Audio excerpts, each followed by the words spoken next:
Hey Colby, hey Gumar. What's up guys? We're just getting set up here. I just got the boat in the water. I'm getting one of the poles rigged up. How's everybody doing today?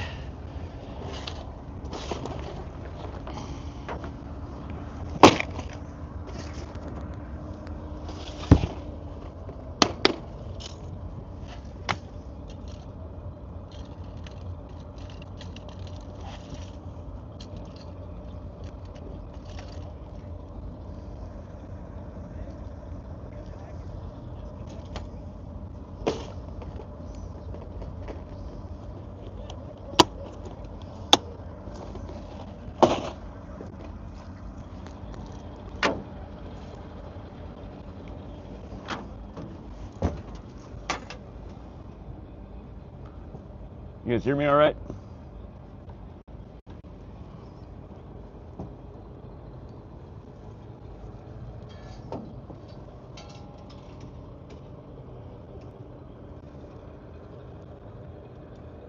All right, cool. What's up, Flash? How you doing today, buddy? Yeah, I woke up a little late today. Meant to be on the river a couple hours ago, but we did not make it.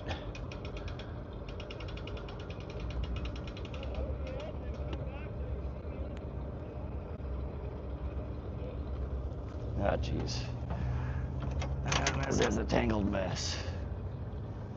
Sanjay, welcome to the stream. We are from Central Montana. We're in Great Falls, Montana right now.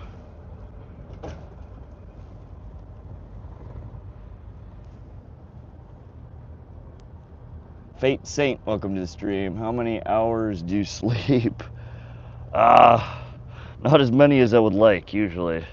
I don't know, I think I got about 4 hours of sleep last night. Bear with me a few minutes here, guys. I am retying this rig and then we'll get in the water. Word on the river is you'll catch a PB walleye today. Also, man, that'd be nice. I haven't caught a good walleye out of the Missouri at all yet this year. We've got a couple of nice pike this year, but all the walleye we've got are babies.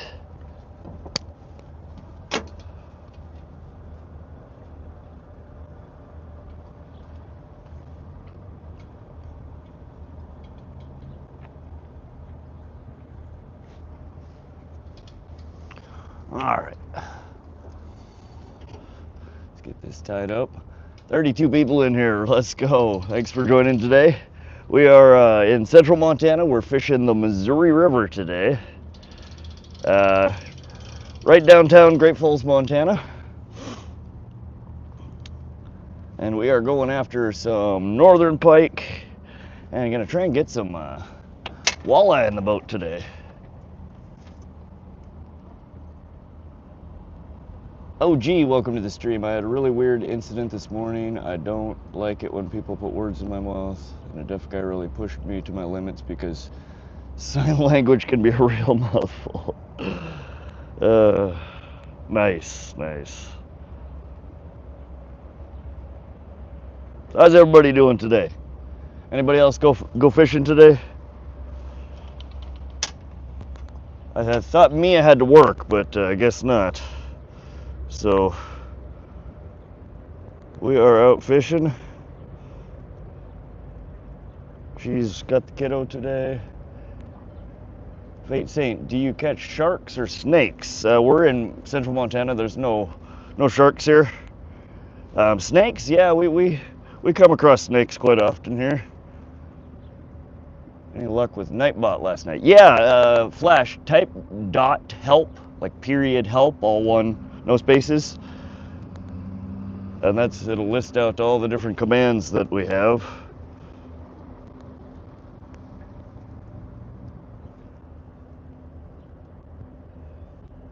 So bait will list out, the cut bait message basically tells people what can and can't be used for cut bait here in Montana, since everybody seems to tell me to use it as bait, so I added a command for that. Caught tells people to look at the pin message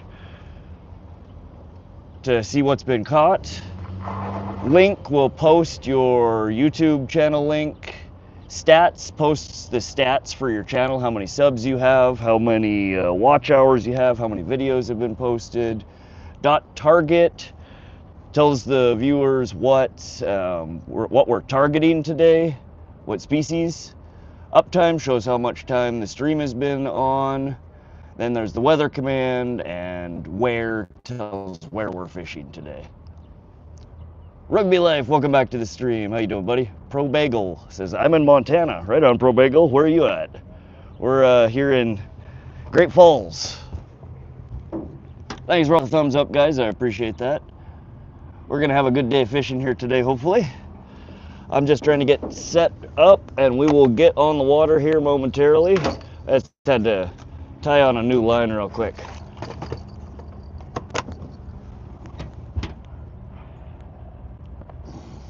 Yeah, most of the commands right now are moderator only while I test them. Near Missoula, nice. There's some excellent fishing over that way.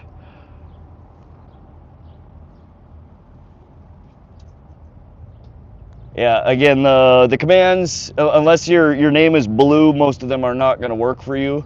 They're brand new, I'm just testing, and most of them are for mod use, not for general use. We'll open some up to everyone here after I make sure that all of them are working properly. What's the rig going on there? So we are running, I'm thinking of running initially, doing a little bit of trolling with flicker shads. We have the Flicker Shad 7M here in, I don't know if this is cotton candy or what the actual color is offhand. But this should be a decent bait for both walleye as well as northern pike. We're going to try and do some shallow trolling initially. Okay, sweet, the stats command works. Alrighty, there's one pole rigged up.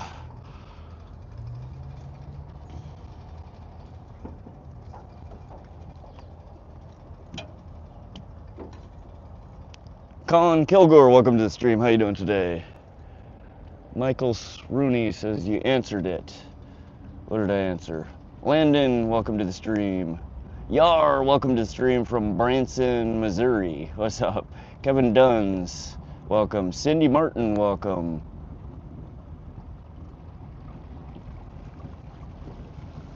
How's everybody doing today? You guys having a good Sunday? All right, there we go. We are rigged up. Let's get situated and let's go catch some fish, huh? I gotta get a couple of things put away here, get the fish finder turned on, and we will be on our way. I gotta get the phone plugged in here too before I forget.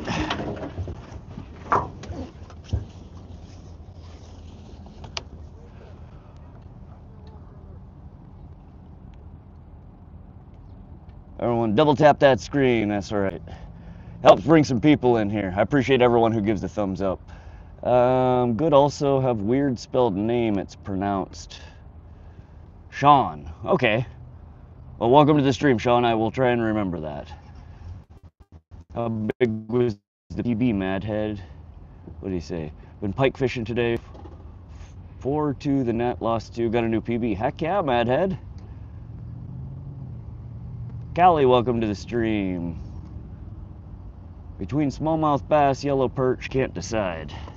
Yeah, we're gonna try and get some pike, northern pike, see if they're biting today, and the main goal is to try and get some walleye on the line. I have not had a good walleye here yet this year. And we're trying to figure out what the heck they want to bite on. Don't know, definitely my PB, right on. Well, congratulations, Madhead. Gabriel Lewis, the rod in the back is bent.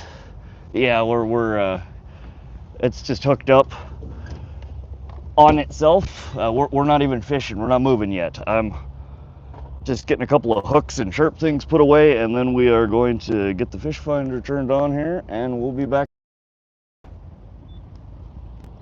So give me just like 2 minutes, and we will be backing out of the dock here, and we're gonna go catch some fish.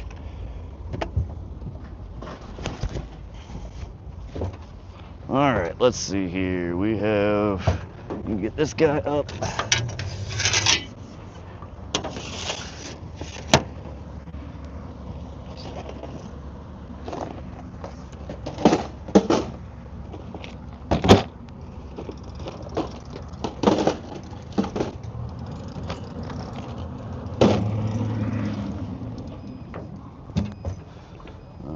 Need to turn mapper on.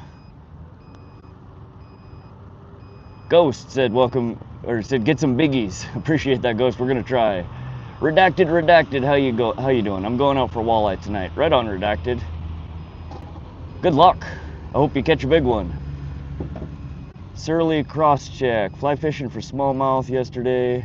Got 31 for the day. Wow, that's a lot of smallmouth, my man. Good job. Okay, I learned today that every year they use an electric net to remove over 1,000 pike from Windermere to prevent them from taking over.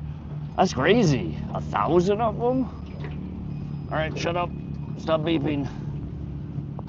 I haven't really fished more than maybe 3 times. I really only caught and released at Frenchtown. Okay. That's all right. Everybody starts somewhere. Did you have fun, Pro Bagel? Appreciate the subscription there, Ghost. Cue the music, right, Yar? Will you be streaming for a while today? Gumar, yeah, we'll be on until probably sundown today. So we have about 9 hours-ish that we'll be streaming. Thanks, Redacted, I appreciate that. Yeah, I just got Streamlabs added and added a couple of quick commands last night. The new norm, we are... Fit Flash, when people ask that, you can type where or location. Is it where or location? Where when people ask where we're fishing. Ahoy, Rod, Big Homer, welcome to the stream. Permission to come on aboard, Captain. Hop on aboard, buddy. Let's go catch some fish. What'd you bring for a snack? We just have a bag of chips, some Doritos. All right. I gotta turn depth finder on the map here, or the Navionics map, whatever the hell it is. More options, no. Overlay, that's what we're looking for. Genesis Live.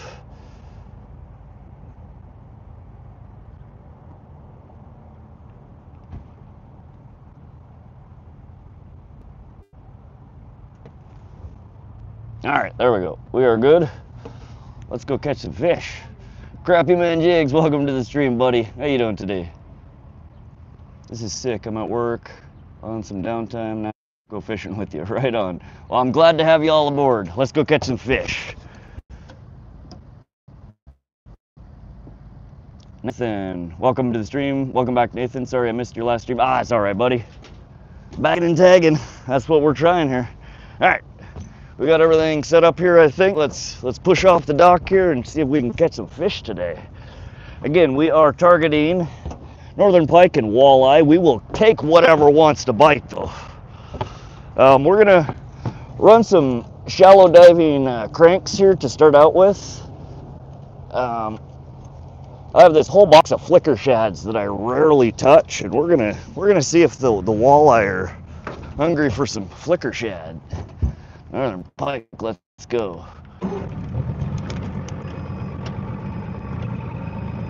C, what would you do when you okay? He said yes. Would you go? Are you singing C? Is that what that is?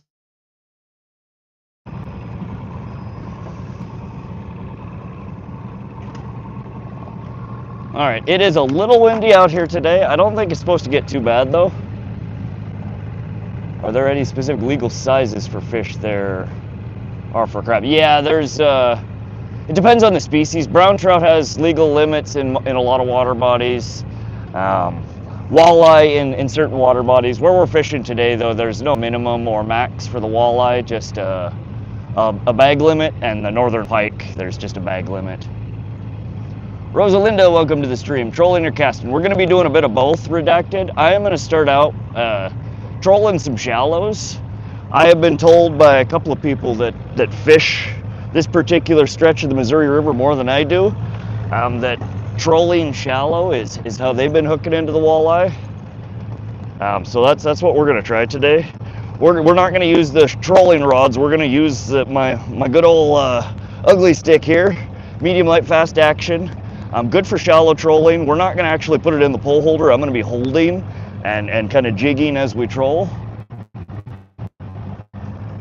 But yeah, so that's what I've been told is people are hooking up on walleye around here. In fact, I'm just gonna cast this guy out with some of these shallow trolling crankbaits. We're gonna go back about 30 foot or so. And again, I am just gonna hold this bad boy in my hand here. Let's get the camera turned over so you guys, you know, we're here for the fish, not my ugly mug. So let's get you guys pointed, give you guys the money shot over here.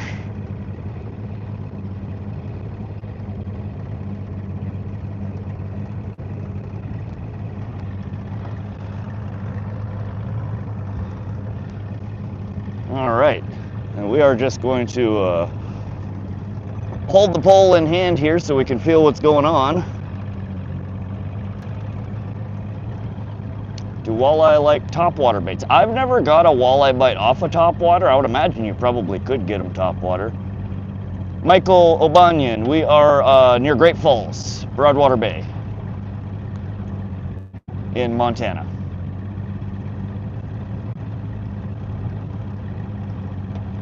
Shirley Crosscheck, appreciate the sub. Ivan Tonder, thanks for subbing to the channel. I'm glad you guys enjoy the stream. I hope you guys can come along fishing with us. The walleye sit at the bottom. Flash, yeah, they're typically close to the bottom, 1 to 2 feet, but they are also like a pike. They're a voracious predator. They have quite good eyesight. If you can get the lure within close proximity, they will oftentimes see it. Colby Queso, what's up, buddy? Make sure to like that stream. Heck yeah. Looks great weather for fishing. Yeah, we're a little bit overcast here. It is not bad. And I can feel the pole here ticking off the bottom, which is exactly what we want. We're just kind of, we're in about, oops, something just smacked it.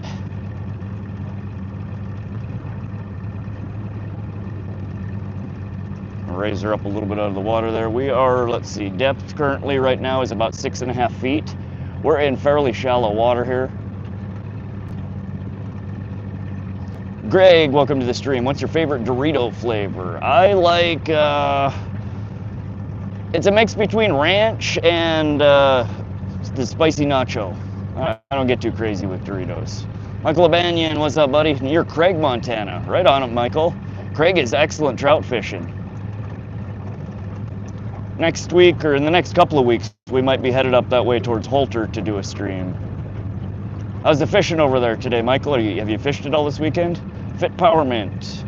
Have you used a fish finder before? Yep, we have a Lowrance Elite FS9 on the boat. I'm not great at reading it. It's, but we do have it, and I try to use it. Bass can feel vibrations even further than they can see. I wonder if pike can do the same. I'm not sure. I just know that pike and walleye have quite good eyesight. Sweet chili heat. Yeah, I don't know if I've tried that flavor yet. Shaded. Hello worlds, welcome. How is walleye not just an oversized bass? Well, for one, they have big teeth. Bass don't. Adrian Navarro, what are you using? We're using just a flicker shad right now, shallow trolling. We're doing about 2 miles an hour. We're in approximately 5 to 7 foot of water.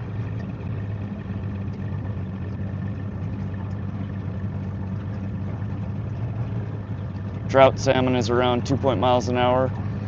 Yeah, normally I try to troll for trout a little bit slower than that.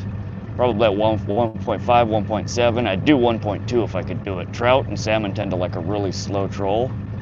Walleye, again, I've never been great at catching walleye. I'm not an expert. I'm much better at pike, and pike tend to be a much faster troll, 2.5, 3 miles, 3.5 miles an hour.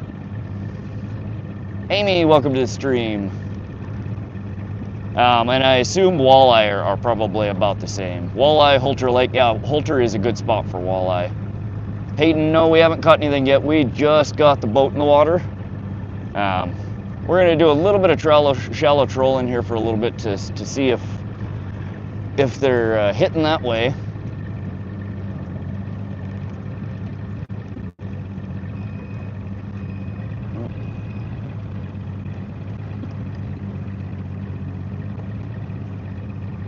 But I'm just trying to, I'm trolling a flat right below a drop-off. Rocky Mountain Fishing, what's up Rocky Mountain Fishing? You from Montana? How you doing? Big Homer, do you ever eat the fish you catch sometimes? Yeah, I do, Big Homer. I like to eat northern pike. Walleye's pretty good. I like channel catfish. Hunter Blue Collar, got any tips for walleye fishing from shore? I don't have a boat. Bobber fishing with a leech, or jig fishing with a leech. That's what I would try if you didn't have a boat. Dang, that's a big perch. Yeah, a walleye are basically a big toothy perch. They're both in the same family. That log behind you. Yeah, we could stop maybe over there and throw some in a little bit. It's super shallow over there. We're in about 6 feet of water. It gets really shallow towards the shore there, just a couple of feet. I don't want to hang up my lure. Redacted right in the strike zone. Yep. Oh, you're in Wyoming. Okay, Rocky Mountain. Amy Law, where are you located? Currently in Massachusetts. We're in central Montana. Amy, right outside of Great Falls. Appreciate all those thumbs up. Thanks, guys. Ooh, is that a... Felt like something just smacked at it. I might have picked up a weed though. It's hard to tell sometimes. Leech with a slip bobber for walleye from shore. Yep, that's a really good strategy. Is walleye good? I catch them offshore here in San Diego, California. Yeah, walleye is really good to eat. If you've ever eaten perch, they're of the same family. It's a firm white meat. Very good tasting. Excellent table. Yep. Thanks, Flash. Yeah, it's going to take a little while to remember and get used to all the commands there, but I added some that I hopefully will help you guys from having to type out a whole bunch of stuff all the time, and me from having to repeat a bunch of stuff. So, thank you, Flash. Hunter, thanks, guys. Hope you catch a beast walleye. Thanks, Hunter. Appreciate you stopping in. Hope everybody's having a wonderful Sunday afternoon, Sunday evening, Monday, if you're a time traveler. We are going to have an excellent day on the water here, it feels like. Weather is absolutely beautiful. We're a little bit overcast. Temperatures are probably mid-70s, mid to high 70s. Water temperature is cooling down a little bit. It's 66.1 degrees in the Missouri right now. And we are targeting northern pike and walleye. We're going to see if we can convince something to join us on the boat here. Do you have a dream fishing spot or you have never been to? I don't know. That's a tough question. I really don't currently. I'll think about that one. Sup, Steve? Hello, brother. Welcome to the stream. Big Homer, ask me a little later. I will think about that one. Gail, just watched Walleye Tour stop in Dunkirk, New York. Heck yeah.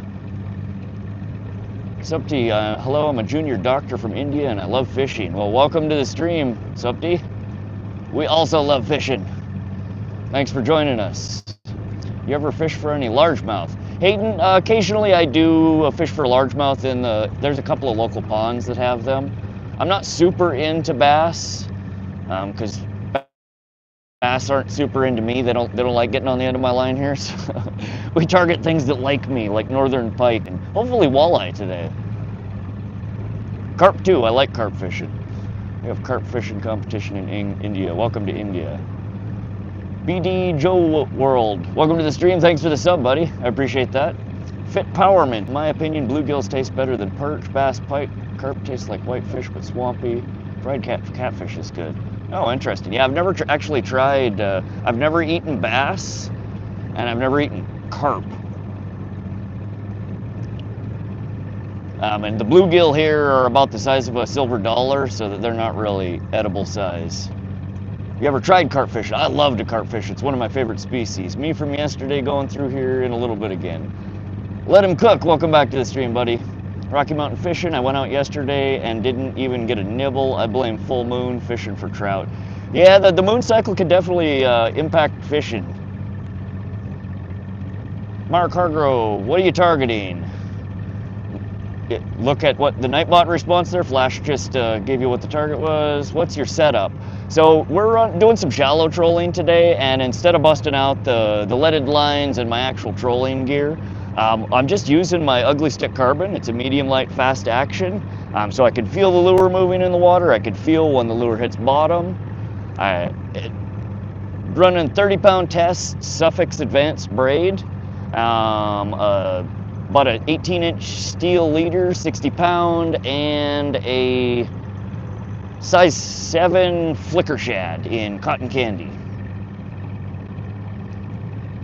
Jason, we're in central Montana, fishing right outside Great Falls on the Missouri. Someday I'd like to try it. You should, it's fun. Hello world. Yo, apparently there's walleye in the mountains of North Carolina. You can fish these all year. Yeah, we're not like a lot of places that fishing season opens and closes for certain species. Almost all the species that you can target here in Montana are all year round. Have you got a muskie? Nope, I had one next to the boat, a tiger muskie last year, but did not get him in the net. We will try in the fall to do some more tiger muskie fishing. We mainly focus on bait fishing. Okay, Supti. Testing said I subbed. I appreciate that, Supti. Wow, something's going on over here. Church event or something. I think they're baptizing people in the river. I'm a 5-time champion in India. Wow, Supti. Congratulations. Heck yeah, G. Much appreciated. Just subbed. Peace out. Hope you smoke them. Good luck. Thanks, Aiden. Appreciate that. Thanks for stopping by. Appreciate the sub. Come back and fish with us sometime. Anthony Morales, welcome to the stream. Fire! Yeah, hopefully we can catch some big fish here today. Ever deep sea fish? No, I have not, Homer. Deloria Scott, welcome to the stream. How you doing today? Hello world. No, I mean they bite well all year round. Oh yeah, you can catch walleye all year round here. Pike as well. Kyoki, welcome back to the stream. How you doing today?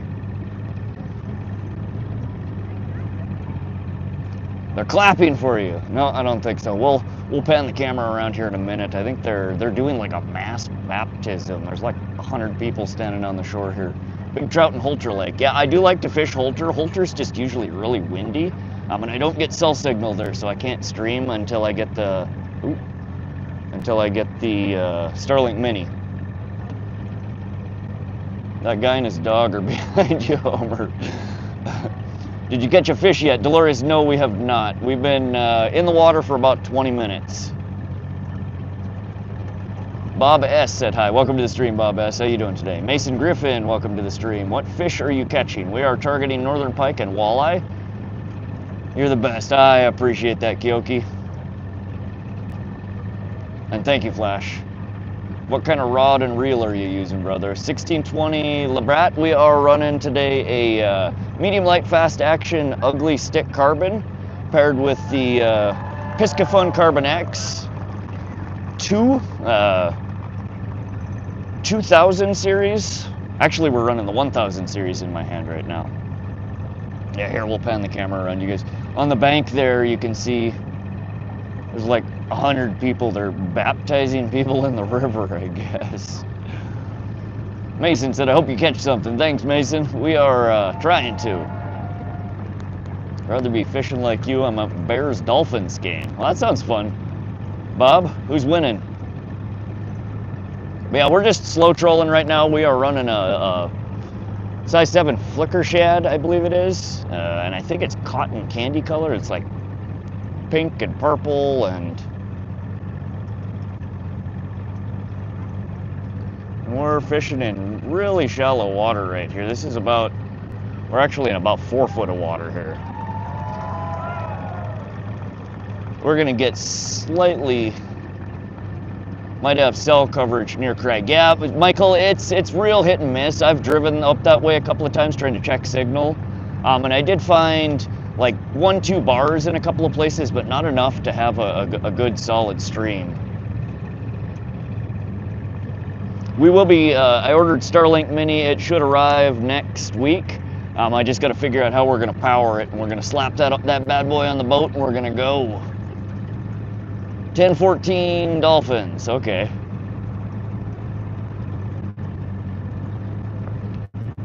How long have you been live? Flash, type exclamation uptime. I don't think dot uptime is working. I need to fix that. See if exclamation uptime works. May God bless you as you fish. Thank you, child of God. Third quarter, Bob says. Rado, big shark. Nope, we don't have sharks in here. We do have, we have pike, walleye, rainbow trout, brown trout, carp, perch, mountain whitefish, ling, all sorts of stuff up here. A couple of different kinds of catfish. El Dabo, welcome back to the stream. Hell yeah, walleye and pike today. That's what we're trying for. I'm no walleye fisherman, but 4 foot of water dang seems shallow. Yeah, a buddy of mine who fishes this stretch of the river a lot more often than I do was telling me to go shallow, super shallow along the long banks. So we're gonna try it. I don't know. I normally don't. I almost never troll this shallow, but we're gonna try. Where are you fishing, Mason? We are near Great Falls, Montana, on the Missouri River. We're getting poured on right now, El Dabo says. We had that the last few days. I don't think it's supposed to rain today. We do have a little bit of dark skies and overcast, so I don't know. Hopefully not. I'd definitely get out to 12 to 15 feet. El Dabo, we have a couple of deeper spots here, but to be quite honest, the Missouri River here, for the bulk of it, this stretch of the river is really shallow. 6 to 8 feet, 10 foot in some spots. There are some holes that we control over. And I'm actually gonna loop around. We're gonna go under the bridge here, and then I'm gonna loop around to a shelf that is a little bit deeper over here, right where the Missouri River and the Sun River meet.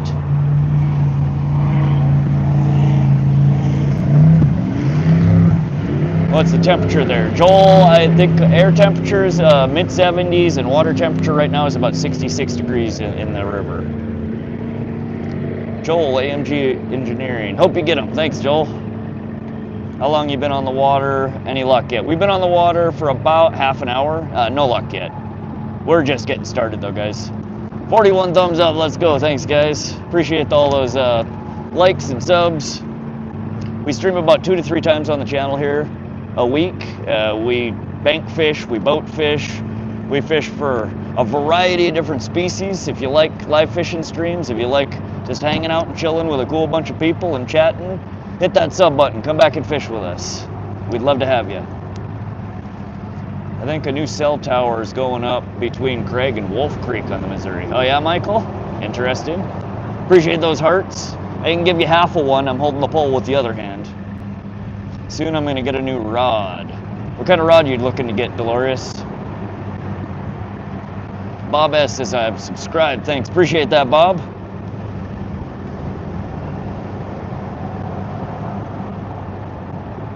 What time is it there? We are currently 12:52 Mountain Standard Time.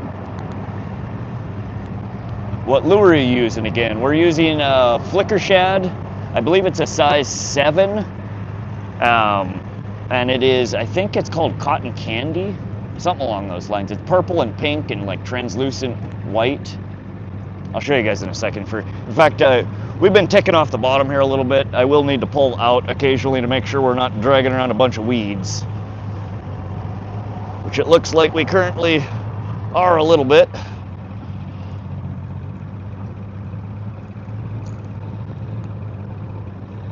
So that's what we're fishing with currently. It is a shallow diving flicker shad on a steel leader. And we're running 25-30 feet behind the boat in roughly 6 to 8 feet of water right now.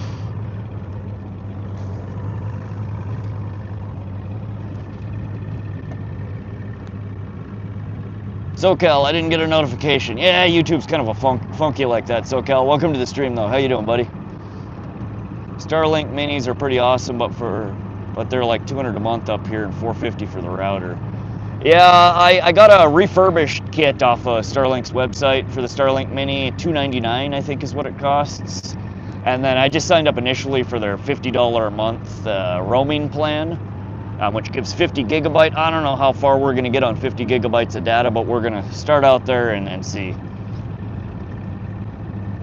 Dolores says, I hope you get a fish. I hope so too, Dolores, thank you. El Dabo, what's your boat setup? We're on an older 1648, a 16-foot, 48-inch wide, flat-bottom John boat. Running a ancient Johnson Evinrude 75 horsepower two-stroke with jet foot conversion, so it's a jet instead of prop.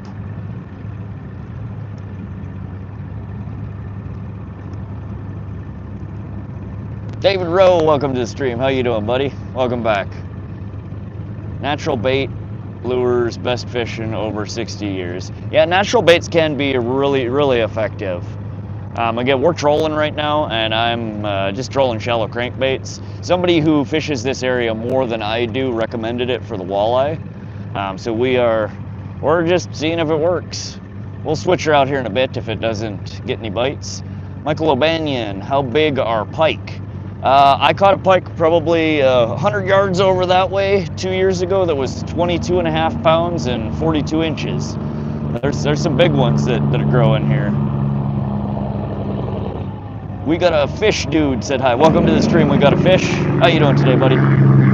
Bob S. Nice boat. Yeah, it's not bad. It's beat to hell. It's older. It's been through multiple owners, but it's a fully welded aluminum John boat. No rivets, no leaks. And it has been great. Thanks for the sub there, Rob Fox. Appreciate you. Glad you're enjoying the stream. David Rowe, what body of water? This is the Missouri River, just near Great Falls, Montana. El Dabo, if that ancient motor is sick AF though, take us for a burn. We will usually when I'm at the end of a long troll, I like to blow the gunk out, burn all the carbon, and build up off the spark plugs. We'll definitely take you for a rip here after a while. Looks big for walleye. You think the lure looks big for walleye? Is that what you're saying, Bob S? My biggest pike was 7 feet long. Good night. You have a wonderful imagination there, my friend. Pike don't grow to be that big. Only in your dreams. Michael O'Banion, wow. Andrew, can you catch them off a gulp smelt minnow for walleye? I've never tried that, Andrew. I don't know. We could try that if I buy some. I'd troll upstream. We are going upstream right now, David. Bob S. So you would be using smaller cranks for trolling for walleye, huh? Your biggest pike is 40 inches. That is a nice pike, JB Edits. Mine is just that much bigger. El Dabo says, my go-to is jig and minnow for walleye and use big spoons, cranks, and swim baits for pike. Thank you for saying that to the dreamer, yes. Okay, yeah, I do have a handful of smaller flicker shads and some other cranks that we can try. I do have a few spoons, not really walleye spoons, but we can try a couple of them as well. Of course, we do have jigs. I did not get a chance to stop and pick up any leeches today, so all we have is worms and cranks and artificials. After you finish with this part, do you want to go back to where you caught the fish last stream? Yep, we will probably spend a good chunk of the day under the bridge where we caught the fish last stream. It is super pikey over there. And that is one of our target species. I just wanted to try doing a little bit of shallow trolling here. First,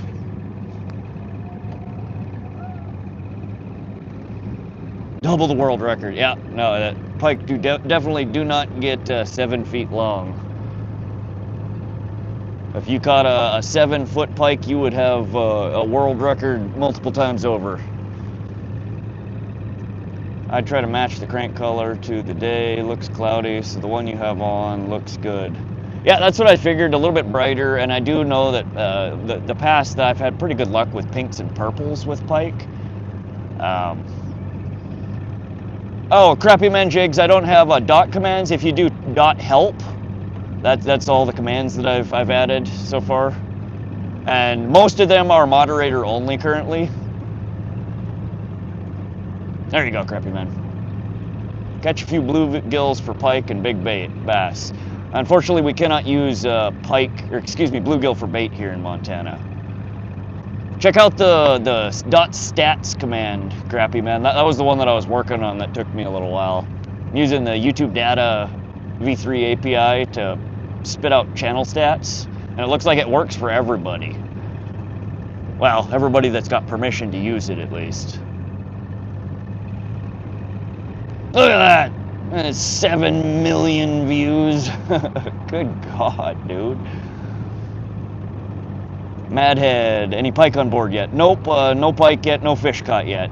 Can you only have one rod? Yes, unfortunately, in the Missouri River here in central Montana, 1 rod, 2 hooks per person. Dude, send me that. Yeah, I can send you that one. Let me see. Is there any other interesting ones? Type exclamation uptime. See if that one works. You probably have one though. That one's from Streamlabs. I tried adding an alias to make it dot uptime because I don't like exclamation commands. But that one should be working from Streamlabs. There we go. Alright, cool. Yeah, I'll be adding more. I just, again, was playing around with the API and Nightbot, I don't like, there's no good way to test the damn thing other than a live stream. So I was live last night for an hour spamming my own chat with broken commands. Yeah, I thought the stat one was interesting. There's quite a bit of information that YouTube exposes via the data API as well as the analytics API. And then they also have a streaming API.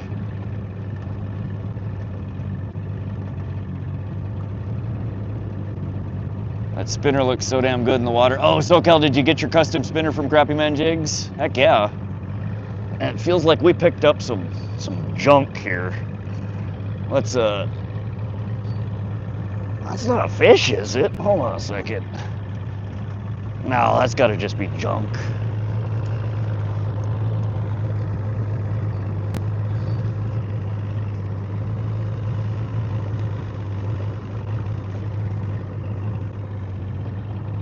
Well, looks like we lost most of the junk. Oh, nope. We're going on a death roll here.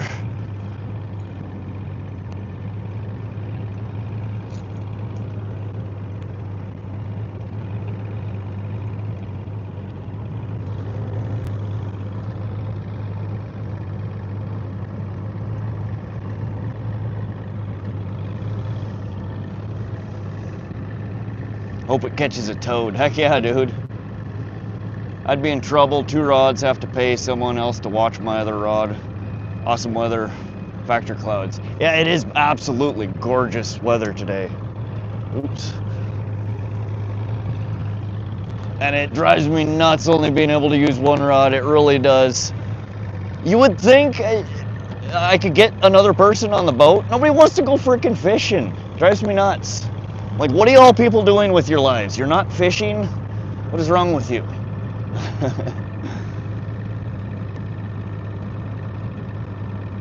Orlando, read above.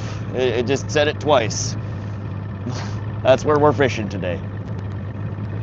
How's everybody doing today? We got 55 thumbs up. Appreciate that, guys. We're again fishing for Northern Pike and Walleye. Those are our target species for today. At this particular spot, I normally don't catch a lot of fish, but when I do catch fish, they're usually quality fish, so bigger fish. The biggest walleye I've ever caught, the biggest pike I've ever caught, both came from this little stretch of river here that we're trolling right now. Orlando Figueroa. Oh, we already answered that one. Madhead, pick me up, I'll come with you. I wish. Yeah, I'll meet you at the dock in 30. I wish I could go fishing today. Oh, why can't you go fishing, Dolores? Alright, so we're going to move into slightly deeper water here. I don't know. I'm marking a little bit of fish in the shallows here, but normally I mark a lot more when we get into the 10-12 foot here. And there is a section, good section of 10-12 foot water right here. Flight booked. Right on. I fish mostly in Lake Michigan. Right on. Yeah, I have never fished in Michigan. I've only fished in 2 states so far, Montana and Florida. If I left right away, I could be at the dock by Tuesday if you want to wait. Well, we'll be doing some fishing next week too, SoCal. I don't have my rod, that's why I need a new one. Oh, okay, Dolores. Did you break your rod? Did you lose your rod? What happened to your rod?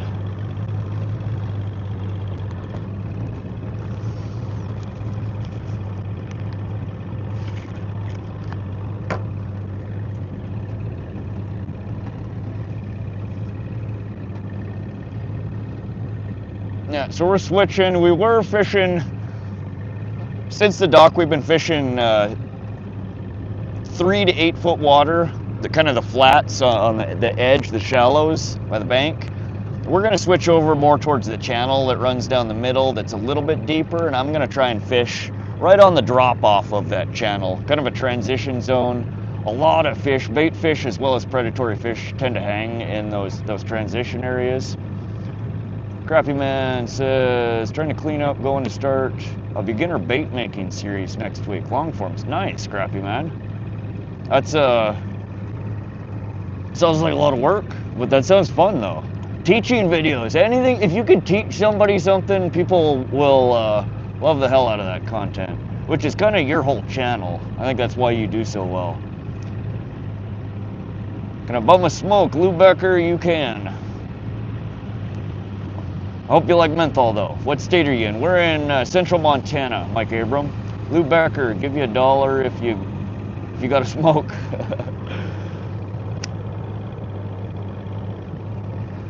You know, 10 years ago, if you said something like that, I would have laughed at you. But these days, these damn cigarettes are $13 a pack. It is damn near $1 a cigarette. David Rowe, precision trolling app is nice for cranking. Where's your line counter reel? Because we were doing shallow today, I didn't want to do the leaded line. I usually use that for deeper trolling, so I opted just to bring my my lighter action braid lines, so I can actually feel what the lure's doing and lift when I need to. Hopefully not snag and lose a whole bunch of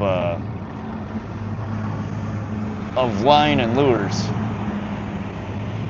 Bass Fishing TV, welcome back, brother.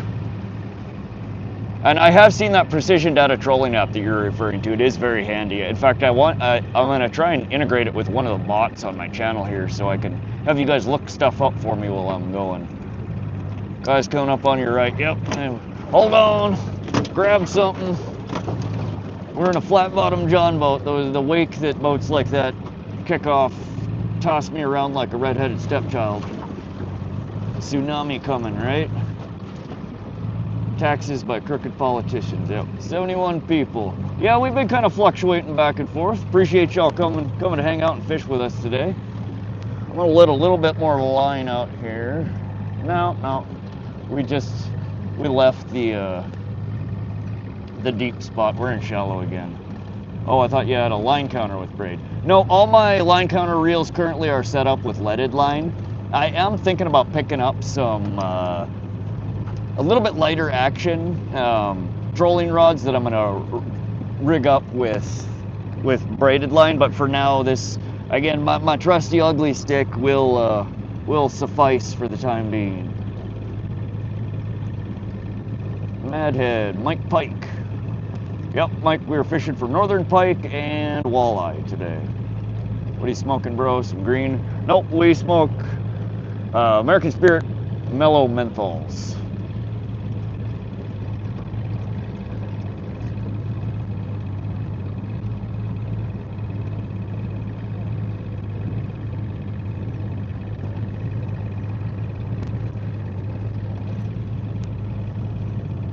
Anybody else go fishing this weekend?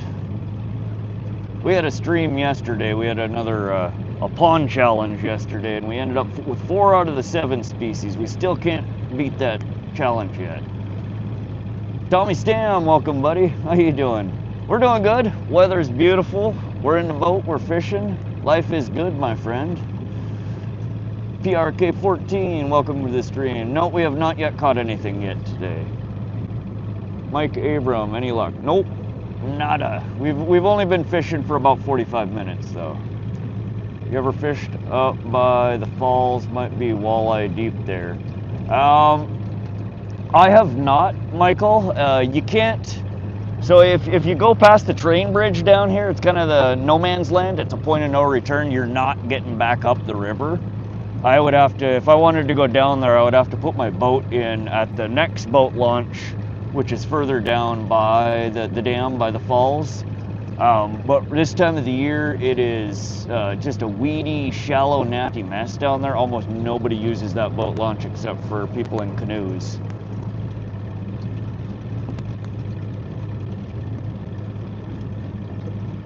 But yeah, there probably are a whole bunch of fish stacked up down there by the dam. I caught my biggest Northern 34 on 4-pound test fishing for crappie. 4-pound test for a Northern? Wow, you lucked out. Normally a fish would bite that off. You fished for 4 hours yesterday, crappie man. Oh yeah? You have any luck? You didn't stream it, or did I miss your stream? Ended up fishing for bass for the weekend. Nice rank rod. Largemouth, smallmouth, rock bass, what kind of bass? I like how flicker shads have dive curve in package. I do too, David, but I never, who keeps the damn package? I try to, I rip off the little nubs for them and throw them in my my tackle box, but then it gets mixed in with all of the other lures, and then I have no idea what the hell any of the dive depth tags are for.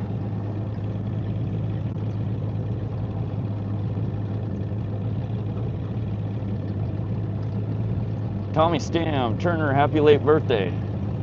Yeah, buddy. Oh, gee, that's right. Your birthday was yesterday. I wished you a happy birthday the previous night at like midnight, but I hope you had a good birthday, Crafty man. I normally fish almost every weekend, but went to a Creed concert last night. Right on. I love live music. That is one of my other hobbies outside of fishing. I like to go to concerts. Rip over to one of those deeper holes, bet you get success. We just actually passed through a hole. It was probably 100 yards of deeper. We didn't get anything. There's another one that's coming up here shortly.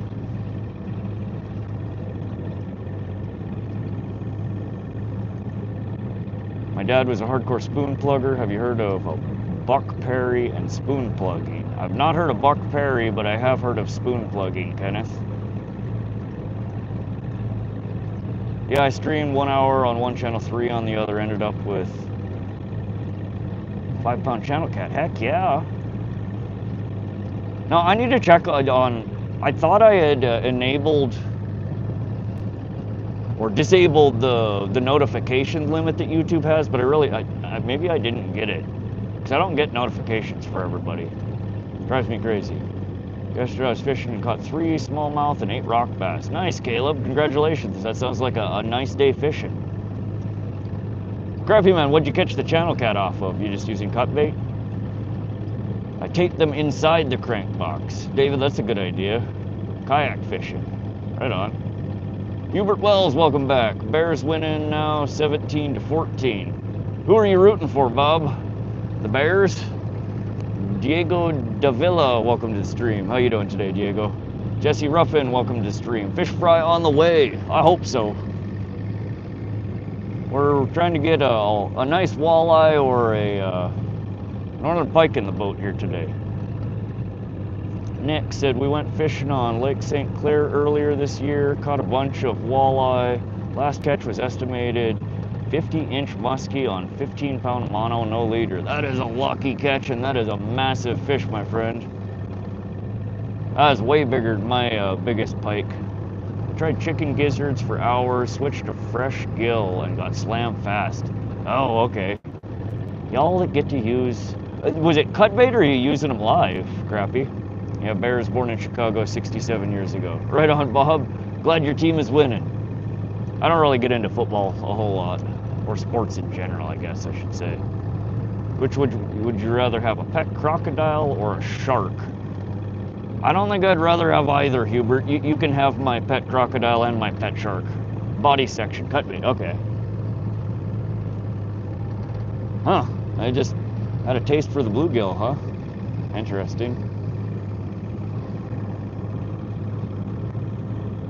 Tried sardines or shrimp? I have never fished with sardines, Crypto, but I have fished with shrimp. Shrimp does well sometimes. True Faith Outdoors, welcome to the stream. How you doing?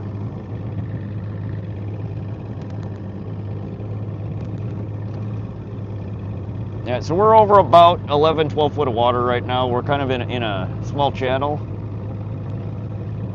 I am marking a few fish here and there, not a whole lot of fish today.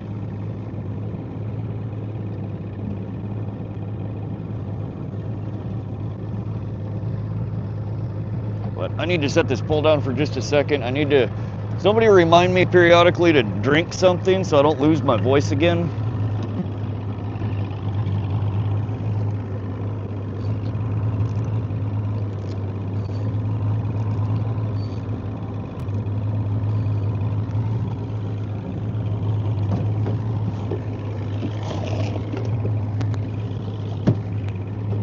Whoa, driving like I'm drunk here.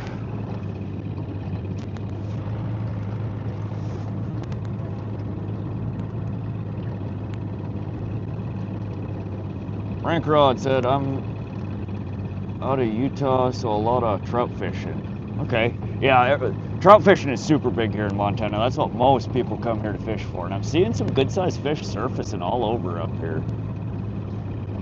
And starting to mark more fish as well. And again, we are in a deeper channel here. It ranges from 9 to 12 foot. Crazy all that water flows by my place and eventually to New Orleans, right?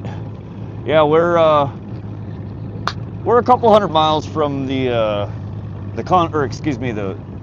source, the mouth of the Missouri River, where it forms in Three Forks. Now, where we were fishing from last Sunday, Canyon Ferry, we were right by where the Missouri River starts. But it is crazy, huh? All this water goes all the way across the United States. The longest river in the U.S. Fishing with sardines, they're alive, and I'm hunting tuna. Nice, SoCal. Gatorade time. Nope, it's dew time. Anthony Davis, any fish yet? Nope, no fish yet. Kansas Chad Outdoors, welcome to the stream, Kansas Chad. How you doing today, buddy? Or the dew, I like Mountain Dew. Yep, we're drinking the dew. What type of fish did you catch? Hubert, we haven't caught anything yet today. Crypto, well, for catfish, the smellier the better. Yep, that's quite true. We usually use pretty nasty stuff for catfish bait. Are you gonna reel it in? Nope, not yet. True Faith Outdoors, 60-pound tuna, 83 miles off of shore. That is a big fish, True Faith. That'd be fun. What are you trolling with right now? Rank Rod, we are trolling a flicker shad. And it's like cotton candy. It's like a pink and a purple and a translucent white. We're gonna switch it out here in a little bit. That was just the first choice. I don't know what that was. That was... We're over deep water. That looked like it might have been a bite.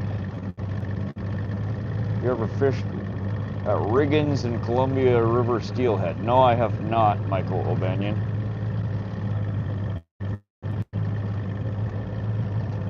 Is it any good fishing over there, Michael? Ronnie, yeah, we're seeing your cigarette butts down here in New Orleans. Nope, my cigarette butts go in my pocket, buddy. We don't litter around here. I don't litter around here. Gray Wolf, welcome to the stream, Gray Wolf. Good luck, brother. I appreciate that. Ronnie, those are my Newport butts. It's Bob's fault. You heard it from his lips to your ears. Lifter Dave, what's up, Lifter Dave? How you doing today, buddy? True Faith, where are you located? The tuna here are under 20 out right now. Ronnie Simnick, what do you think, Bob S? Your channel name is X? Fishing rod, fishing rod, fishing rod, fishing rod. Yes, we are fishing. We are trying to catch some fish.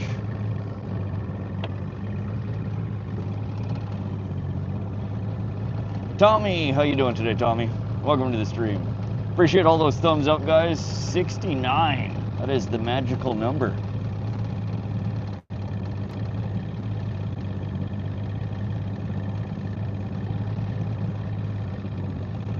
I just felt something odd on my pull. I don't know if... Didn't feel like a bite. I don't know what the... There it is again. Yeah, it's like something's picking it up. What are we on? We're over 10-foot bottom. Weird. It's like the tension just goes limp there for a second. How's fishing today? We've been on the water about an hour now. We have had no fish yet. Again, this is a spot that when I fish, I typically don't catch a whole lot of fish, but I do, when I catch them, they tend to be quality fish, quite large. Big walleye, big pike, big trout, both rainbow and brown.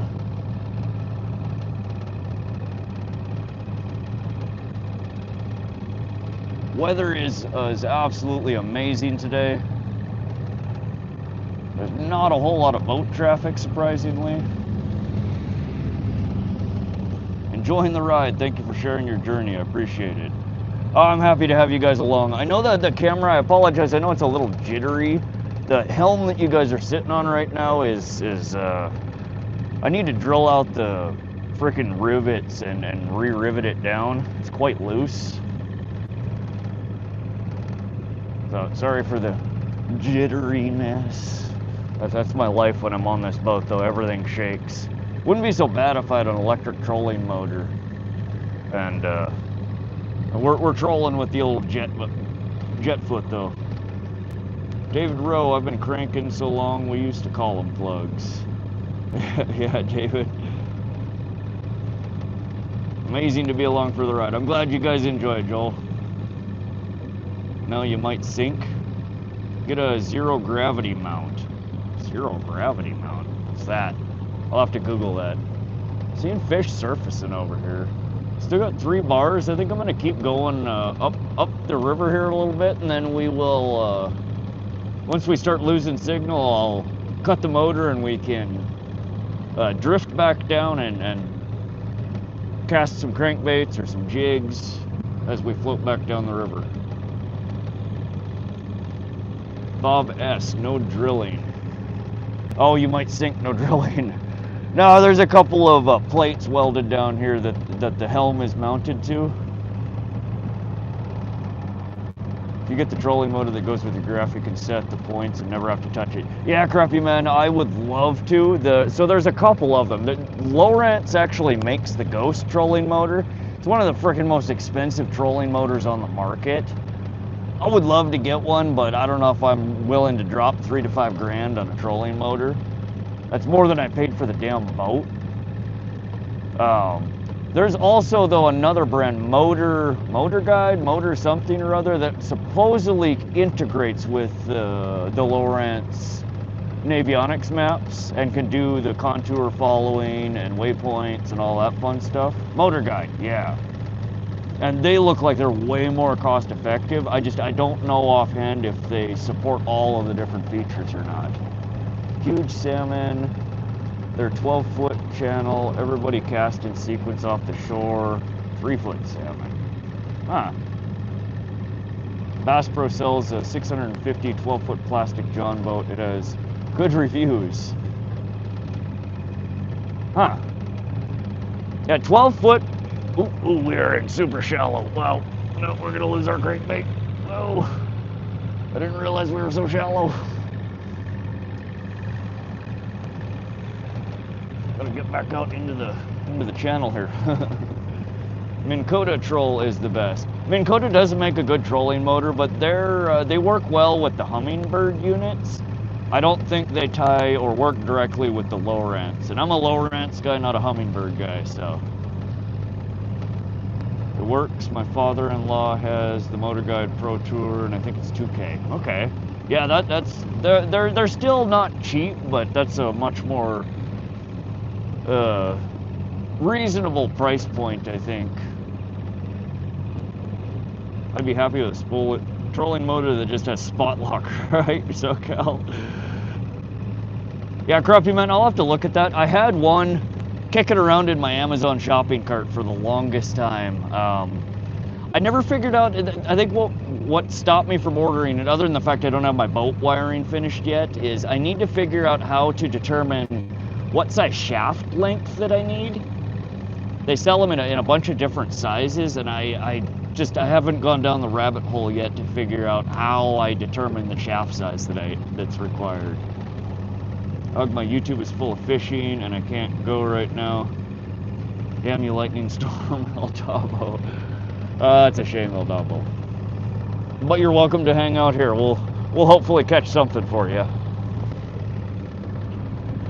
You don't need to link them unless you're following trails on autopilot. Yeah, David, that's one of the reasons that I wanted to get it, though, was so I could do contours and set waypoints.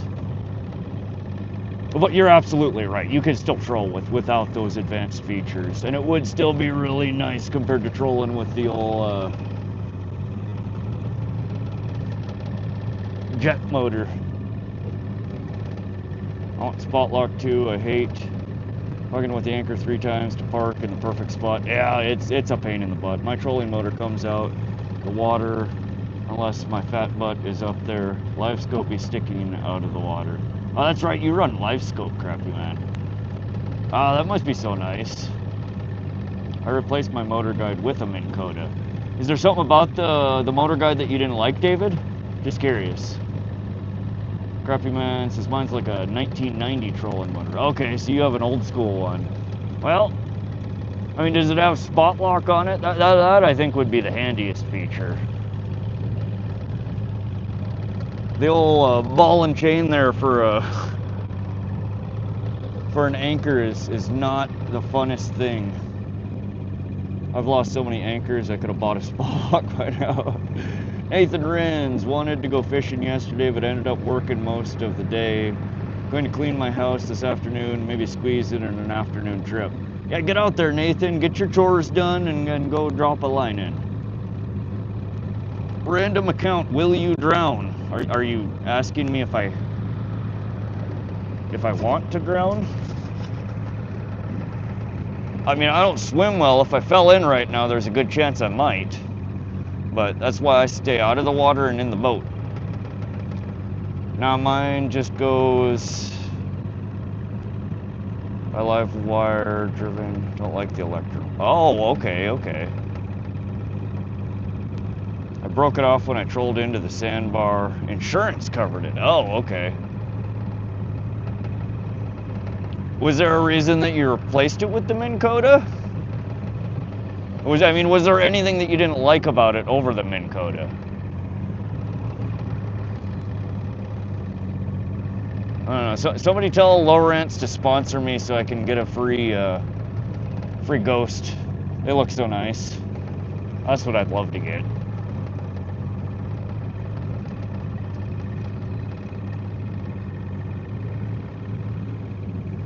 And we're at 5 bars of signal here still, surprisingly. We're super shallow right here, though, 7 foot. Come on, biggin', right?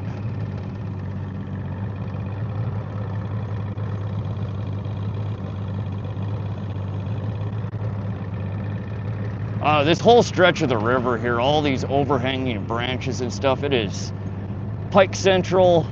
It should be walleye central too. I don't know. We should get on some of them here sooner. Cyful, welcome to the stream. Thanks for the sub there. Appreciate that. RDN, welcome. Bob S, I was on the boat all night. Just got in around 9. Many bass, perch, and 1 trout. Heck yeah, Bob, yes. That sounds like a nice day fishing.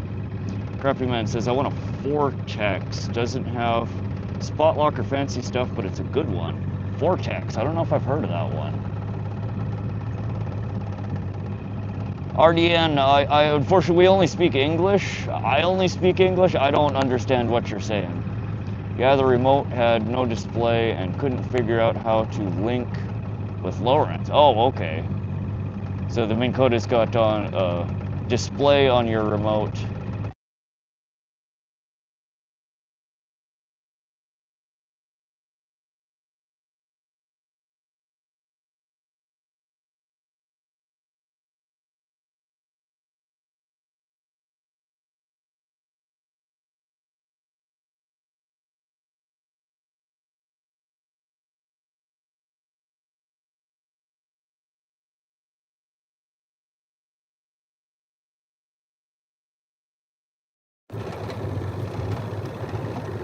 All right, hold on.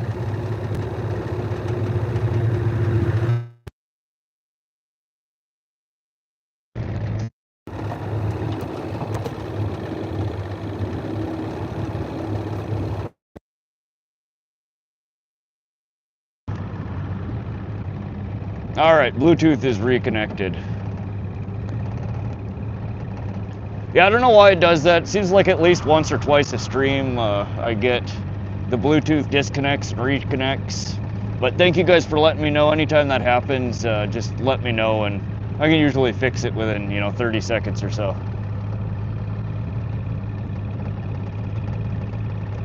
RDN, English please, buddy.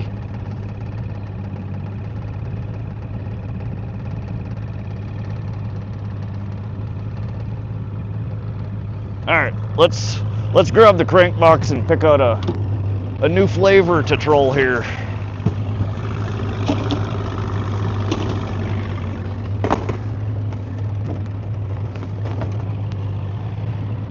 All right, so we got a lot of flicker shads. I was thinking of throwing a jointed flicker on. Ricardo, welcome to the stream. I don't know, you guys take a look. Anything standing out that is screaming walleye to you? Evan Bruce, welcome to the stream. I was thinking of one of these guys. Either the gold and the purple jointed flicker shad, or we could run a rattle trap. The Craw.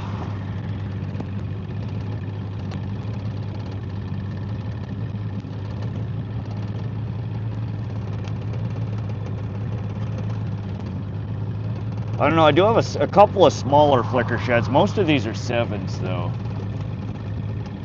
Use a color for darker day. The minnow colored ones. That'd be the old man on point nonstop casting. Yellow, white, red lure looks juicy. Yellow, white, red. This one. Yellow, white, pink.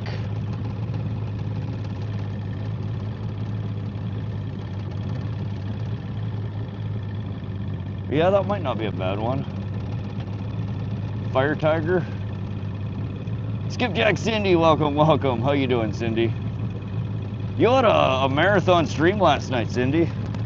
How'd you guys end up doing?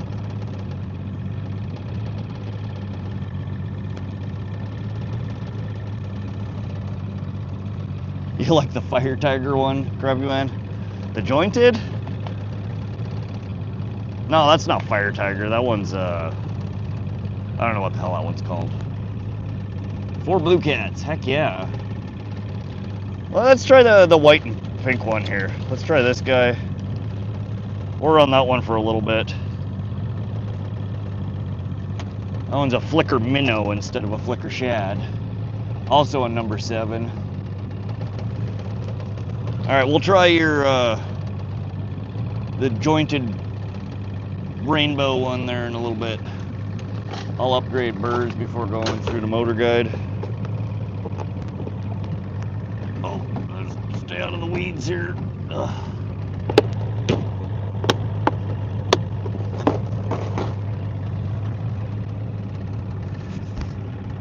Pink and white is awesome for lake trout and brook trout.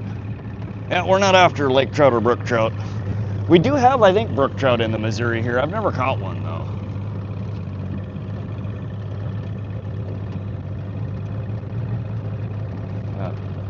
Four cats. Nice.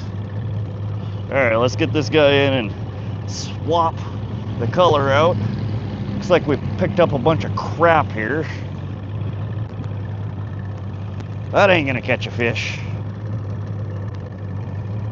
We caught a stick.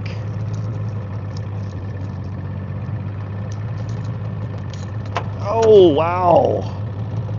Well, that's a good thing that just happened there, and not when I had a fish on the line. I just snapped my coastal lock swivel off. She busted right in half. Junk. Your last video with the water wolf as a bite cam, that was pretty cool. Oh, you like that one, Nathan?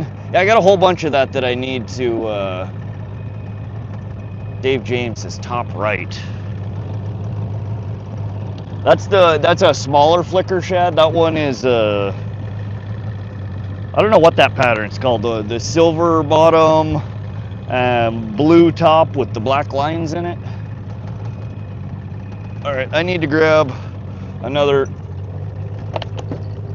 snap swivel or a new leader. Give me a second, guys. My coastal lock literally just snapped off my damn line. But I got a whole bunch of lures, or leaders here.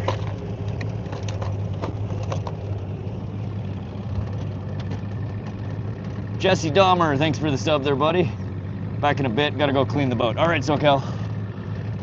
Have fun cleaning the boat. We are gonna try and get a fish in the boat here.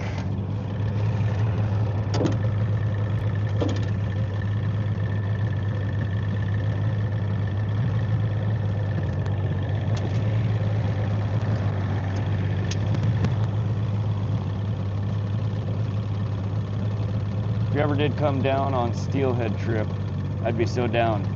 Yeah, next year I will possibly be doing some fishing trips. Maybe, probably not super far outside of Montana, but we will try and do some traveling.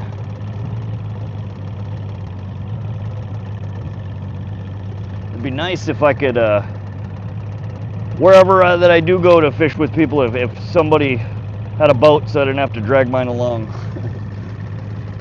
Beetle, welcome to the stream. How you doing, buddy? All right, so we're switching over to the Flicker Minnow, pink, white, and chartreuse. And this is the 7D. Looks like it's about, I don't know, I think it's like 3 inches maybe. We're gonna drop that about 30 feet or so behind the boat.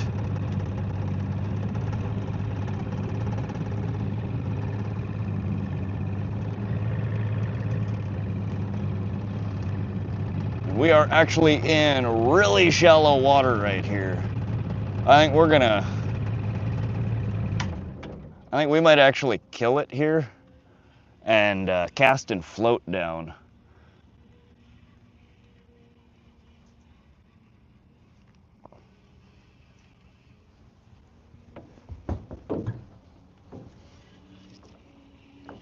Yeah, it gets to be upstream from here. There's a whole stretch of the river that's like 3 to 5 feet, really shallow. Katrina Cook, welcome to the stream. How you doing? Got here a little late. What are we fishing for? We're fishing for pike and walleye. And we're gonna do some drift fishing here for a little bit. Casting into some of these shallows and pockets. Break Gothier, welcome to the stream. Stanley Farmer, welcome from Canada. Chris Roth, welcome back to the stream. How's everybody doing today? 78 thumbs up already. You guys are awesome. Thank you. We're having a great day out here on the water. It is absolutely beautiful out today. Nice overcast sky. Weather temperatures about mid-70s. Water temperatures are in the mid-60s. No rain, I don't think, is forecast for today. We should have a good day fishing here. Ugly Casanova, 102 in Las Vegas. Welcome. That is toasty. That's a little too warm for me, buddy. I'd be inside chilling next to the air conditioner. All right, let's scoot this camera over here so you can see. You don't want to look at me. I look like a hobo. You want to see the water and the fish.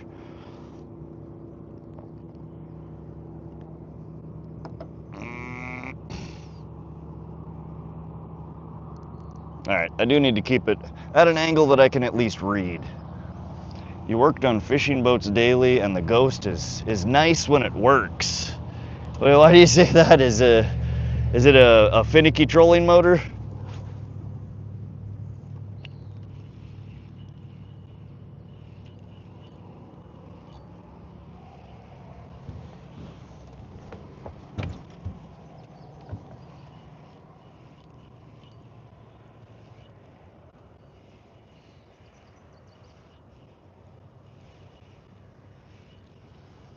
Come on, fishy, fishy.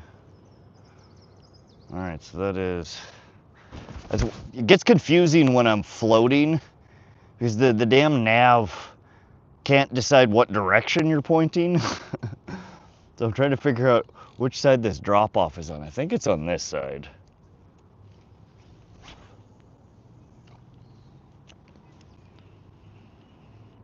Holy mackerel! How you doing, buddy? Welcome, welcome.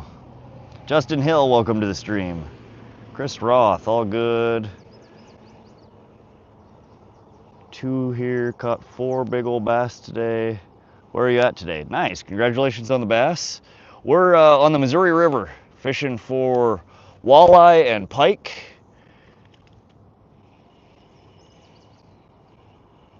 We are near Great Falls, Montana.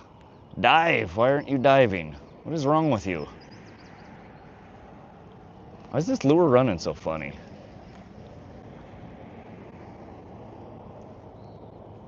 I'm a kink in my leader. I don't know, it's acting funny, it's not diving. Yeah, we're after walleye and pike today, Dave James.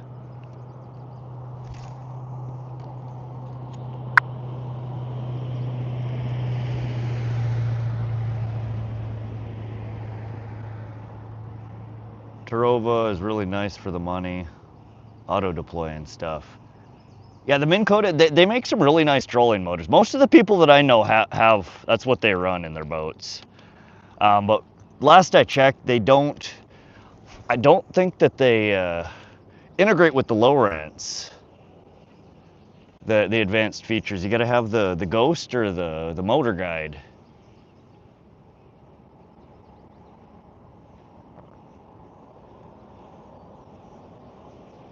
Have you seen the new Gabe Horn film? I have not, turd. What's your PB bass? I have never really caught a big bass. The biggest bass that I've caught, largemouth was like 2.5 pounds. Smallmouth was just over 2 pounds. You got backup motor? No, I don't. I just have the primary motor on the boat, and then I have paddles. That's my backup motor. These are my backup motor. Yeah, most guides I know use them. You could probably get a cheaper unit plus the trolling motor. Cheaper than a new Ghost, right? Yeah. No, you're right. We'll just wait for a Lowrance. Lowrance to give me one. Somebody tell them to gift me one. Can't use wire leader, gives me OCD because it looks wonky. Heavy mono or fluoro for me. Yeah, again, I'm a lazy fisherman. I would prefer using a fluoro leader, but that would require me tying one on.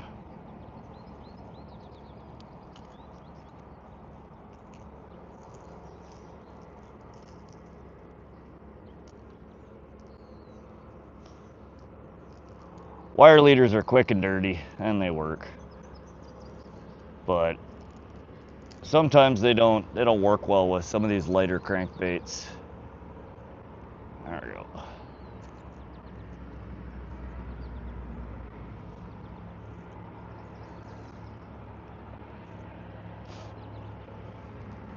We're all tangled up here. I am super skilled at tangling things. I'm gonna put that on my resume.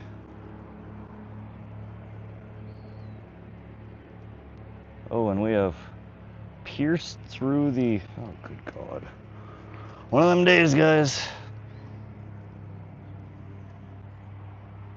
Humminbird side scan is 100% better than anything. Garmin live scope is the best, and Lowrance mapping is good. Yeah, that's the reason that I bought the Lowrance, is I heard that the mapping on them was superior to the other units. I've never really compared the side scan or down scan on them, but I'll take your word for it. El Dabo, how the fuck you change your YouTube profile pic? I tried updating it and it's the same. I had a heck of a time when I was first setting that up. I couldn't get it to do it. It would never save it through the website. I had to do it through the mobile app. So try doing it through the YouTube mobile app. Maybe you're having the same issue I was. Oh, dang it. So we are literally pierced right through the middle of this braid. It's awesome. I'm gonna get it out of there without... There we go. Now we have a weak spot in line, but... Alright, I don't think anything broke. Now, I honestly would like to get, you know, a side-by-side, the Humminbird and the Lowrance together, so I could see the difference in the side scan, down scan.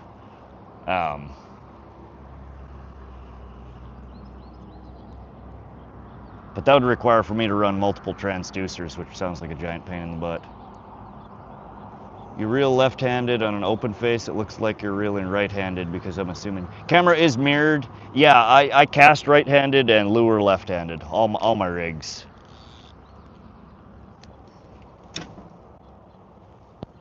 Well, we caught a net. That's our first catch of the day. Good God. I'm gonna title this video series, How Not to Fish. Come along with me on my journey while I show you all the things not to do while you try to catch fish. There we go.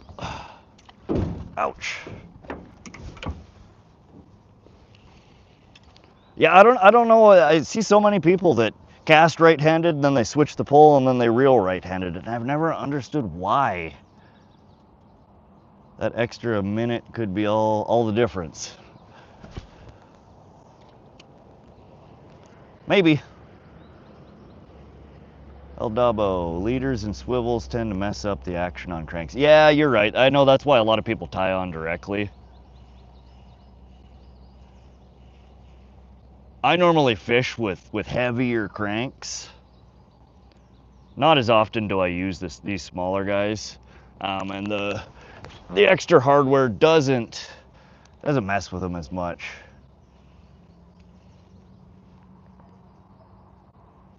Raymond Perrin, welcome to the stream. Fishing with Boca and Ray. Much love, bro. Appreciate that, fishing with Boca.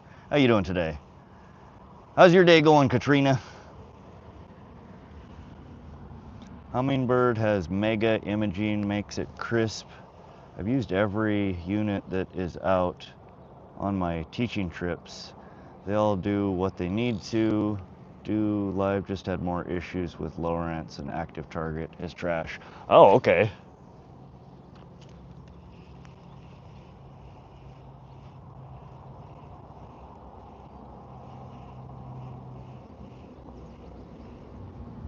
Bogdan, nice to see you as well, buddy. Welcome to the stream. Vic Morrison, welcome to the stream. How you doing? Megan Wild, welcome to the stream. Do you ever bass fish for fun? Sometimes, yeah. I target bass at the local pond from time to time. We did actually catch. How many did we catch last night? Was it 4 largemouth? I think we caught last night. Nothing big, but we did catch some largemouth bass last night on yesterday's stream. I do braid, swivel, leader. I ain't trying no connection knot. Barrel swivel helps with knots, twists too. Yeah.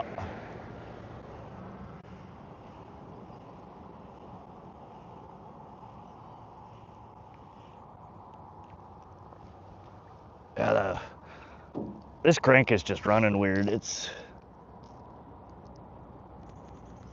think the hoop on it is just bent slightly. Tracking all the way to the right every time I pull her in. You sound like Johnny Depp. I've never got that I sound like Johnny Depp, but I have gotten, all my life people tell me that I look like him. Not as much now that I get older and scragglier looking, but I got that all when I was growing up.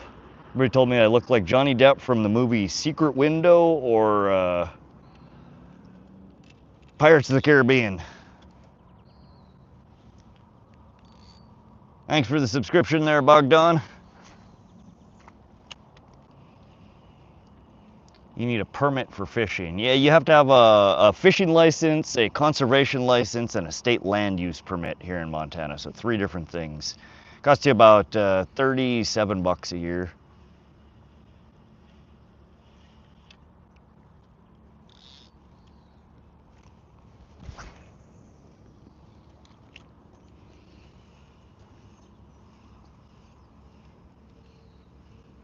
Chris Roth says, oh, Little Big Queso, welcome to the stream. How you doing, buddy?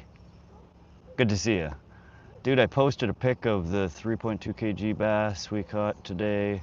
Had to dive in water to get him, but totally worth it. Yeah, that's a big bass. I probably would have taken a swim for that if I needed to.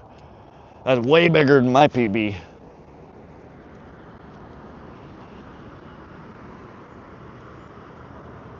Cost you $12 to fish, Glenn said. That's not bad. Beckzod, welcome to the stream. Falcon says, good lord, what are you good lording to? Hello from Uzbekistan. Nice. That is far, far away land for me. Oh man, the sun came out from beneath that cloud. I am instantly hot, sweaty pig.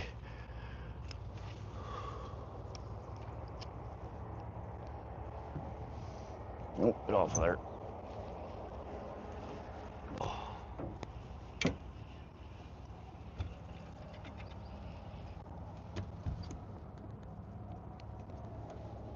I don't have to pay for any fishing license. Oh yeah? I know some states don't require it. I think somebody said Hawaii doesn't require a fishing license. And I think when I was down in Florida, if you're fishing saltwater and you're fishing from the bank, they didn't require a fishing license. I'm sure there's probably some other states like that. What are you using for bait? We're using currently a Berkeley Flicker Minnow.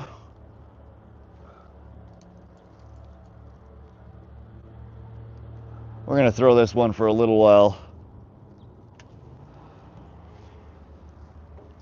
This guy, that's what we're using right now. A Berkeley Flicker Minnow. It's just a little crankbait. Same here. No bucks required, just have to ask our neighboring farmers to decimate fish populations. Okay, so that is, if you are fishing a private pond here in Montana, I don't believe a license is required. You just have to have landowner permission. But if you're fishing any public waterway, you do have to have a license. Michigan, $11 for seniors. That's not bad. Vincent, no, we don't have crocodile here in Montana.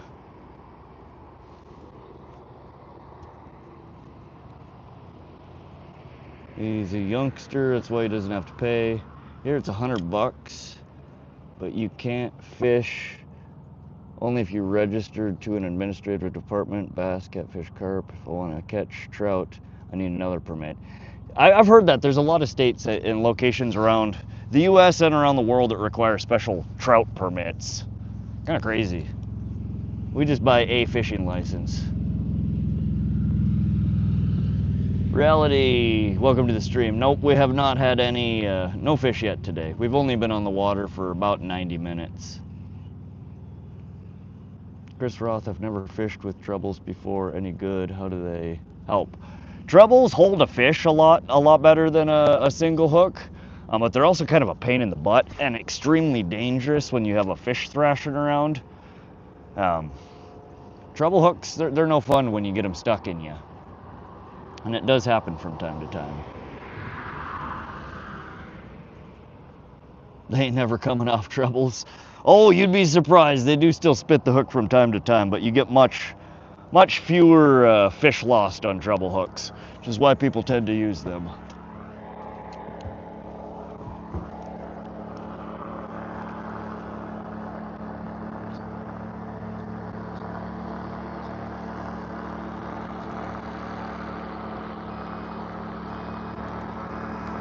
No more than one hook with barb. Yeah, so that's something that differs a lot depending on where you live. How many hooks, what kind of hooks.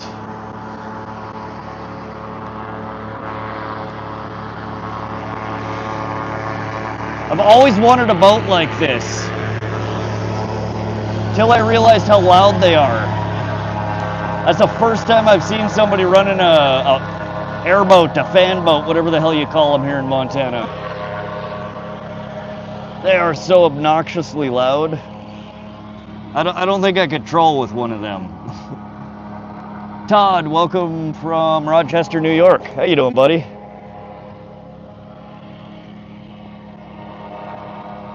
Glenn McIver, welcome to the stream. We're doing good. We're on the water, we're fishing, the weather is beautiful. We haven't got on the fish yet, but we are working on it. And I do not like how this lure's running. I am swapping this guy out. We'll switch to the jointed, I think it's a jointed flicker shad that Crappy Man had picked out.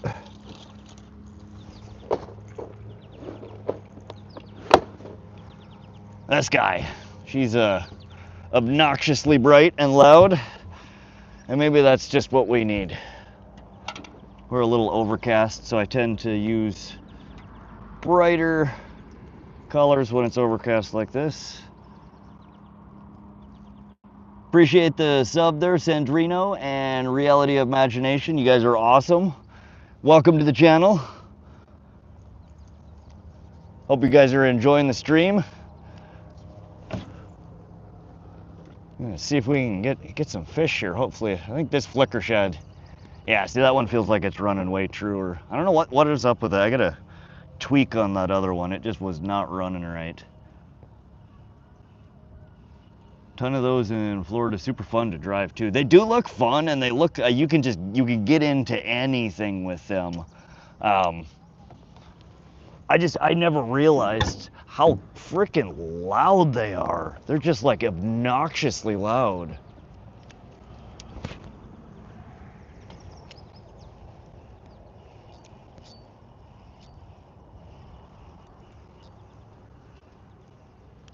Come to SA, no license required. Ask your neighbor and receive. Nice. What did you catch pike on? Bob S. Pike I normally catch off of smaller crankbaits here, like a Bandit 100 series, Bandit 200 series. I've also caught, the big one that I caught, that 22.5 pounder I caught off of a Google Eye jig with a white paddle tail plastic on the back of it. Pike will bite off of anything, honestly. You just gotta find the pike. About to get slammed, I hope so. Hope you're having a great day. I appreciate that, Wisteria. We are having a wonderful day. I hope your day is going great as well.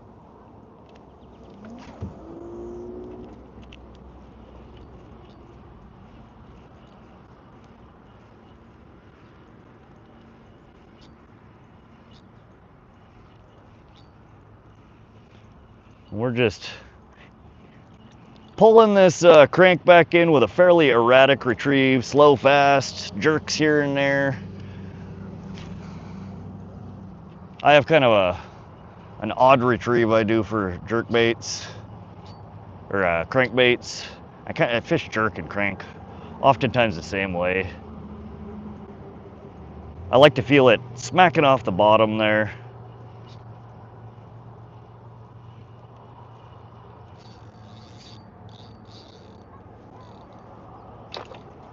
Oh, we hooked into somebody's line there. What is this?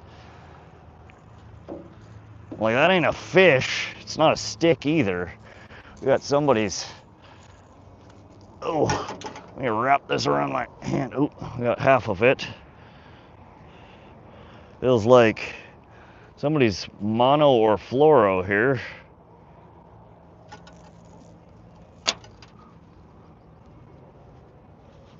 I like to try and get this crap out of the water if I find it.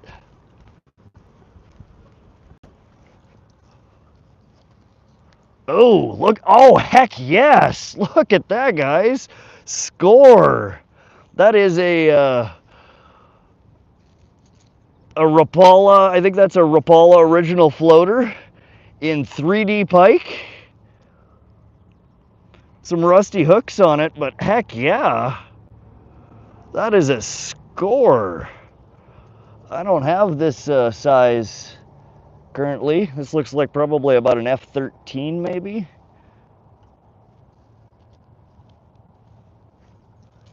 Look at that, guys. That's what we caught a lure, not a fish. Yeah. Let me get this off the line here so I don't hook myself with it. That's an $18 lure, guys. And it is actually my favorite style. I love to fish pike color and rainbow trout and brown trout. Those are my three most fished when I'm fishing an actual fish pattern of a lure.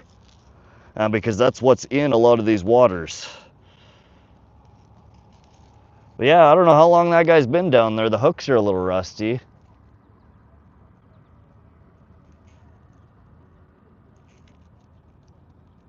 Rapala, Ireland.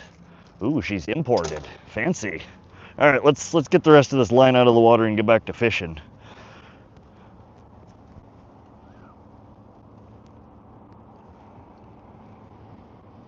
Try and not tangle it in our line.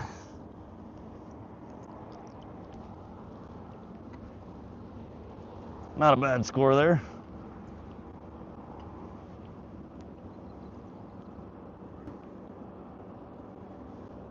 No, we don't get live bait around here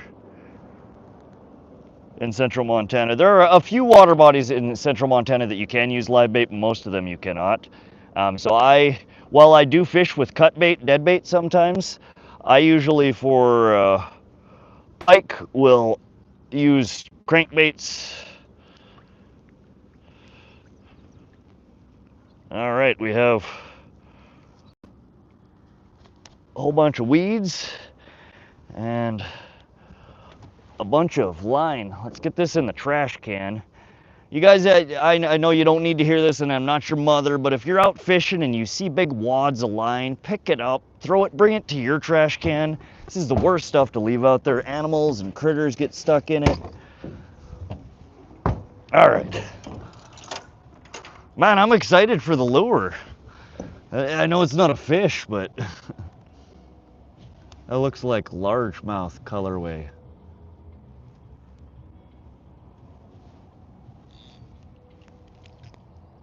Wrapped around the end of the pole here. I know I've missed a few chats there, you guys.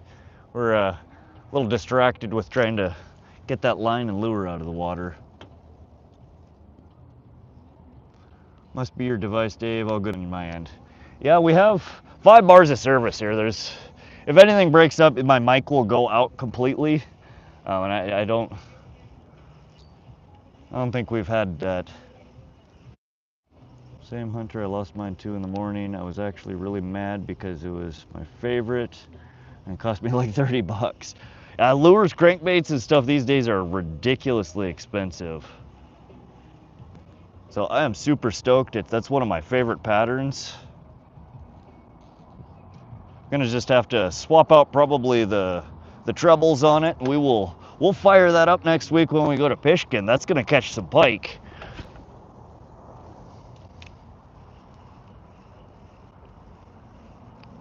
$30, I'm going for a swim for that. Lock on. Welcome to the stream. Joel Vetters, what's up, Joel? How you doing today, Joel? Been a while, a little while since I've seen you in the stream, I think. Hunter blue collar. I would have swam and got it, but I wasn't sure where it landed. Yeah, a little hard to find if you don't know where you sent it. Bruce Matthews, have you caught anything today? We just retrieved a $15 lure. That's our only catch of the day so far. We're still at it. We're still going at it. We're gonna be live for the next about 8 hours ish, maybe a little longer if we do some bank fishing afterwards.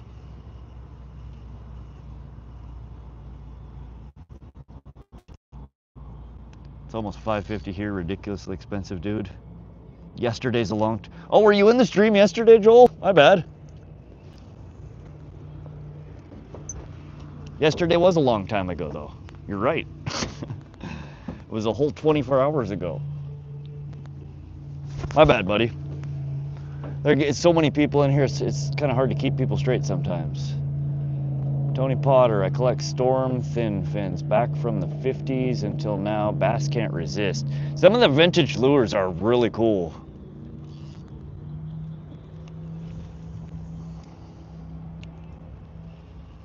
$93 likes. That's what's up. Almost at 100. Thank you guys. There's at least 4 huge trout in the Missouri right now swimming with my bobber connected to them. Line broke above the bobber. Oh man, that's so frustrating. When I was down at Largent the other day on live stream, some lady and her daughter came up and they had fished out a bobber that was floating and moving around and brought it over to me, and it had a little perch attached to it. God knows how long that little perch had been living with a bobber attached to it. But we got the hook off of it and the bobber off and put her back in the water. It did swim away. I got 40,000 plugs. I got 700 fishing rods and reels and probably another $700 reel. That's a lot of tackle, Brian. That's I mean, I thought I had a lot of tackle. That's crazy. I run 20-pound Power Pro braid and try to pull up the snag. Hate breaking them off. Yeah, that's one of the main reasons that I switched over to heavier braid. I used to run 15-pound. I did for quite a while. And I was just losing too much crap. I switched to 30-pound braid, and I'm able to retrieve. I still lose stuff from time to time, but I do have much better luck yanking stuff off the bottom and pulling in giant logs and crap that, you know, my lures get attached to.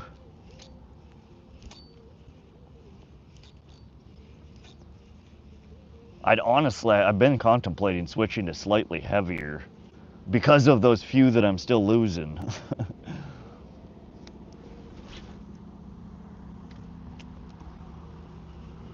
Only 40,000 amateur numbers, right, Canadian?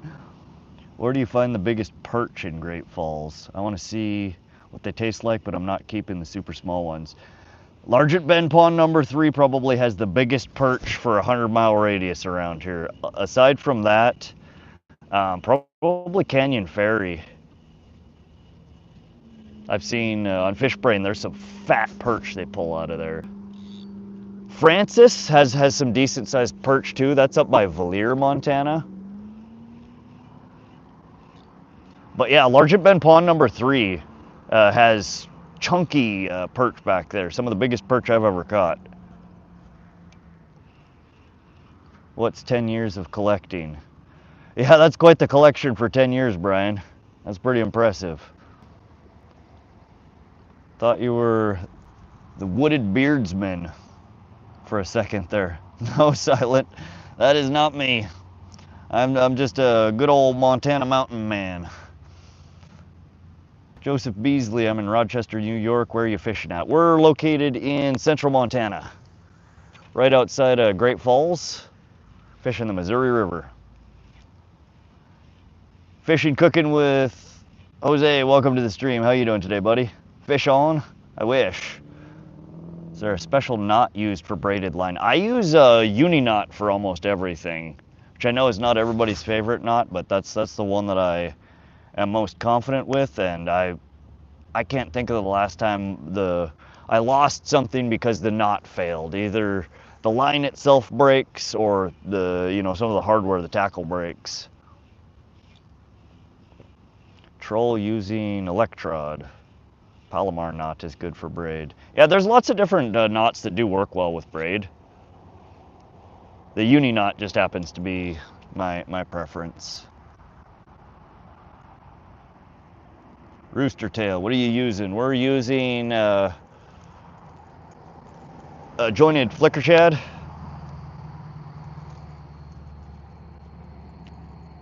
Tom, how often do you go fishing? We usually stream at least two to three times a week on this channel. Sometimes more. It really depends on weather. But I fish quite often. Hope you get plenty to eat. Good luck. I appreciate that, Silent. Thanks for stopping in and checking out the stream today.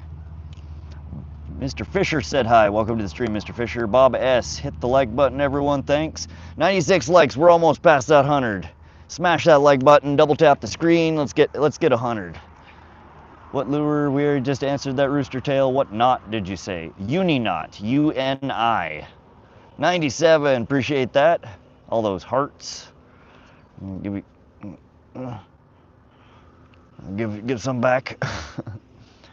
Bro, where is your place? Fran, I live about 15 miles from here. 101, there we go. Thanks, guys. We smashed 100. Little big queso, I really want to see the one that you caught. We haven't caught anything yet today, Little Big queso, other than we drug in a fancy Rapala, I think this is like an F13 maybe, something like that. 3D pike floating minnow. It's one of my favorite lures that I've been killing it on pike with, trolling at Pishkin. I just picked up a Shimano Stratic 2500 HG reel and a Daiwa CDN Custom MLXS rod, super sensitive. Can't wait to catch a nice 5-pound bass on it.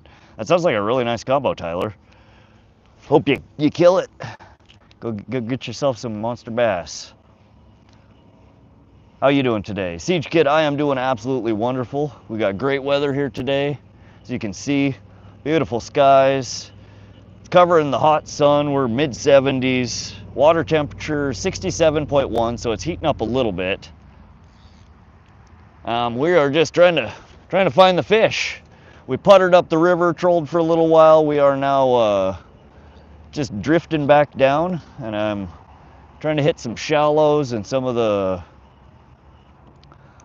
humps and bumps that we're seeing on the fish finder here. I want you to use that lure. Oh, okay. Yeah, we could throw that out there in a little bit. That one's not too big for ooh, there's a fishy fin sticking up over there. Come here, fishy. Probably a carp though. I don't think I'm gonna catch a carp off a flicker shad. Stranger things have happened though, I guess. Yo, you hit over 100. Yes, I know. Look, I see that. 107. We're got a good amount of likes so far in the stream. Thanks, guys. Cast your yellow with red diamond Daredevil. We could try doing some Daredevil action here in a little bit. Just trying to give this jointed flicker shad here an even shake. We've only had her on for about 10-15 minutes. Bro, I'm living in India. It's 1:41 a.m. Nice, it's 2:12 in the afternoon here. You're like 12 hours ahead of me. Hey, Anson, welcome to the stream. Please speak English. That's the only language I understand. Coal Roller, welcome to the stream. How you doing? Siege Kid, glad you're doing good today. I appreciate that, Siege. How's your day going? Bob S. Preseason game ending in final 24-24 tied Bears. You can't end in a tie. That's not how it works. Hey, we're in the same time zone. Kyle, where are you located? Welcome to the stream, by the way. Ski Mask Blaze. What's up, Ski Mask? How you doing today?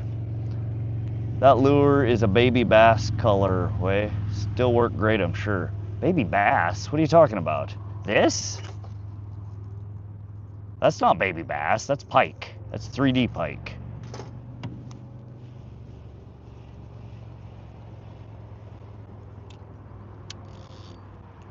In preseason, you can end in a tie. I did not know that. Interesting. I thought it went to overtime. CO, baby. Okay, Colorado. Nice.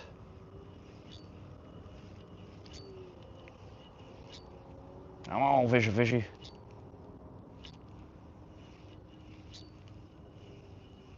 We are drifting rather slow. We like hit a dead pocket here.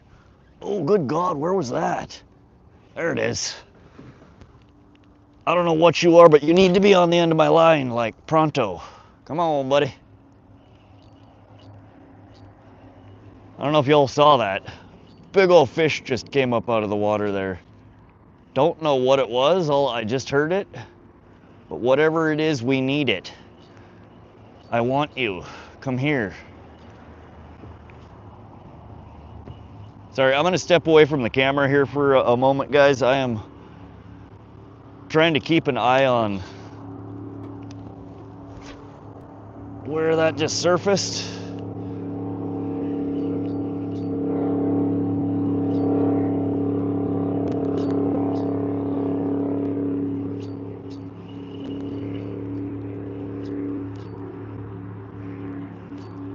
Come here, buddy. Oh, there he is again down there. I don't know what that was. Is that a carp? Did you guys see that? It was like right down that way. That's the second time it surfaced. Looked like a good, probably 24 plus inch fish. Fat body though. Didn't look like a pike, didn't look like a walleye. Might have been a fat rainbow. I don't know. Now, I guess you guys can't see that way. The camera's pointing the wrong way. Can hear you fine. Buenas pescas. Welcome, Felipe. Harry Hobbs, welcome to the stream. What time is it? It is 2:15 Mountain Standard Time.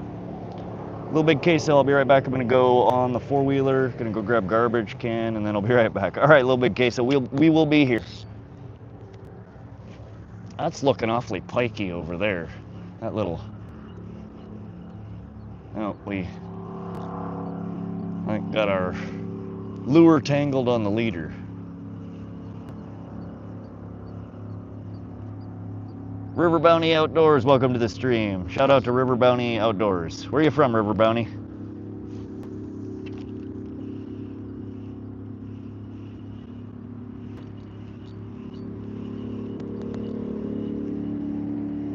I just looked the lure up. It's a Rapala Husky Jerk in the baby bass colorway. They have pike colorways too, though. Is that a Husky Jerk? I don't know, buddy. I'm gonna have to look it up when I get home. That looks just like my original floaters. I have a whole tackle box full of them. And that to me looks like the 3D pike, not the bass. I'll look it up though. You might be right. I saw it. That was a Loch Ness monster. I'm right 505 of the time, 100%. We'll take your word for it. Yeah, I have some Husky Jerks too. I guess I could compare it. Oh, surfacing right in front of the boat. What are you? If it's a carp, it's definitely not going to bite on this, but if it's anything else, it might.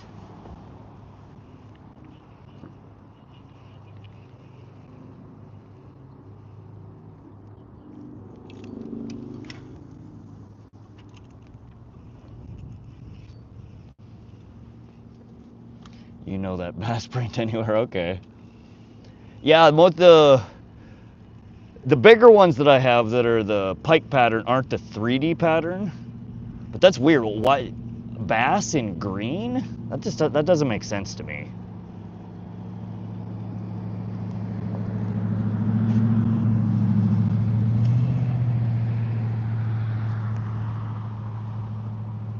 Wisconsin. All right, Rivers Bounty.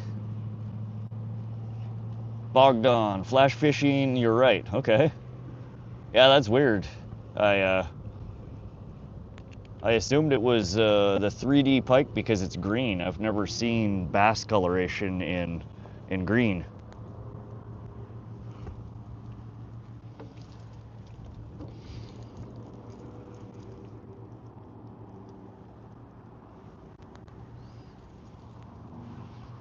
I don't know. We'll pop out our colors catch fishermen. Yeah, you're right, Tay.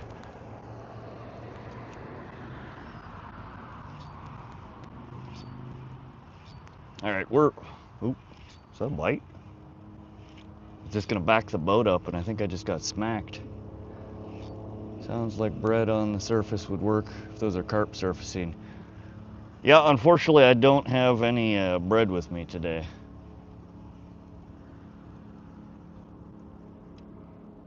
Rollander is south of me.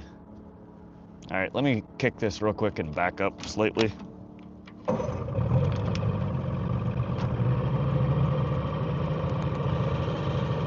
We're gonna get back out into the channel here.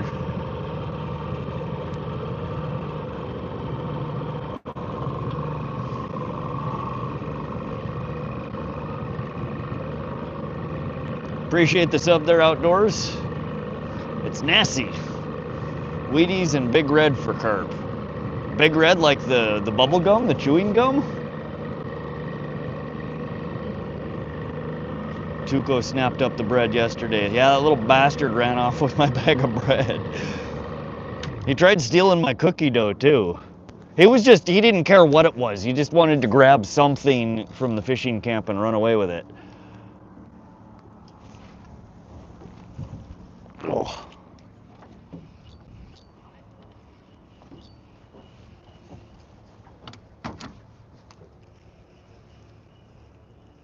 What's up, Hayden? Yo, homie, you pop back up. Caught anything now? Nope, not yet. I have caught a carp on a crank. Have you, David? What style of crankbait? And did you actually catch it in the mouth or did you foul hook it? I've had a couple of people tell me that they've caught them on cranks, but I don't know. One of those things you gotta be there to see it to believe it. Always sounds like bullshit to me when somebody tells me that.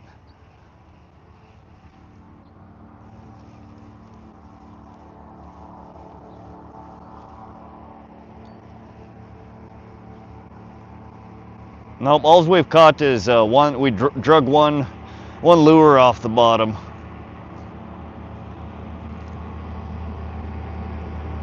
Which I'm told is a Rapala husky jerk in bass pattern. Looks like Northern Pike to me though. What are you fishing for? Northern Pike and Walleye.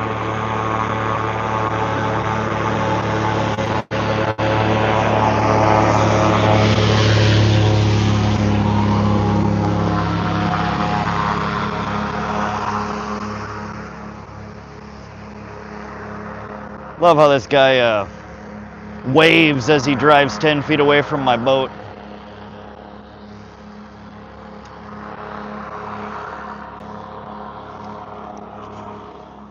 I wish they made people take like a driver's ed course, like you have to take to get your driver's license. I wish they made people take a boater's safety course.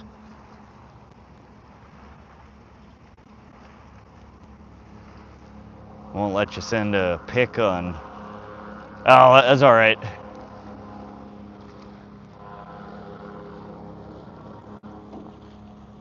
Yeah, I don't know. This jointed flicker shad does not seem to be on the money.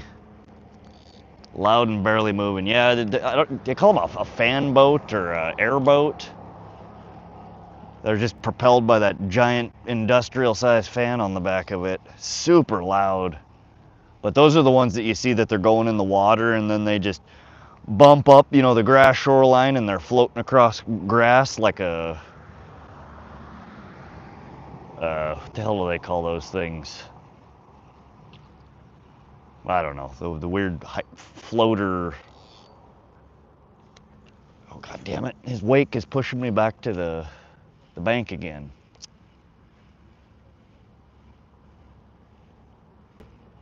what the hell are those, the machines called that like expel air out the bottom and they have the big rubber bellows around them and they basically just float? What the hell are they called?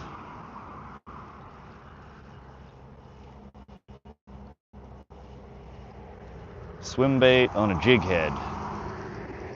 Yep, that's what I caught the big pike with. Paddle tail.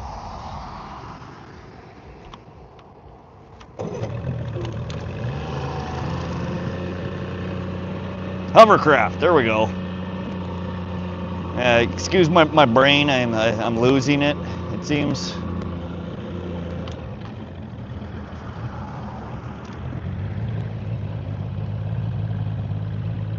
But yeah, those airboats, they just float up and scoot over, you know, swamp and grass and shit, just like a hovercraft does.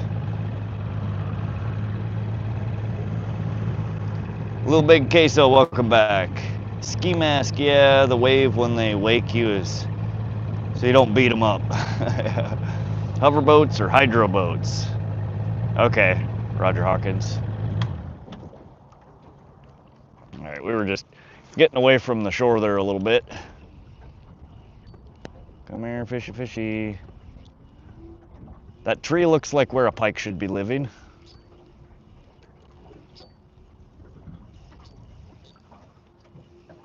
Dave James, nope, no fish yet, buddy. Uziel, welcome to the stream. Those will be in GTA 6 watch, maybe. Looks like a couple of nice points coming up.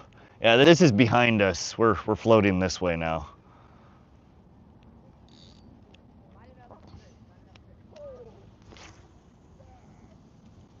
We'll probably head back upriver after a little while. I think I'm gonna float us down to under the bridge. We'll fish under the bridge for a little bit. I mean, honestly, we might go up the Sun River a little bit today. I don't know. I've caught some good pike up that way too. And I know that walleye are in there. They're not as common of a catch.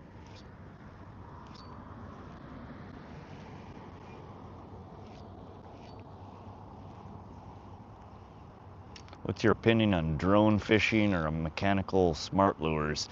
I've wanted to get a little drone boat to do drone fishing. I'd never seen it. I was sitting fishing one day talking with my buddy, and I had one of those moments where I was like, oh, I just thought of the coolest thing, we need to do this. And then I got home and Googled it and I was like, damn it, somebody already did it. But I don't know, I think as long as you're within the regulations of where you're fishing, more power to you. I'm not gonna judge how people fish, what methods they use. As long as it's allowed where you're at, I'm not gonna judge. I think it'd be fun. What I wanted to do was get a little drone boat and hook my, I have a little portable fish finder on it, a little castable fish finder, and I wanted to trail that behind, and behind the fish finder, you know, throw, you know, like 30 foot of line and run a crank or something behind it so I could just troll around and watch on my phone and try and find fish. Basically video game fishing. I've never tried any of the mechanical lures though.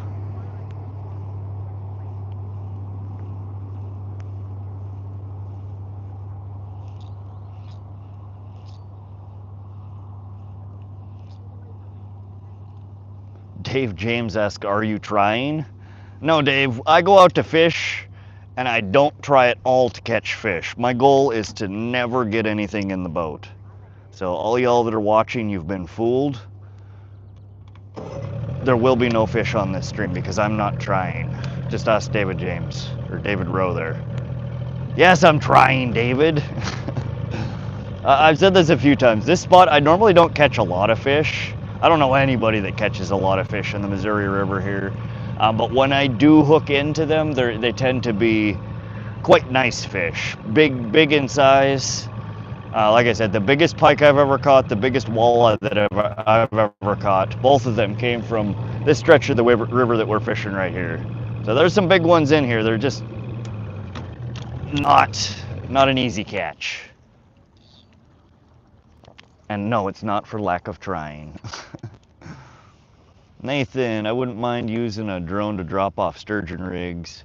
That'd be pretty cool. That was originally what I was thinking, is, you know, using it, like, because I have seen, well, since then I've watched some videos, people like that ocean fish use them. They carry, you know, like a whole fish head out, you know, fly it out and drop it past the waves, past the wake. I wanted to get, you know, just a little remote control boat to do it with.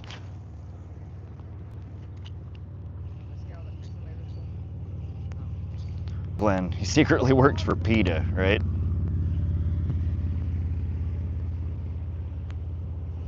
And some guy uses the drone to take the lake more far away. Yeah, to bring your baits out. I wanted to actually troll from behind one though, a little remote control boat.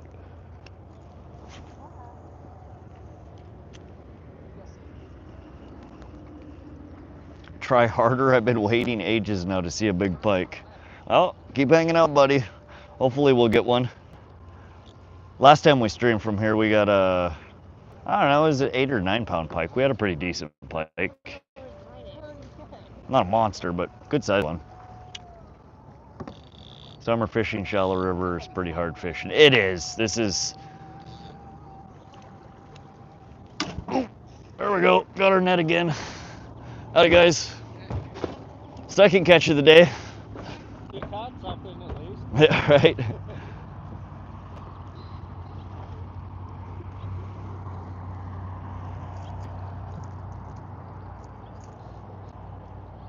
Ouch.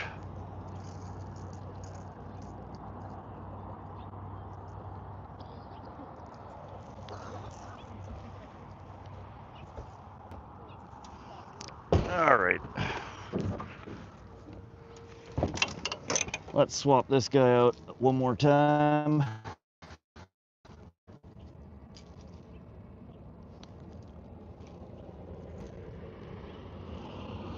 Yeah, I've never done super great here quantity-wise for fish, which is, it drives me crazy because the fish finder, if I were to turn the beeps on, you guys would be hearing beeps all day long.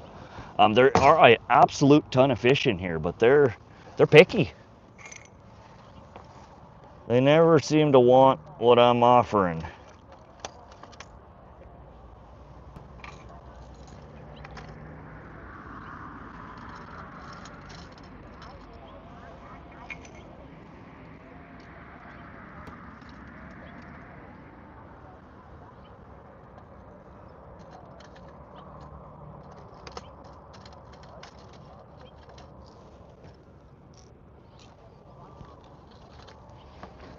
I think I am gonna switch to a Bandit 100 or run that guy for a little. Actually, let's try the spoon. Somebody had recommended the spoon. Let's do some spoon action here for a little bit.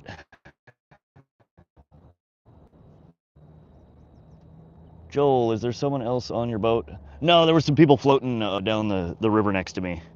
They were on a kayak and a tube.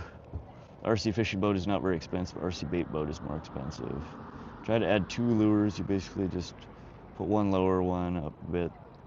Little Big Queso, I could if each lure only had 1 hook on it. I'm only allowed 2 hooks on my line when fishing rivers here in central Montana.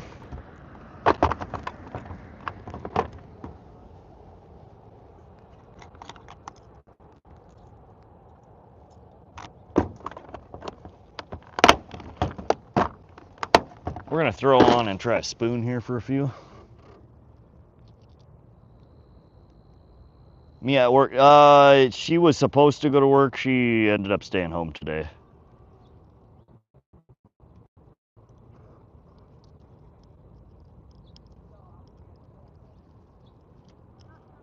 She didn't feel good.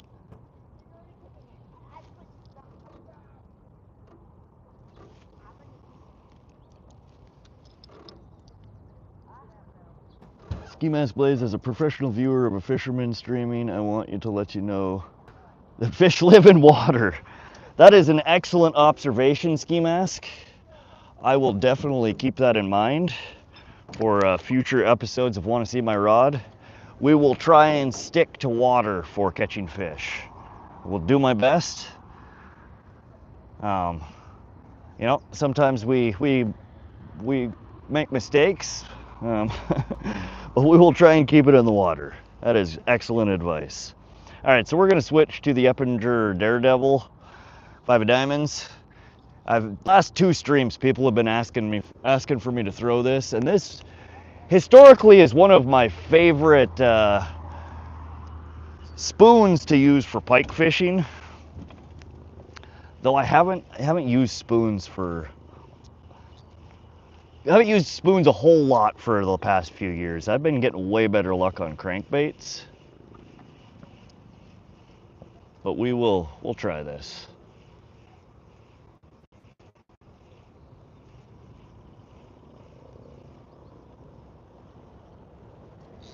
We're in about 10 foot of water here, not super deep. I'm actually gonna set these poles down so I stop having to fish around them.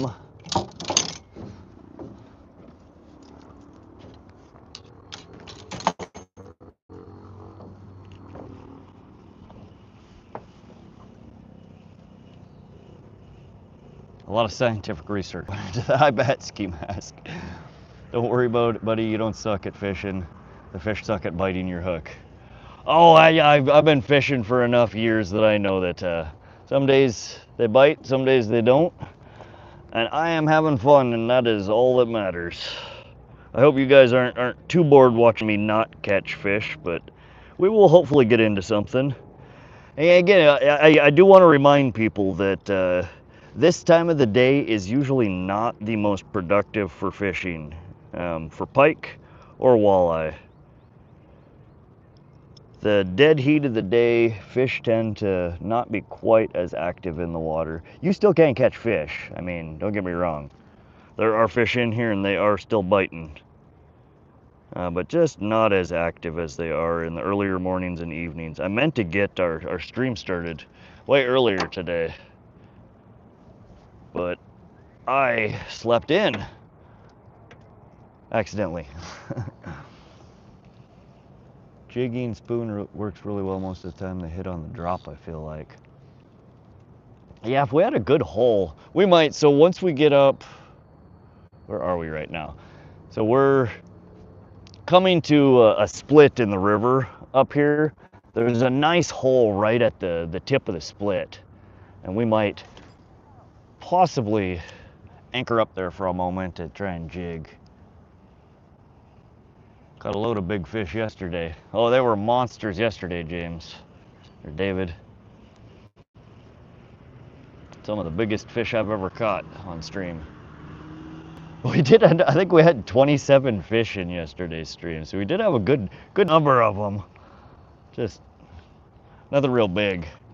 I need to grab a soda here. Oh man, it's getting toasty again. Those clouds need to come back. It goes from being like mid 70s to like mid 80s the moment the cloud comes out from behind the sun comes out from behind the clouds.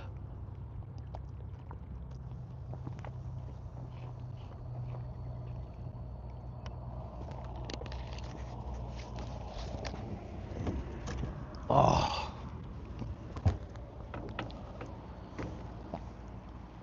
And smoke. Where are my smokes? Who took my smokes?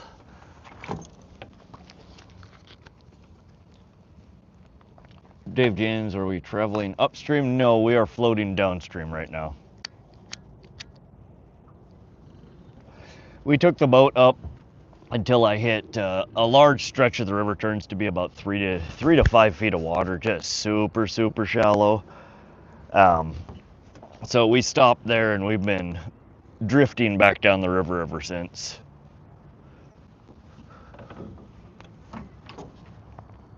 I really wish I could have 2 poles in the water. It drives me nuts, only being able to fish with one.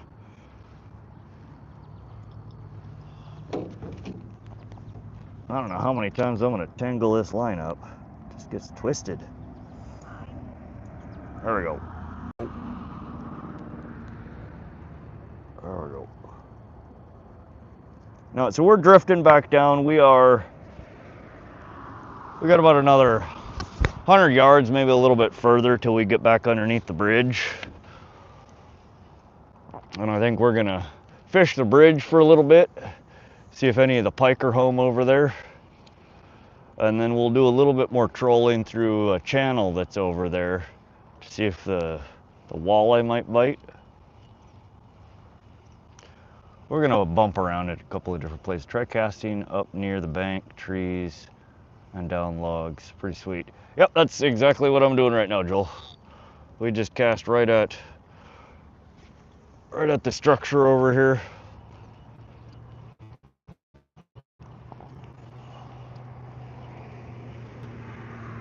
Should always fish upstream. Sometimes. I don't always fish upstream, Dave. You can use 2 rods from shore, but not from the boat there. No, I can use 2 rods from ponds, lakes, and reservoirs. From rivers, streams, only 1 pole, 2 hooks here in central Montana. 1 pole per person.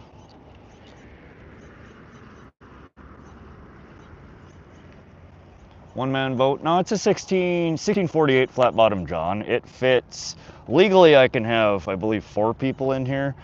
It's a little cramped for 4 people. I don't like to fish it with more than 2 and a child, 2 and a dog, 3 small adults. It's a good sized boat for 2 people. Not really many more. I'd stick to water now when I fish. No parking lots, no yards, mowed or unmowed. I had some success with grocery store, but apparently my license isn't valid. Yeah, I have never tried fishing in the grocery store. I don't think my license permits that either. Ski mask.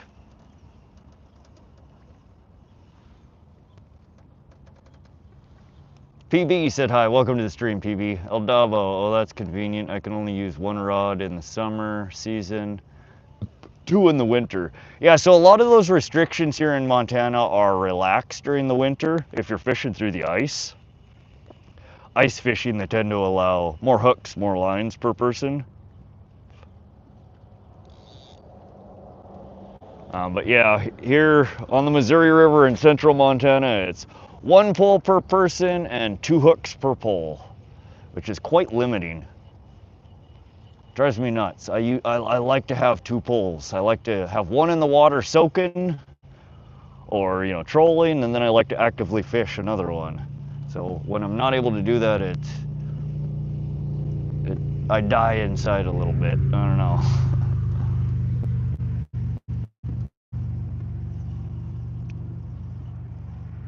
Hooked on Adventure says, smash that like. Appreciate that, Hooked on Adventure. Oh, picked up some trash here. Good luck. What's the rod setup? Nathan, we're running a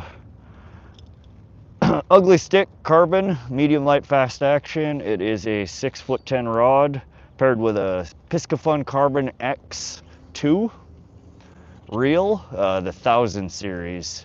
Super light, super sensitive. It's kind of my favorite all-around pole. I have 2 of these currently, and I've been thinking about picking up 2 more. Super sensitive, super light. I fish way heavier line on it than you're supposed to. I catch way bigger fish than it's typically rated for. I've pulled in multiple, 15 to 20 pound fish on this guy, and it handles it wonderfully. They're about $100 if you can get them on sale, this combo. Pretty decent price point. I highly recommend it if somebody's looking for a good all-purpose rod.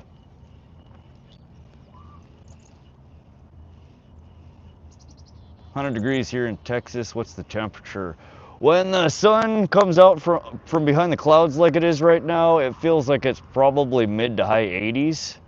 As soon as the clouds cover the sun, though, it dips back down into the mid to high 70s. Super comfortable. It's a bit roasty toasty right now. Not digging it.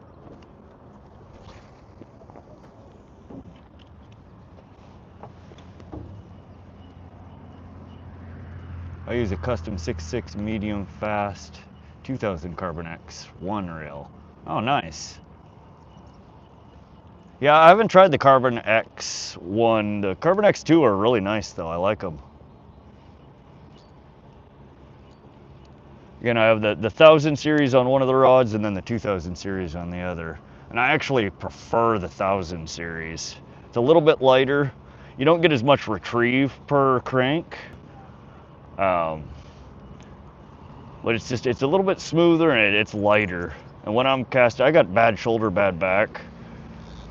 So when I'm casting all day, that little bit of extra weight shaved off really seems to help. I'm not quite as sore at the end of the day. I can throw it for longer.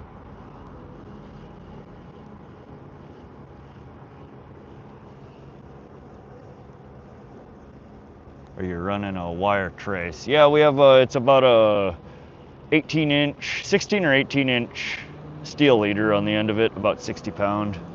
Both walleye and pike that we're targeting today have quite large chompers. So I'm trying not to get bit off. We're running a spoon right now. Wire leader.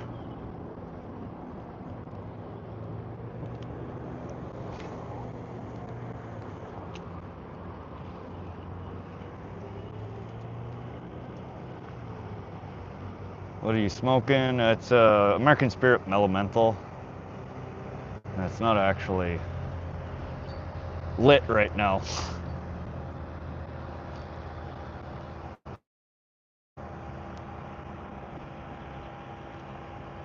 Is your rod circumcised? It's however it came from the manufacturer. I didn't recall reading the circumcision stats on it. Not sure. Thanks for subscribing, that guy HD. Welcome to the channel, buddy.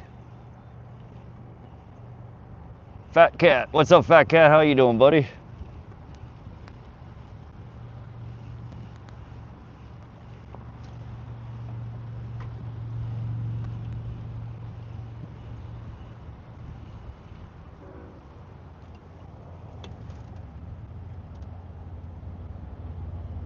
I never saw the pamphlet on circumcised rods. Yeah, me either. I wasn't aware that was a a feature. You even smoking that? It's getting shorter. It isn't getting. No, it's you watch my streams, oftentimes I will have a cigarette hanging out of my mouth. I do light them. They go out quite frequently. But I also subconsciously I try not to light them. I find that oftentimes if I just keep it hanging out of my mouth, it somewhat tricks my brain into thinking that I need to light it. It's such a bad habit. I've been trying to cut back. It's not working out so well though.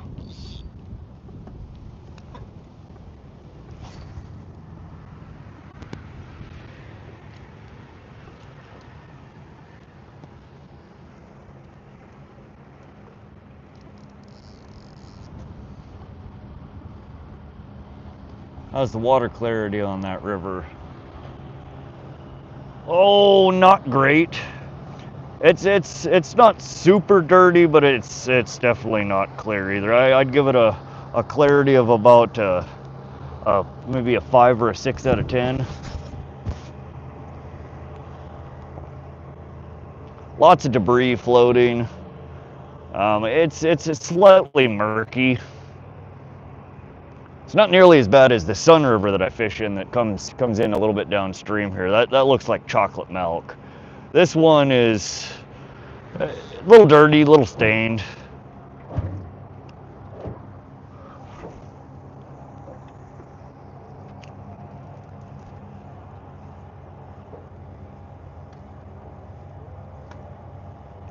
I don't know about his rod, but it has a big knob attached to one end. I'm gonna order the Ugly Stick Carbon medium right now. Only 80 bucks on Amazon. Yeah, they go on sale quite often. And again, mine's the medium light fast action. The medium's a good rod too. It's a little stiffer than I like for casting. They're not quite as sensitive. Not as much of a parabolic bend. Still a very good rod.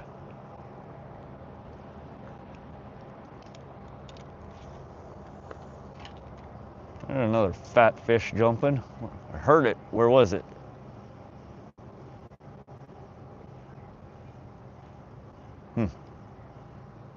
Don't see it. Sebastian, welcome to the stream. Nope, we have not yet caught anything. FOE, welcome to the stream. How you doing, buddy? Bogdan, link please.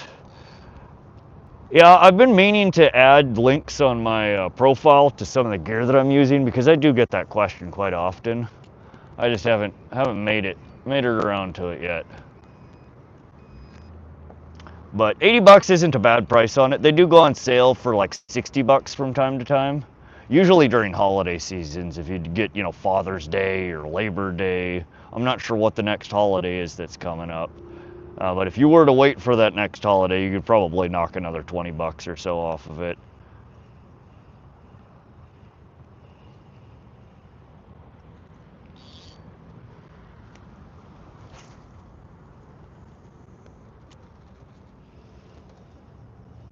Try a different lure. Yeah, we'll probably switch out here in just a moment. Backyard Fun Country Boy, what's up, buddy? How you doing? You got a license? Yes, I do have a license.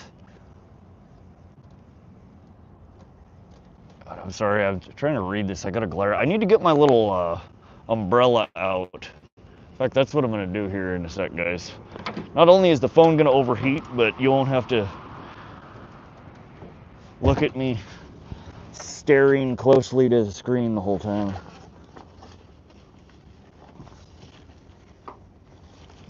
Where did I put my damn umbrella? Where are you? There it is. Yeah, when it gets like this, it's just a glare on the screen. It gets really hard for me to see. So we got this little umbrella that clips on the phone. Use your Rapala. Yeah, I should toss that guy on there. I just wanted to try the spoon for a little bit. People keep asking me to try the spoon.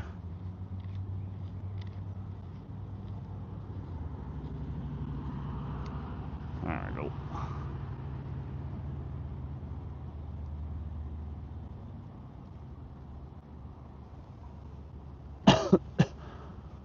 Glucion, welcome to the channel. Thanks for the sub.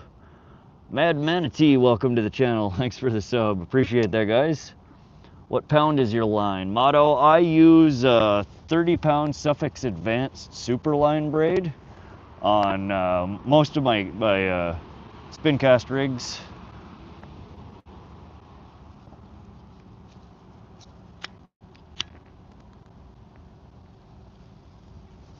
I used to run spider wire for years, and I loved spider wire. It was good wire, or good braid. But I did notice that I got quite a few wind knots with it, more so than other brands that I used. And after I switched over to the Suffix, I really like it. It's some of the favorite braid that I've fished in quite a while. But we're getting really shallow here. I'm gonna bump us back out into the deeper part.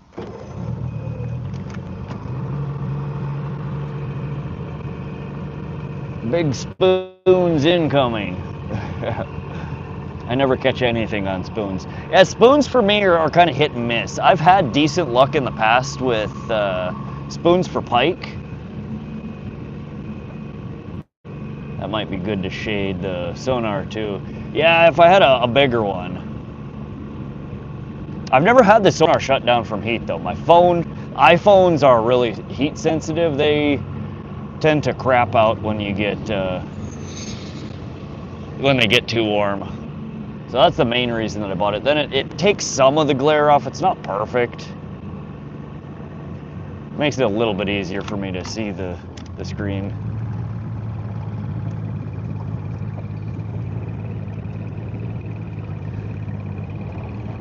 Katrina, got any bites yet? No, unfortunately, we have had 0 action so far.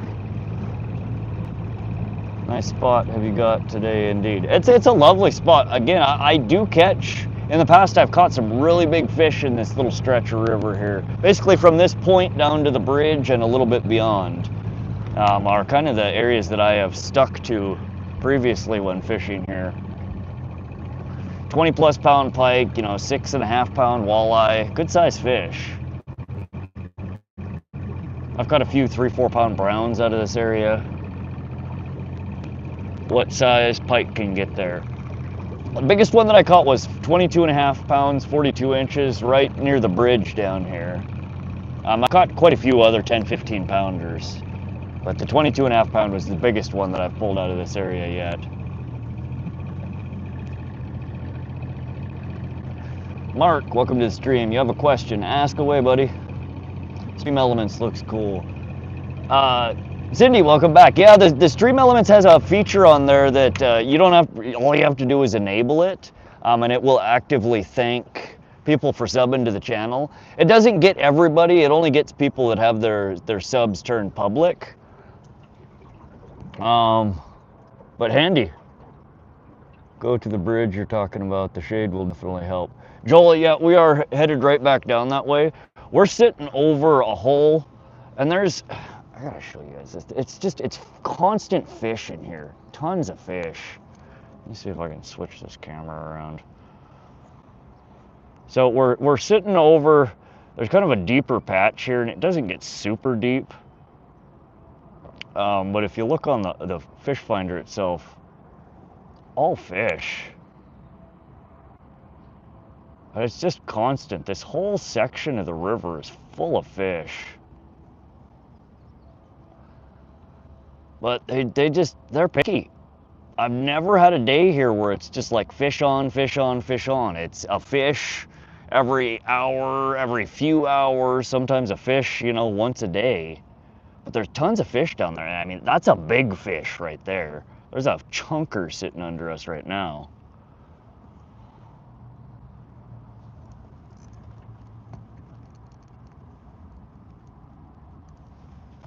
The medium light only comes in 1 piece. I need a 2-piece. Okay, Flash. Yeah, I avoid 2-piece poles like the plague. I hate 2-piece poles. So yeah, the medium light fast action does come in a 1-piece. Do you literally need to balance your setup so it says that your setup is balanced? What are you talking about, Mark? Kipper Lane, yo, welcome to the stream. How you doing, Kipper? Jaden, what river are you on? We're on the Missouri River in Great Falls, Montana.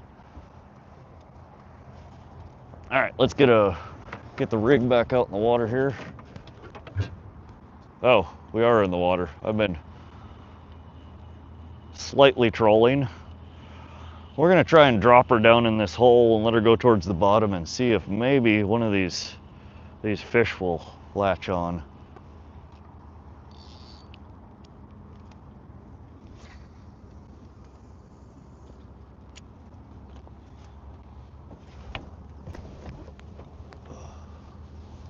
Get your bait down there.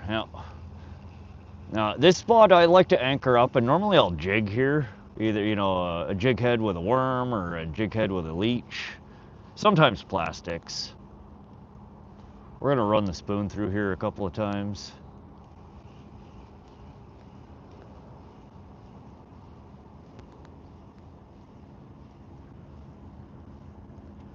According to medical science, catching fish in nature, including other outdoor activities, helps people live a long life without deadly disease. Yeah, I don't know about that, Udek. If not, if you fish for 4 hours, it's like going 8 hours to the gym. Oh, okay. Lot, welcome to the stream. How you doing, buddy? Subbed up. Appreciate that, Lot. Hope you enjoy the stream and the content. We do stream on this channel 2 to 3 times a week, sometimes more. Sometimes we're on the boat, sometimes we're trolling, sometimes we're casting. We do bank fishing. I fish from lakes, reservoirs, streams, rivers. Kind of do a little bit of everything here on this channel. Oftentimes we do fish for pike. We've been fishing for walleye a lot more lately. I do fish for trout from time to time.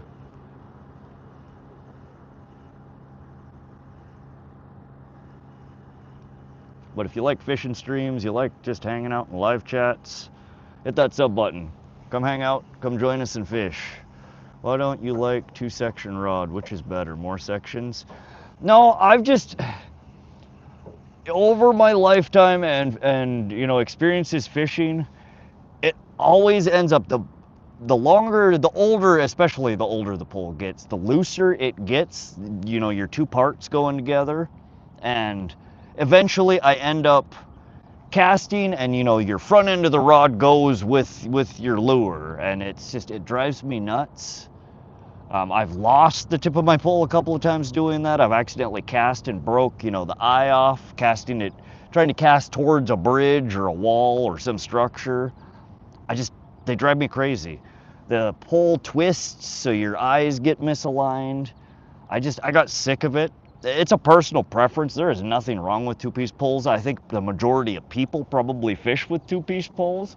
They just drive me crazy. I avoid them. I much prefer one-piece poles. They're a little bit more of a pain in the butt to transport, but I prefer just removing the whole twisting and falling off from the equation. How many cigarettes do you smoke daily? Usually about a pack, 20 cigarettes. Greg Thomas has subbed up. Appreciate that, Greg. Thanks for joining the channel. Jaden Putnam, you ever fish for steelhead or salmon? So steelhead, we're landlocked here. We don't have ocean. Steelhead, from what I understand, are basically just a rainbow trout. It's the same species. They're just called steelhead because they spend some of their life in brackish or salt water. I do fish for rainbow trout though, yes. Salmon fishing is often, we have kokanee, we actually have 3 different species, I think, of salmon here in Montana. I've only ever caught kokanee salmon, and it's usually as a bycatch when I am trolling for trout. I would like to actually go out and target kokanee though, or we have 2 other kinds of salmon that I've never caught here in Montana. Caught a 17-pound carp today and a couple more double-figure carp. Heck yeah, Elaine. That's a nice carp. I caught a 18.5-pounder earlier this year, and man, that sucker was fun to pull in. But congratulations, that is an absolutely nice, fat carp. Bogged on 2 sections, try to wet them first, no problem after that. Huh. Lot. I'm gonna be doing my first live tomorrow at 12 Eastern Standard Time. Lot, hit up my channel, hit up my page, and leave a comment on one of my shorts or my videos letting me know that you're a fishing streamer. And if I haven't already, and I don't know if I have, I will sub to you and I will come hang out and check out your first live. I will be working tomorrow, but I work from home, so I should be able to swing by and check it out. Ordered the Cast King Super Power Silky Braid in red color, 30-pound test. I don't know if I've ever used Cast King brand braid. Sounds good though. That should pair up well with the ugly stick. Did you decide on a reel yet?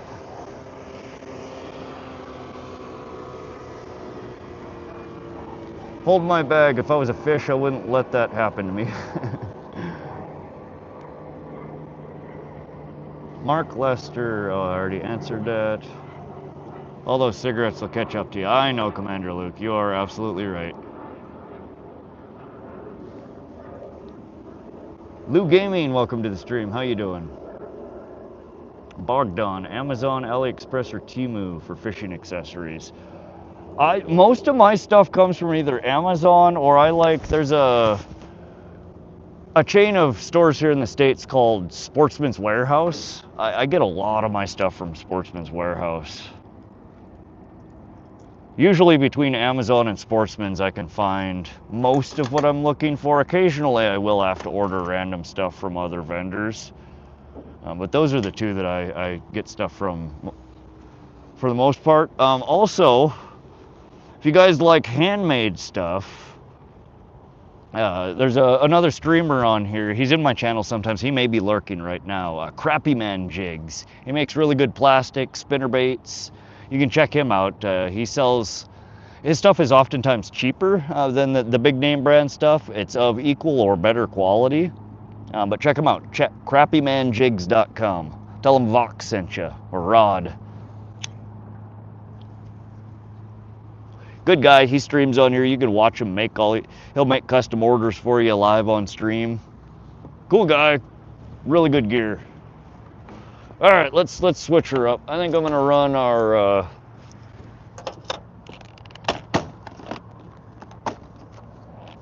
think we're gonna switch temporarily over to our Bandit 100.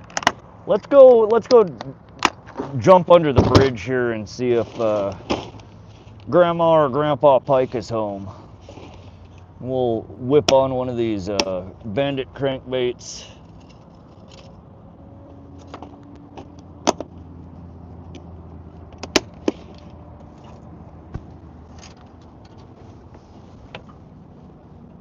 Greg Thomas, fish topwater. I've never, I mean, pike do eat topwater. Usually this time of the day is not the greatest in my experience to fish topwater. Topwater I will typically go to later in the day, early in the morning or later in the day.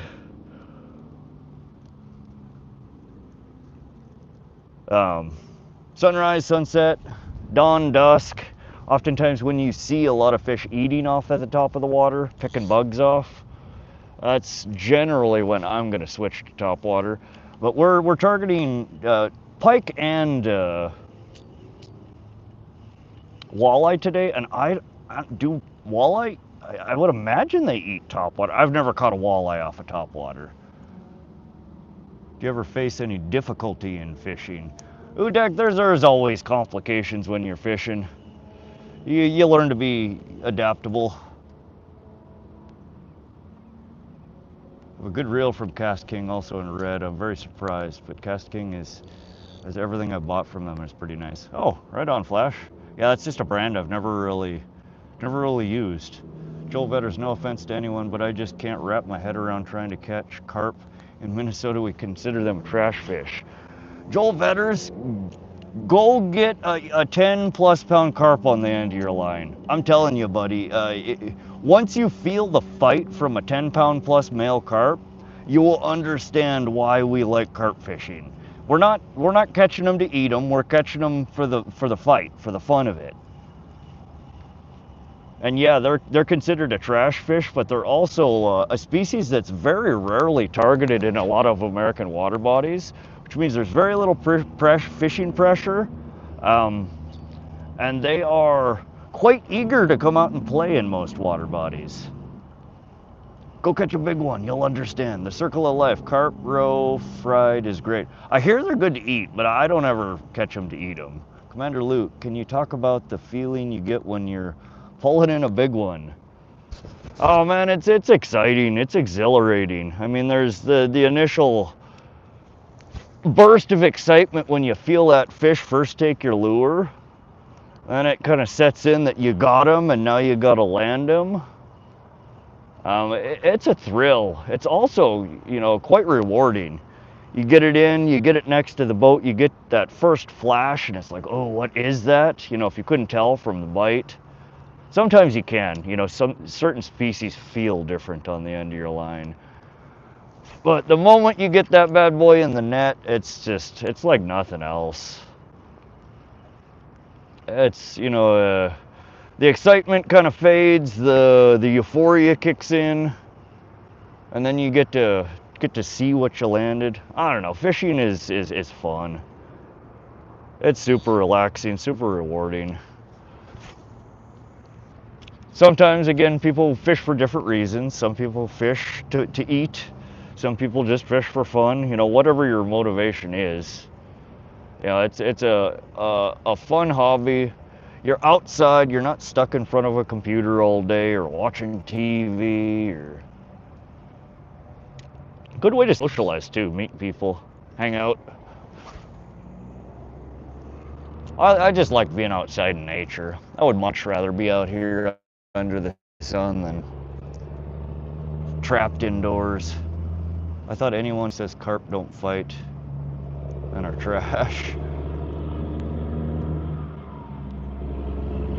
how to catch a fish in a pond if it's overfished. Josiah, that really just means it depends on what type of fish you're targeting. Oftentimes around here, like our bass ponds get really overfished because there aren't that many of them. And all I can tell you with that is try fishing key times of the day, your early morning, your late evening, when the bites are really on. Fish things, lures, bait presentations that you don't see everybody else using. Sometimes just throwing something out there that those fish haven't seen before will be enough to get them to come out and play. But above all, you just have to be persistent. Those overfished places, you will still catch fish at. It takes longer. You're not going to catch as many. But be patient, be persistent.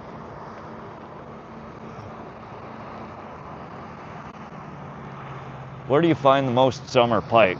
So it really depends on what type of water body you're fishing in. I generally don't prefer to fish rivers for pike this time of the year.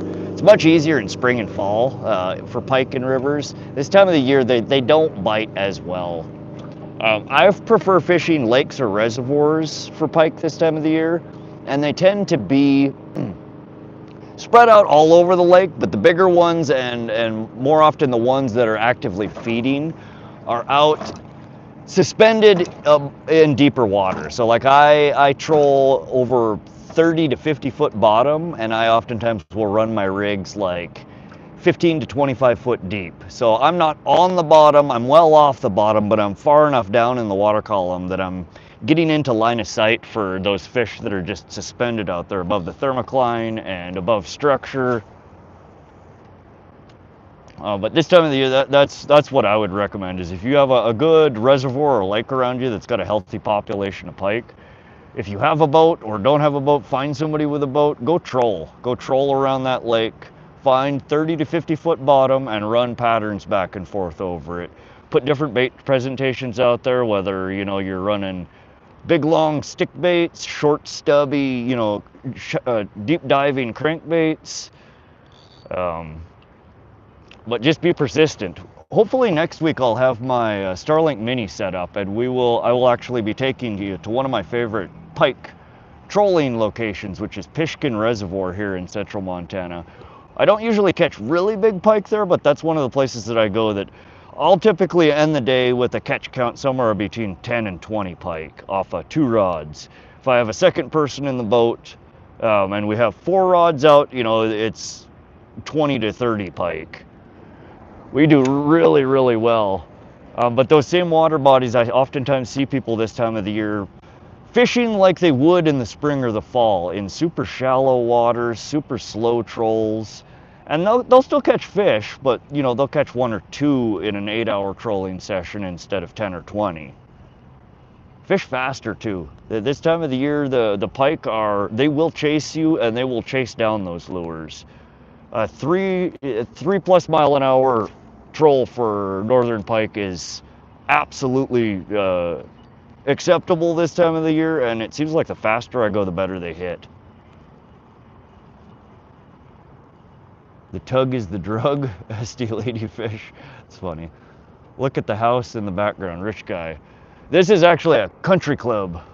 It's a rich people club. If I were to take you up the river here though, it is just mansion after mansion after mansion. Lots of money. To buy a real estate on the river's edge here in Great Falls area is substantially more expensive than anywhere else in the city. Beautiful houses though.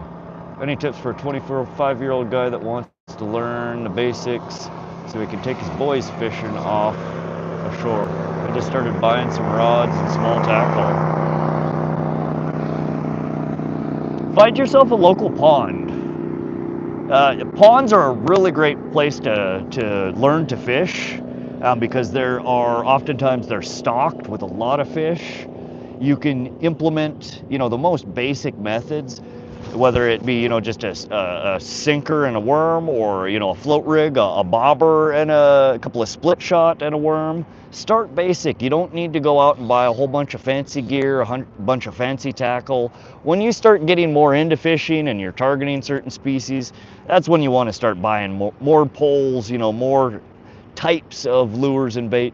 But start simple. Go get yourself a few clip-on bobbers, a couple of cheap rods and reels. Again, what I would use here is a good starter rod for anybody, whether you're a beginner fisherman or, you know, you've been fishing all your life. Good all-around rod. Ugly stick carbon, medium light, fast action, 6'10" is what I use, paired with a Piscifun Carbon X2 reel in 1000 or 2000 series. It's about a $100 combo, 120 bucks, depending on what sales are going on.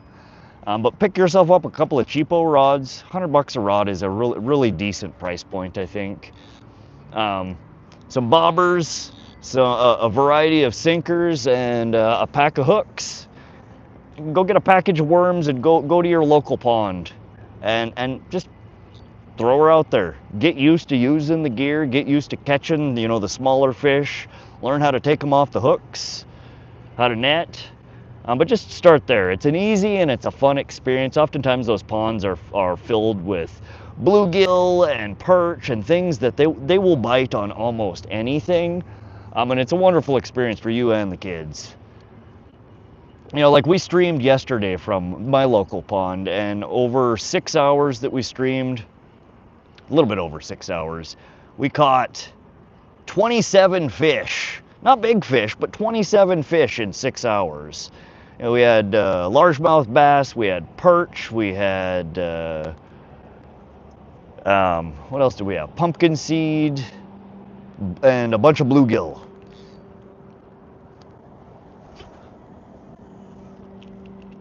But there are, again, a lot more advanced rigs and setups you could buy. Don't dive too deep down the rabbit hole. Go pick yourself up a cheap rod, a cheap reel, and just some basic gear, and get out there. And again, if you really enjoy it and you find that you're catching bigger fish than your gear will handle, then start delving into heavier rods, more specialized baits and lures. And I'm way behind. Like Piscifun Casking has blown up on Amazon. Good budget option. They make literally everything. Okay. Deck. A bridge over it. Vehicles moving on it, which is close to you and visible. Yeah, we're right next to, this is called Warden Bridge that we're coming up under. And I fish oftentimes. I'll anchor up and fish under this bridge for hours. This is where I catch most of the pike around here, is underneath the bridge, against the structure, oftentimes in the quite shallow water, but they seem to love it. The walleye that I've caught here previously, I was catching, basically trolling through this little section. There's a channel here, which we'll do a little bit more of later. I think we're gonna head over. In fact, I said that like 10 minutes ago. Let me reel this in, and we're gonna bump over to the bridge here, anchor up for a little while, and see if we can get a pike in the boat. We need to get a fish caught, and then we can go back to messing with the walleye. Alrighty. Mighty Ducks, what type of bait are you using? We're using currently a Bandit 100. It's a shallow diving crankbait, and this one is in bass color. What type of day are you in? I don't know what you mean. Evan Schultz, really needing to learn how to keep from getting my reel tangled. I have no clue how to prevent it. Are you using a spin cast reel or a bait cast reel?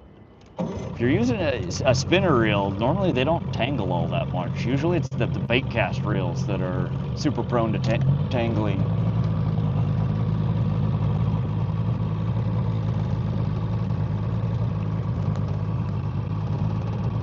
Aiden Rivers, welcome to the stream. Evan, again, my assumption with what you're saying is that you're using a bait cast reel. They're excellent reels. There's a way bigger learning curve on a bait cast than a spinner reel. I would suggest, if you are just starting out, throw that bait caster reel in the closet in the garage. Go pick yourself up a spin cast reel. They are much easier to learn. Just came back since you launched. Any luck, brother? Shaded, no, we have not caught anything yet. We're headed under the bridge here. We're gonna anchor up for a little bit and see if we can pull a pike in. The walleye have not been interested in anything we're throwing out there yet. But let's bump over here and get anchored up under the bridge. See if we can get a pike on the line. Bass Fishing TV says, I made it. What did you make?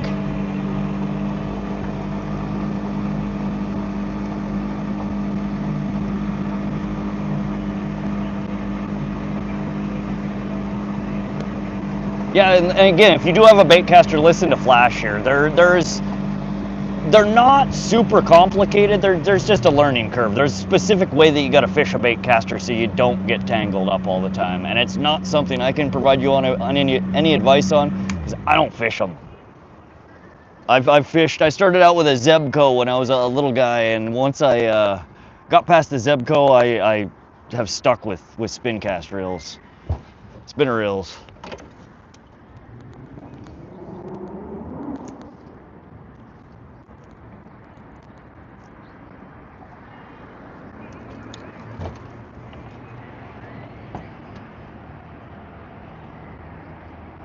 Dave James, I'm not trolling, I'm moving, and there's no such thing as too fast for trolling. A pike you control, people power troll pike at 5+ miles an hour. Probably too fast for a walleye troll, but no, there's really no such thing as too fast for trolling. Cherry pie or apple pie? Cyrex? I don't really care for cherry pie or apple pie. I'm not a big pie person in general. Trolling for marlin, 30 miles an hour. Now, adult pike have burst speeds of upwards of 20 miles an hour. You're not gonna outrun an adult pike who really wants to catch what you're trolling behind you. Look up Cyrax, you guys look alike. Oh yeah, Big Will. That name does not sound familiar to me.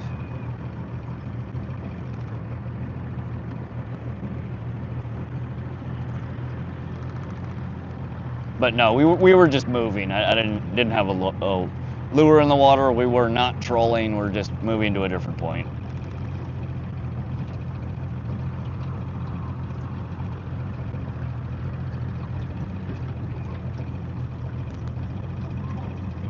Hopefully the bridge got something good. Well, this is where I've had my best luck at this spot. Again, we don't always catch fish over here, but I pulled a 22.5 pounder was pulled about 50 foot over this way. I pulled multiple 10, 15 pounders out in, you know, a 50-yard radius around here. There are usually pike and big ones in this general vicinity.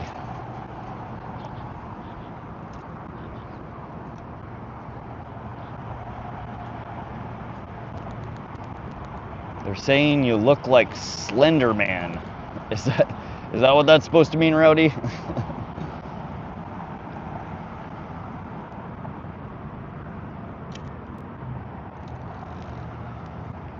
Did the sloth, he kind of looks like too from Ice Age. I look like the sloth from Ice Age. That doesn't sound very flattering.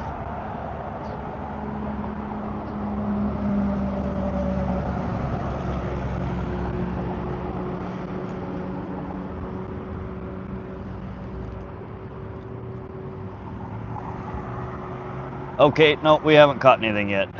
No action so far today. We are moving under the bridge here though, which is kind of one of my honey holes over here. We're seeing if any pike are home right now.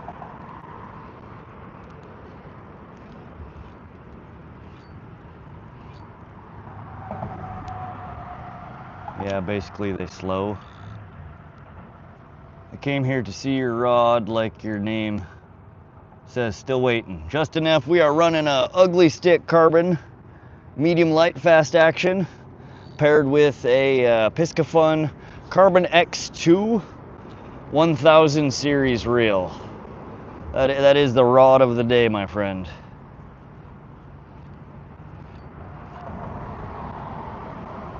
USN, looking good, brother. Hopefully you get some big fish. I appreciate that. Fortnite Toucan, I subscribed. I appreciate the sub there, Fortnite. Hope you enjoy the stream, and hope you come back and hang out. We stream 2 to 3 times a week. We fish for all sorts of different things. We don't always catch fish. We don't always catch big fish, but we have a hell of a time. A lot of fun doing it. A lot of fun trying. But welcome. Glad you're part of the channel, and I hope to see you around. I think Justin is saying you look like John Louis Gazimo. I don't know who the hell that is. What did you catch the 22-pound on? A goggle eye, white jig head, and a white swim tail.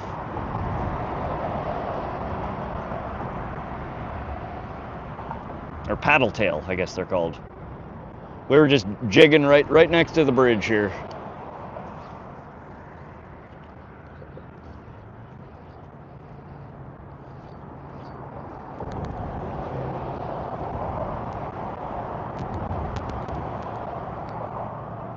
You meant the other rod. I think you are in the wrong place, my friend.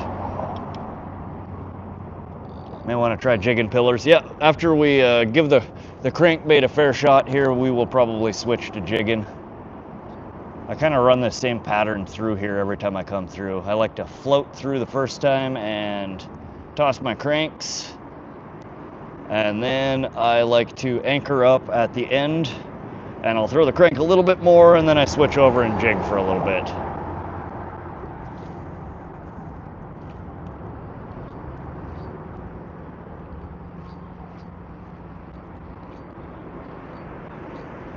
But we streamed here, not last week, but the week before, and we caught a couple of pike both days, right out of this spot.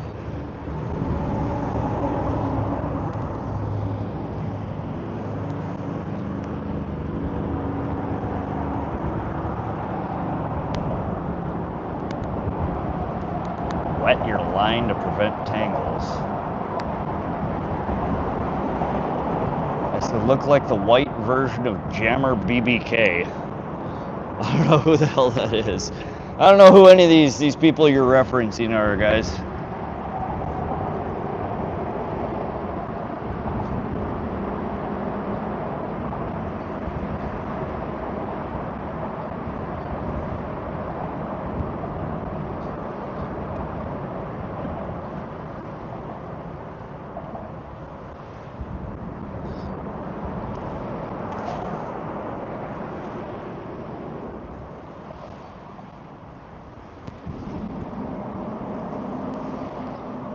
Why wife fishes in my wallet for money, send prayers and thoughts for my depressed wallet.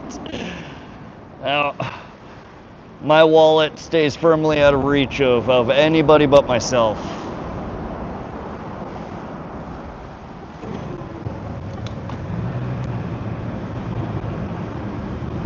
Nope, no fish yet, Jimmy. Dave, use that same one now. We will in a little bit here, Dave. I'll throw that guy on. Miyazaki, welcome to the stream. How you doing, Mia? Tips on first time fishing. Get some worms, get your rig in the water. That's what I recommend for everybody. Is start basic, start simple, get yourself some worms and maybe a bobber, and go have fun. Ooh. We're gonna run into the structure here.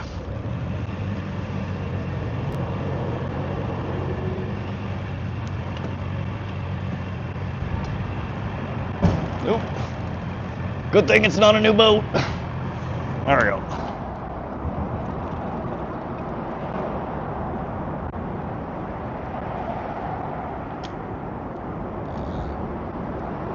Cheap version of Jack Sparrow. Dave, you're being a little, you're kind of being a dick here these last few minutes. I'm gonna ask you kindly to tone it down. Stop being so bossy. I appreciate you hanging in here. I love the company, but be nice or you will not be part of the chat. We're above the falls. It is about time.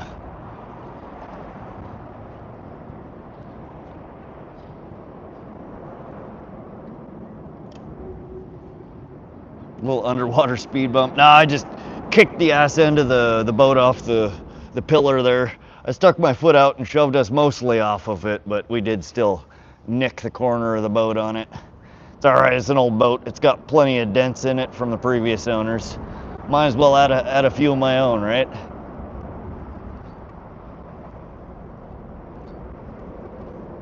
Jimmy Van de Donkey. What's up, Jimmy? Drop an anchor. We will. I normally will anchor off the corner over here. I'm just trying to hit a couple of the spots that I've pulled fish out of previously before we anchor up. This tree over here, we pulled 2 out last week. See if maybe they're still home. Again, I catch and release, so a lot of the fish that I catch one trip out, it seems like I catch them again at a later time.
Noah, have you ever catched and cooked? I'm telling you, if you haven't, man. No, I have never done a catch and cook on stream.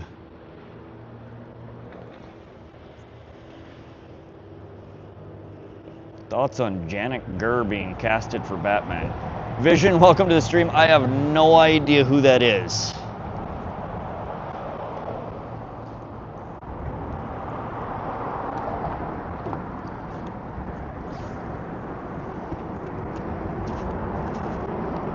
Greg Thomas says you look like Shaggy from Scooby-Doo.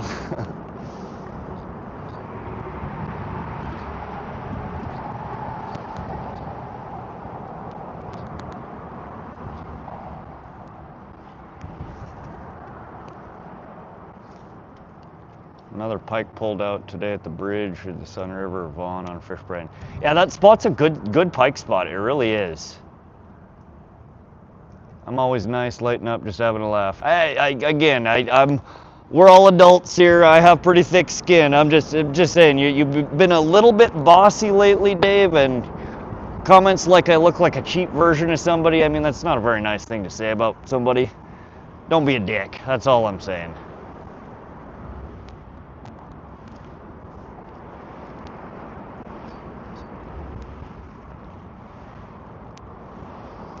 I tried fishing for a bit last night, didn't get much. I was able to snag some mussels though.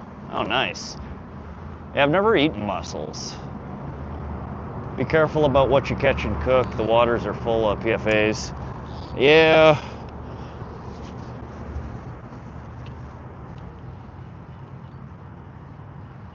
I think everything's got PFAs and crap in it these days. I think you'd probably starve if you didn't eat anything that was contaminated. Baseball 14, I'm going camping for 3 days in Michigan. I will be fishing for trout in a river and salmon. Nice, that sounds fun, Baseball. Good luck.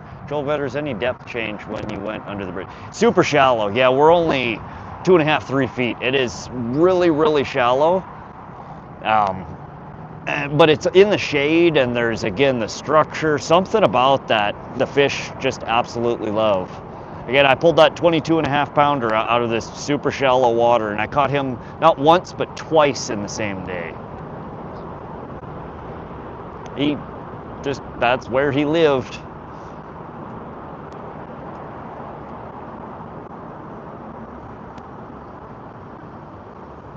Hello everyone, just passed it through. A1 Fishing, welcome to the stream. Gunpowder, welcome to the stream. Justin Timberlake, Zac Efron. I don't know, I don't see either of those. All my life though, I've had people tell me I look like somebody else. I just have one of those faces, I guess. Motto, hey, what's up? How you doing, Motto? We haven't caught anything yet. We are still trying. Trying to see if we can get these pike to come out and play.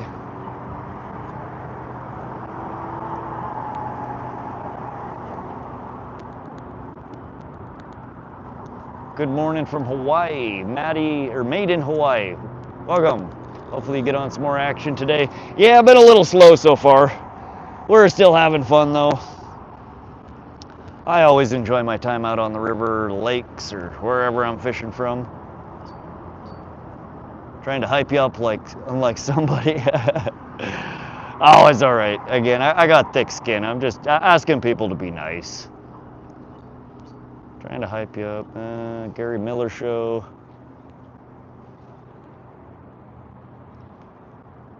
Semper Catching asks, are you filming with your iPhone? Yeah, we're running the stream today. It's an iPhone 16 Pro.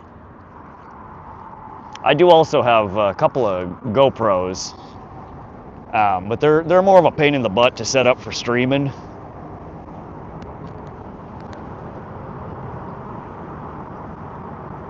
I look like Adam Sandler? You think I look like Adam Sandler?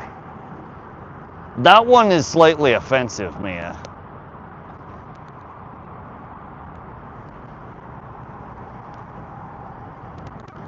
I look like a dude you knew from your old welding job. I just subbed, supporting your channel. I appreciate that, A1 Fishing. Thanks for the sub. Hope you enjoy the stream. You're welcome to come hang out anytime. Keoki, welcome back to the stream. How you doing? I wonder how many years old a giant fish is. A 42-inch pike is usually, anything over 40 inches with pike is generally always going to be a female. The males usually don't get that big. Females get 40-inch plus, and then they just get fatter and fatter. They'll get upwards of low 50 inches. But a 40-inch fish for a pike or a muskie is typically going to be in the 7 or 8 years old range. It really depends on the water body too, what they're eating, the food sources. But once you get up 42, 46, you're looking at, you know, a 8 to 10 year old fish. Anything bigger than that is almost certainly 10 plus years old. And that's towards the end of their life cycle. Most pike, tiger muskie live to be about 10 to 12 years old from what I understand. Sometimes they can live longer than that, but usually that's about their life expectancy. Keoki, no, we haven't caught anything yet. I'm gonna jet us back over here and we're gonna anchor kind of out of the sun here, and we'll fish that section for a little bit. Mia says he's funny and relaxed. Okay. 1 pound per year. I wonder if pike are the same. No, pike grow much faster than that. And again, pike don't live that long. 20 years maximum, most are 10 to 15. Yeah, a 20-year-old pike in the wild I don't think is very common. In captivity, if they're kept in good conditions, they can sometimes live that long. But yeah, 10 to 15 is much more realistic for a wild caught pike.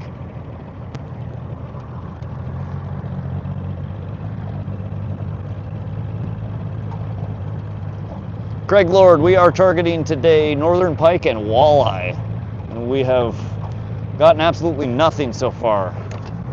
But we're headed over. I'm going to try and anchor up in the shade over here, and we'll fish there for a little while. Okay, I hope you catch something. I appreciate that, Keoki. Is it Keoki or Keoki? Like key with your car? Or like K like okay?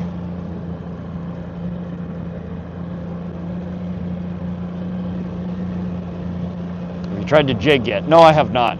We're gonna run crank for another few minutes, and then we will actually switch to jigging here in just a little bit. I'm gonna get our anchor in the water here. As soon as we get into some shade. There we go, there's a little bit of shade.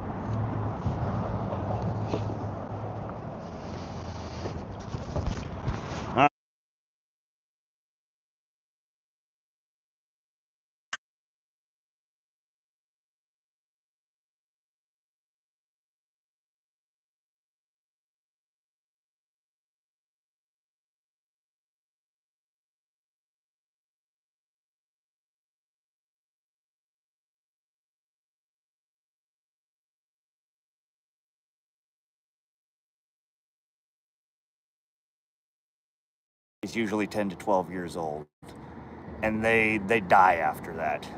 12 years is kind of the end. Are pretty much the same.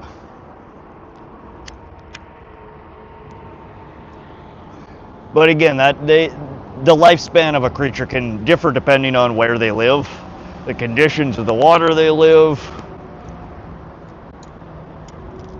whether it's wild or in captivity. There's a lot of factors that play into it.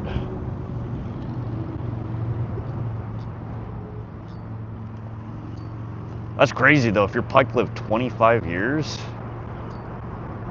Shaded Sharp, welcome to the stream, thanks for the sub. A1 Fishing, thanks for the sub. There are around 32,000 different species of fish. Yeah, there's a whole bunch. Your sound went then. Is it back or is it still down?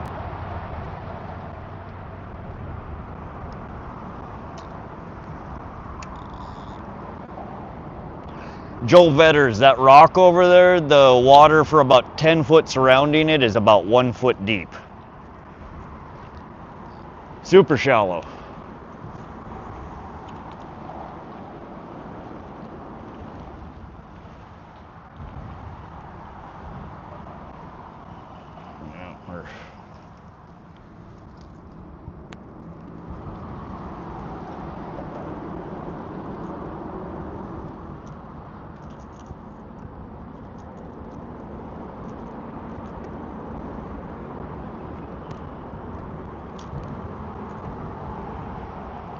Yeah, you got to get about 10 foot, 15 foot out from that rock before the ledge drops off, and then it kind of comes into a bowl over here. But that rock right in the general vicinity of it is, it's about a foot deep. It's way too shallow.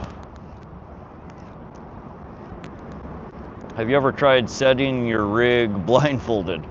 No, but I do sometimes. My buddy always, when he's fishing with me, it's like, man, you catch way more fish when you're not paying attention.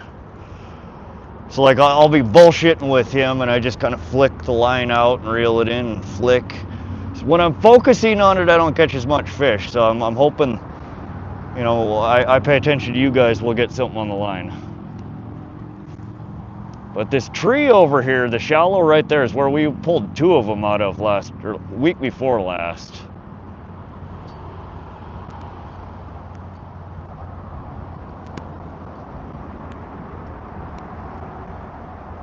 It's when you least expect it, right? Evon Gaming, shout out for Evon Gaming, welcome to the stream. It's a beautiful day. What temperature is it? When the sun goes behind the clouds, it's probably high 70s. When the sun comes out, kind of like how it is, it's low mid 80s. It's pretty nice. It's not super hot. Are you another magic bait now? We're on a Bandit 100 right now.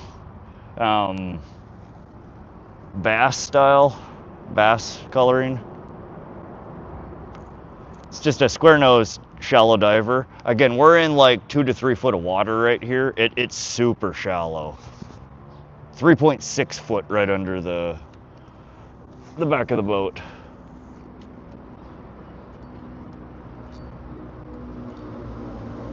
I'm just kind of casting in different areas, running it through this flat mud shallow, trying to catch the attention. I do see a few fish swimming in the area on the finder. Nothing big.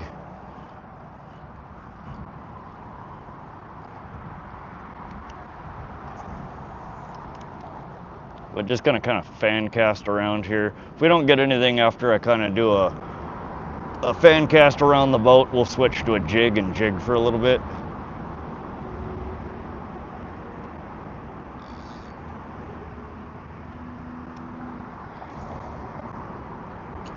DD Tadar, welcome to the stream. How you doing today, buddy?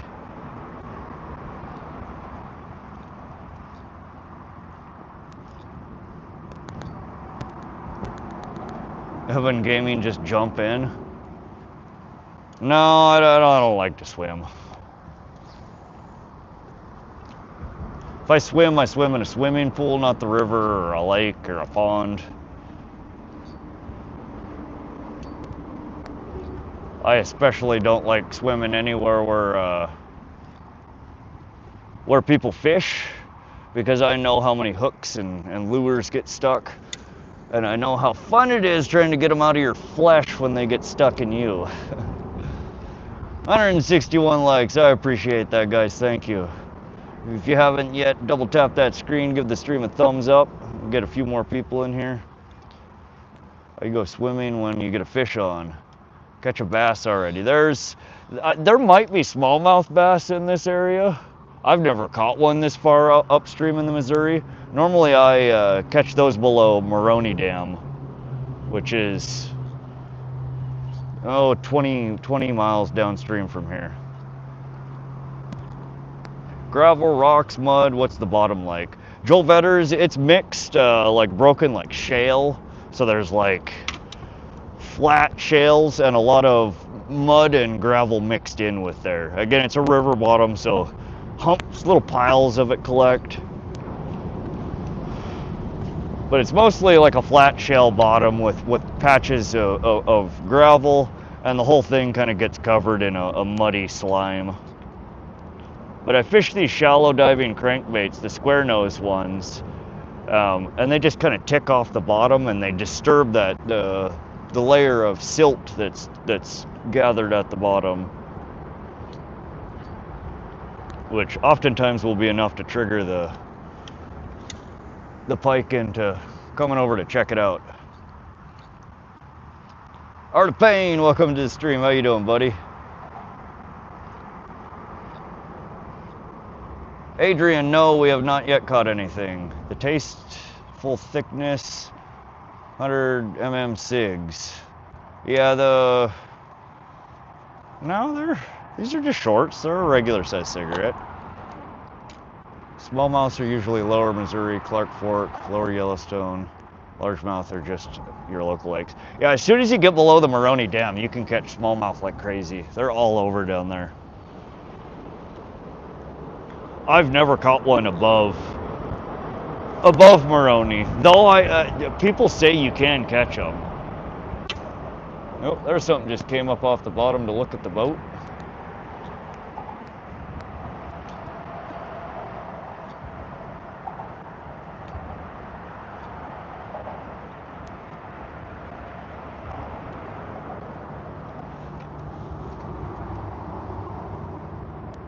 Usually lower Missouri, lower Clark Fork, or lower local lakes. Never swim in wild water. You have no idea what kind of bad stuff is in there. Yeah, I'm more worried about the fishing lures and hooks. Has Josie J passed through? Katrina, I have not yet seen her today. Art of Pain, I subbed, though I thought I had already. I appreciate that, Art. Thanks for the sub. Thanks for coming to hang out.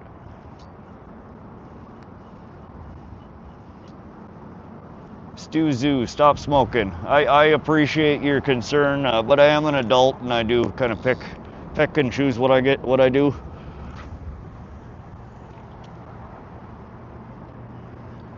Yeah, I haven't seen Josie yet today. Kyoki says bye. All right, Kyoki, thanks for stopping by. I appreciate you coming to check out the stream. Mason, what's up? Everyone spam Mr. Beast so he joins. I'm not a big fan of Mr. Beast, and I'm not impressed by anything he does. What would really excite me though, you guys want to get somebody cool to join the chat, go get Prof to join my fishing stream. That would make not just my day, my week, my year. I'd be stoked as hell.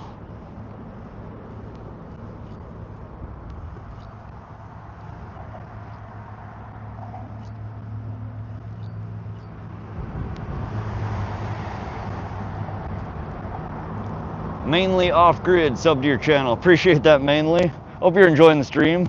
We are trying real hard to get a fish in the boat here for you. They are being awfully picky today. But again, this is one of those spots that when I normally fish here, I don't know if I've ever caught a bunch of fish down here. 2-3 fish, sometimes a couple more, but usually not a whole bunch. But the fish, when I do catch them, tend to be fairly nice fish. Bigger in size. Both my largest pike and my largest walleye have come out of this little section of river right here.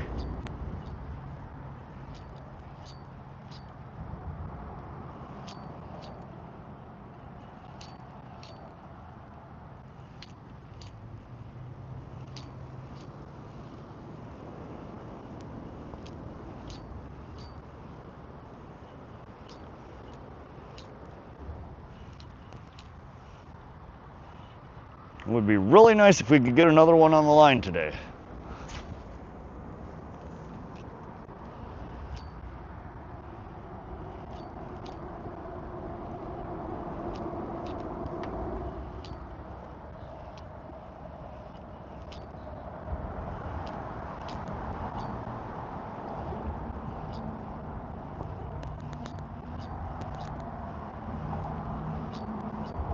But I think we're going to rig a jig up here in a moment, and we will try that for a little bit.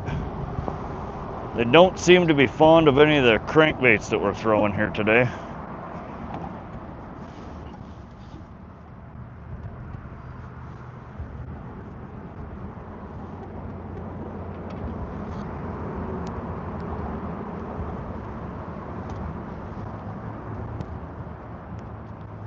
Madhead, we gotten anything in the net today? No, unfortunately we have not landed anything yet, Madhead.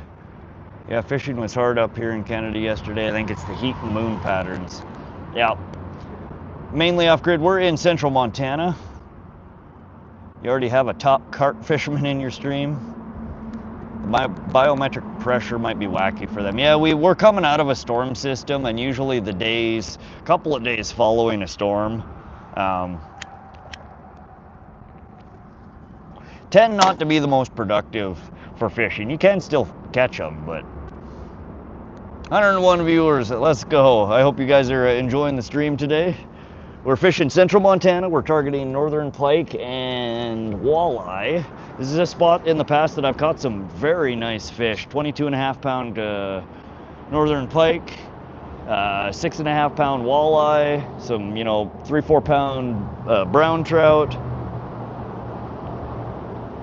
There's good fish in here.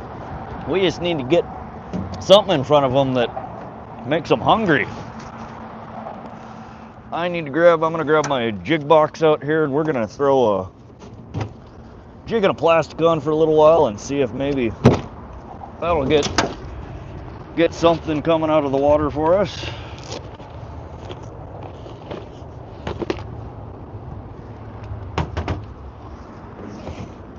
And I'm gonna rig up the same rig that I caught that 22.5 pounder with. We'll see if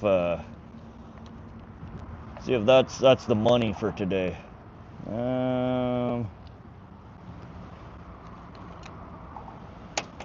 We will use you.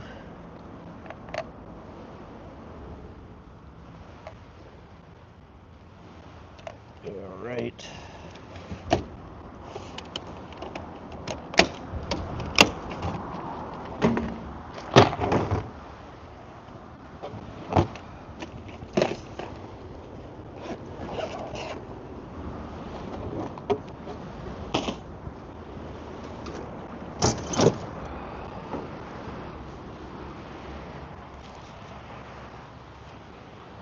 So, using a goggle eye jig.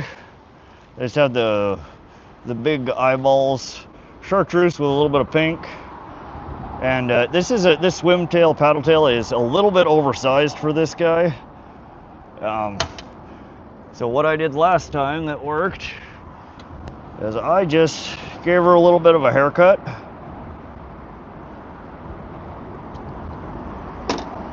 So we just snippy a little piece off the end of it.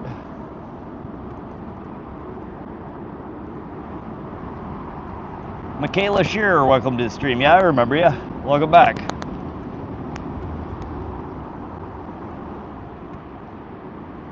Keoki is back again. Welcome back as well. Thanks for subscribing, Mainly Off Grid and The Art of Pain. Appreciate both of you guys.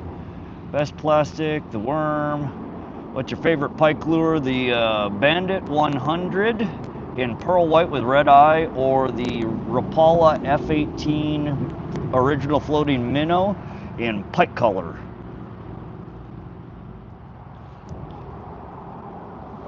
In just a moment here, guys. Let me get this rigged up.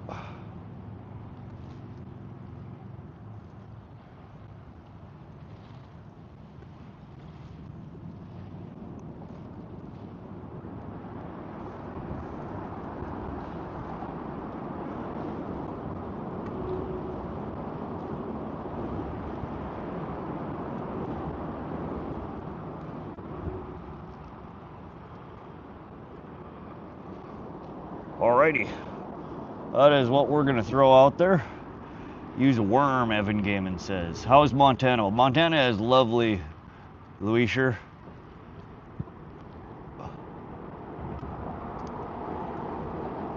Danny the Stinger Manny, my friend. How you doing, buddy? Tight lines today, I appreciate that. We still have 0 in the boat so far. Hopefully that will change here soon. Use a pike lure.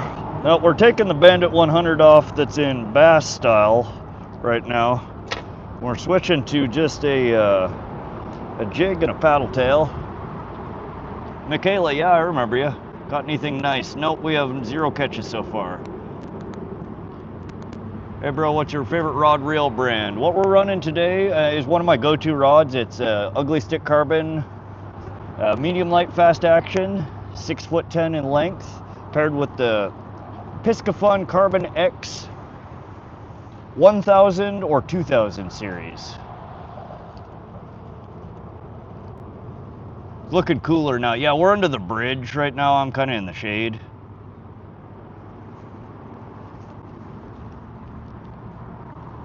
Christine Abner says, good luck, bro. I appreciate that, Christine. 132 people in here. Geez, more people just keep coming. Well, we are targeting Northern Pike and Walleye. Haven't had any luck so far, but this spot right here where I'm anchored is where I pulled that monster out 2 years ago. We did pull a couple of really good sized ones out in last week's stream as well. They're in here. We gotta find them and get something in front of them that makes them hungry. Evan Gaming, what kind of boat do you have? We're in a older 1648 flat bottom John boat. It's a Landau, or a Weldtech Landau model. It's an older boat. It's a nice boat. A little beat up. I bought it secondhand, but it gets the job done.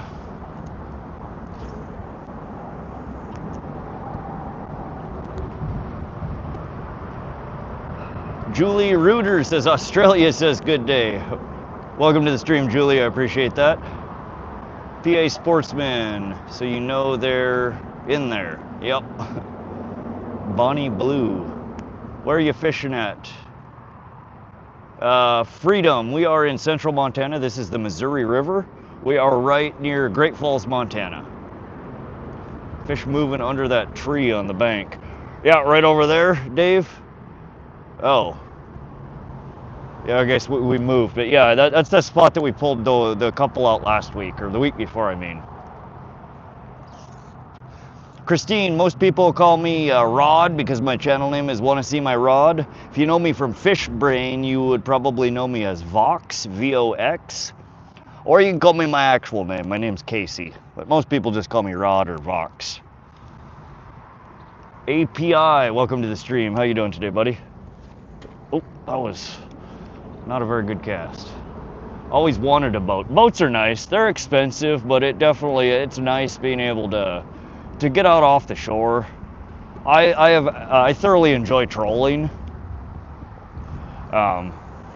So I spend a lot of time on my boat fishing and trolling. Nothing better than darts and fishing. Good times, Trevor. Heck yeah. Blaze Max. Any boat's a nice boat, because I ain't got one. I hear you there, my friend. Now, if you can't afford a boat, go find yourself a friend who's got a boat. They're a lot cheaper and easier to maintain when you don't have to pay for it. Bottle of Water says, hey, I recommend Weston rods. I've never broken one in 3 years of fishing, and I've only have 2, and I love my kayak. I've never fished a Weston rod.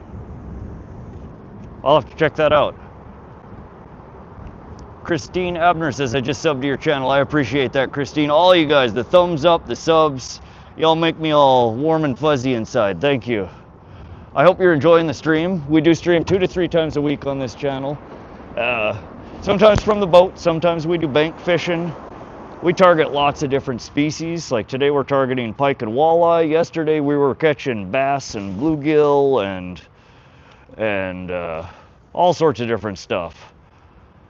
So if you like fishing, you like live streams, you like hanging out and just chatting with a good bunch of people, hit that sub button, come back, hang out and fish with us. Square Body Chevy says I subbed. Awesome, I appreciate that. Hey, I recommend, oh, I already read that one. Oh, there we go. Oh, damn it, never mind. That's a snag. I got excited over a snag, guys. I think this is the same spot that stole our lure last week, too. I don't know what is under here, but I got about $30 worth of my lures so far. Oh, man, I got excited there for a second. And we busted her off last week. We're gonna try and hop over there. TTV Austin, thanks for the sub. Connor, thanks for the sub. Fishing with Cam, thanks for the sub. You guys are awesome. Evan Gaming says I have an ugly stick rod. Ugly stick makes really good rods. I have 2 of this same rod, and then I have 4 other ugly sticks of various other makes and models. Katrina, no, Josie has not yet been here today. Madhead says, I wish UK had water I could take a boat in all the time. Oh, I think we're gonna lose our jig here, guys. That's all right. We will try and retrieve it. One of these days I'd like to take a poke under the water here, because seriously, I think I have about $30, maybe more, worth of lost lures attached to it.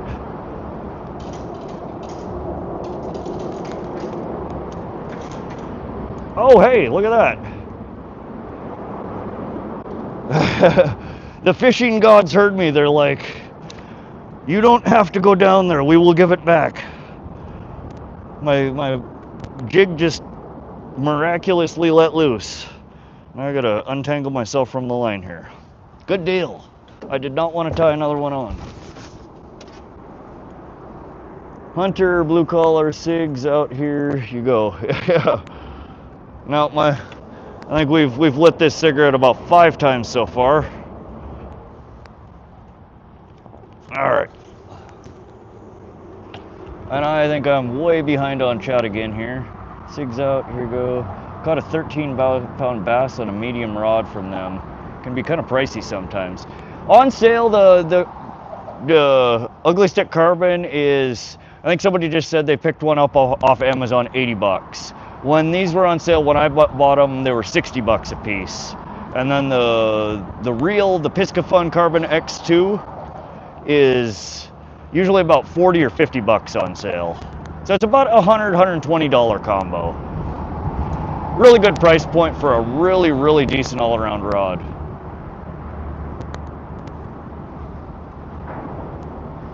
Bubba's Baits, welcome to the stream. Hey brother, caught a new species today, caught a yellow perch. Heck yeah. We caught two of those on yesterday's stream, I think. Yellow perch are really fun. Mary Morrison, welcome to the stream.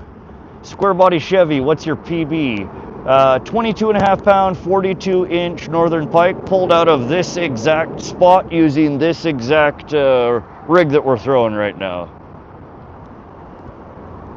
And again, for those who weren't here when we added this on, it's a I think it's a Kalin's goggle eye jig paired with a paddle tail, and I don't know what brand offhand this is.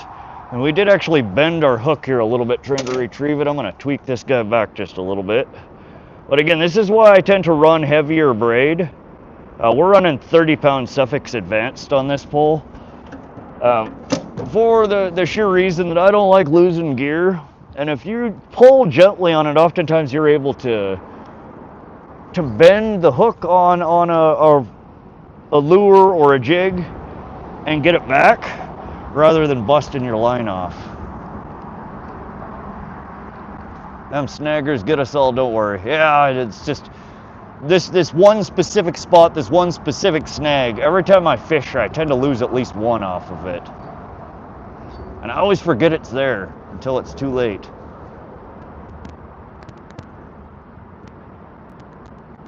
Craig Cummins, welcome to the stream. Fishing with Cam, my name is also Cameron. Nice to meet you, Cameron. Welcome to the stream. Corey's Outdoor Adventures says hi, mate. Welcome, Corey. How you doing today, buddy?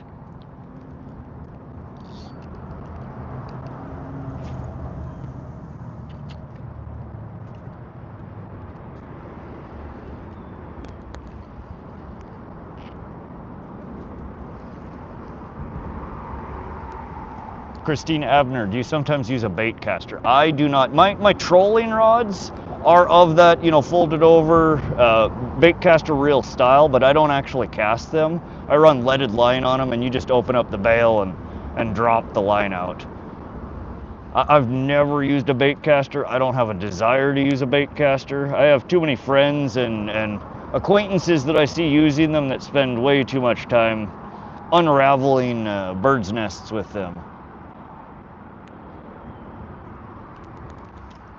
Yo, get a bait caster. No thanks. I stick with my spin cast reels here.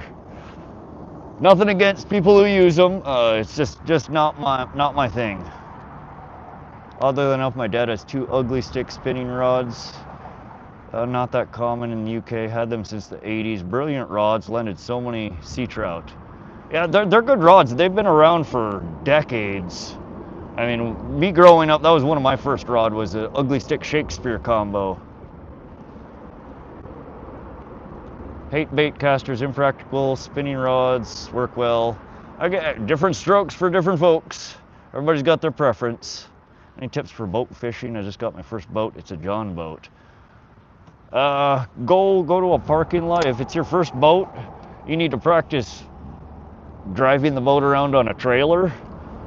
Go practice backing up into a spot. Go pick an empty parking lot and go drive around for a couple hours. Get familiar with backing it up before you get to the boat launch, so you're not causing a spectacle or being dangerous around other people. And then go have a friend with you your first couple of times. Get somebody in with you that can help you hold on to the boat, hold on to the rope. But be safe. That's my suggestion. If you're a new boat owner and new to putting a boat in, driving a boat on a trailer, go practice a little bit. Get familiar with it before you try and put it in the water. Christine Abner says, I'm about to check out your channel. Appreciate that. Yeah, I don't have a whole lot of content on the channel yet. We are a fairly new channel here. We're a little over 2 months old. Some of the cooler content, if you want to go check out, are my shorts. I have underwater lure camera that I use oftentimes when I'm trolling for pike and trout. So there's some really cool shots of pike striking at, following, and being caught on the lures. Really interesting footage.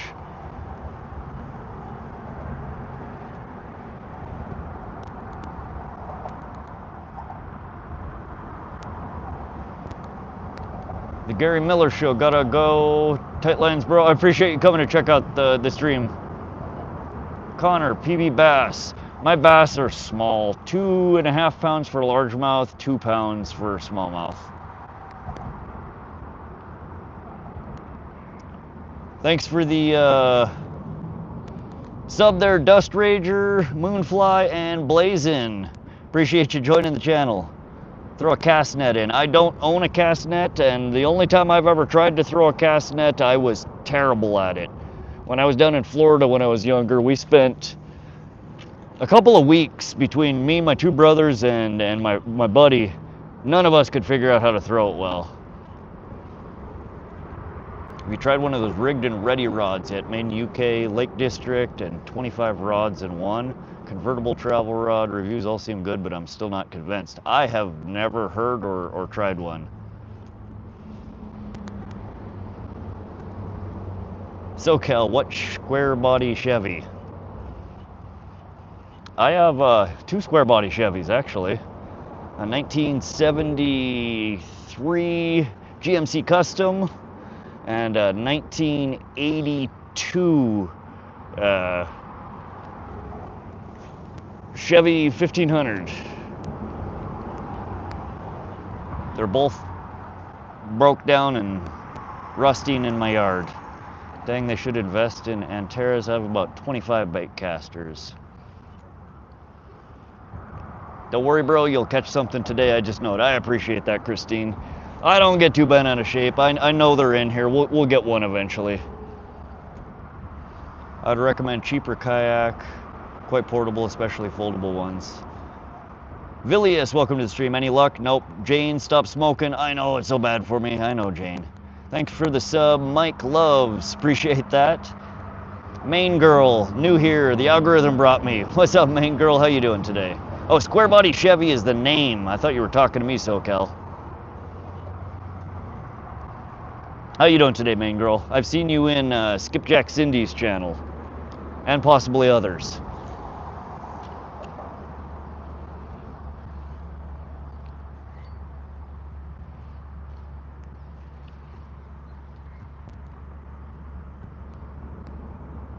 I am so far behind on chat here, guys. Let me try and catch up. Christine Abner, I know you'll catch something. Appreciate that.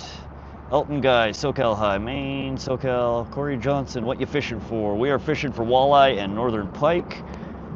Brandon, where's the bait caster shine for me? Thick grass, bass fishing, but I prefer spinning reels overall. Yeah, it seems like the bait casters, where they really shine is precision casting. All y'all that do the trick shots, the skip shots, going, you know, between branches, under docks. I don't do any of that crap with a spinner reel. I don't know if I could, that's just not my style of fishing. But it seems like all the people that do that are fishing with bait casters. So I think accuracy is something that's a thing with them. Cast net. No cast net, Evan. I don't have a cast net. We are not using a cast net. Please stop repeating yourself. Joey, my new PB is 4.5 pounds. That's a nice sized bass. Nice boat. Thank you. It's too hot for fish today, just chilling. Oh, well, you got SoCal here. I subscribed. Appreciate that. Yeah, we have a good group of people that's usually in the channel here hanging out for the streams. I'm trying really hard to get a fish in the boat here for you guys. It's midday heat. We're 4 o'clock in the afternoon. Here in a couple hours, as it starts to cool down a little bit, the fishing tends to pick up a bit.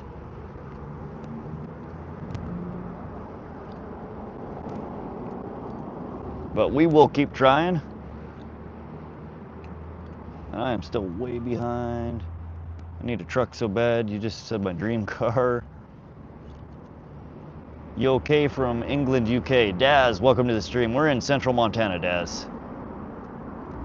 Main Girl, Rod has a super cool channel. You'll like it here. Appreciate that, SoCal. Thank you. And yeah, Main Girl, you're welcome to hang out. We got a good group of people here, and it seems like you already know a whole bunch of them. Dixon Gordon, welcome to the stream. What's up? You catching? We are trying real hard. We're not catching a whole lot yet, though. Do you have a fish finder? Villius, yeah, we're running a Lowrance Elite FS9. So we do have a fish finder, and there are fish. We're in pretty shallow water right here. But I do see periodically fish swimming underneath and around the boat. Joey Fan says I sub. Thank you, Joey. Main girl, send me an email so I can get a sticker pack out to you. Evan, he doesn't have a cast net. Yep, no cast net. Your fish finder beeping. Dave, the beep is turned off on it. If you're hearing beeping, it's definitely not the fish finder.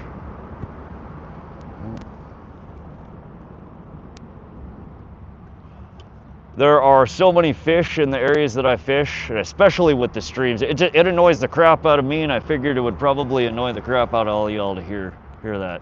What's last resort? Worms? We do have worms in the cooler. If we switch to worms, we'll probably head back over to one of the deeper holes and anchor up and jig. But yeah, worms is always an option. Though I haven't caught a pike off of worms in a very long time. Normally that's one of those, you bank fish at night and you might randomly catch a pike. Get Acme Hyper rattles for walleye. I do have a couple of rattle traps. Hey man, if you reel a spinning reel to where the bait is touching the tip, you can get accurate just as good. You can also grab the line mid-cast for an even more control. Yeah, I've seen people do that, you know, tossing out while grabbing the line. I've never really toyed around with that. I'm not a super technical fisherman, which you'll quickly find out if you watch my streams. I'm a lazy fisherman. I do what I know works, and I like to try new things, but faster casting with bait casters. I don't know about that. In chain. I just started a new show and I already love it. It's called Cyberpunk Edge Runners. It sounds vaguely familiar, Elton. Hyper rattle for walleye. Yeah, I heard you, Crow. You're gonna go live soon. Have a good stream there, Joey. HV MVP, my guy always wearing the same attire like a uniform. I have currently I have 3 shirts just like this, and I just ordered 2 more.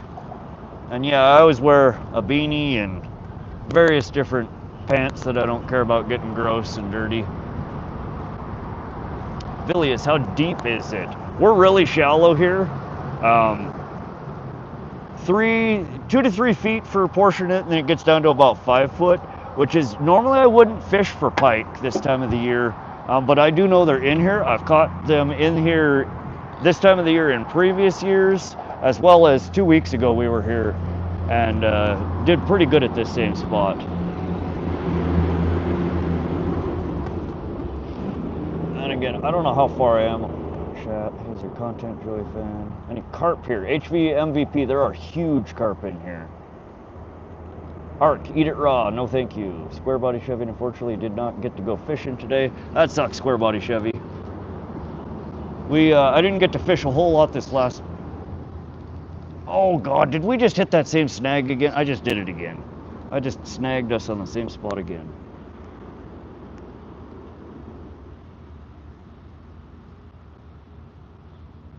All right, I apologize, but I am... Oh, I'm caught up, look at that, Cyrax. All right, I still don't know who that is.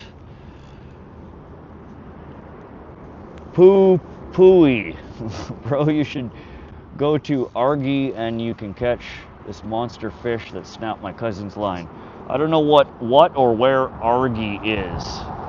I am pulling us over to the snag right now. Maybe we can get it to let go again.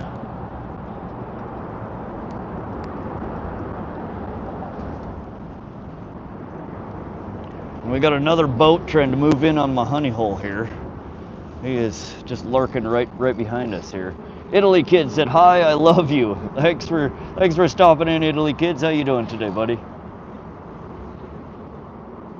Akur Fishing, Salam Hadar. Welcome, Akur. I meant to say Oak Island. But where's Oak Island? Pooh. I love fishing too, Italy kids. What rod do you use? Vilius, it is a ugly stick carbon fiber. Medium light fast action. 6'10" in length. Paired with the Piscifun Carbon X2 1000 series reel. Give me a minute here, guys. I'm gonna have a little chat with the fishing gods and see if they will gift me back my jig here. I don't know if they're gonna cooperate though.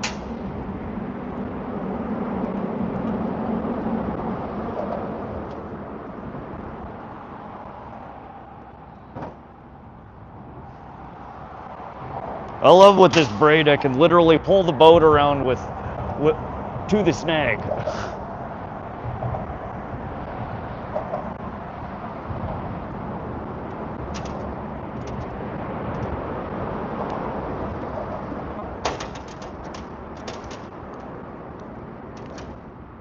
Trying not to break the line off, but we might have to.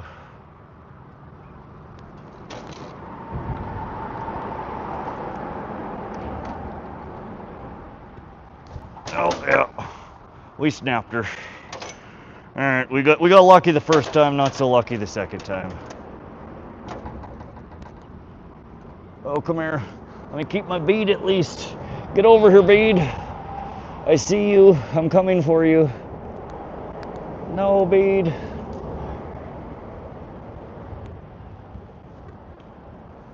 Oh, we lost the bead. All right.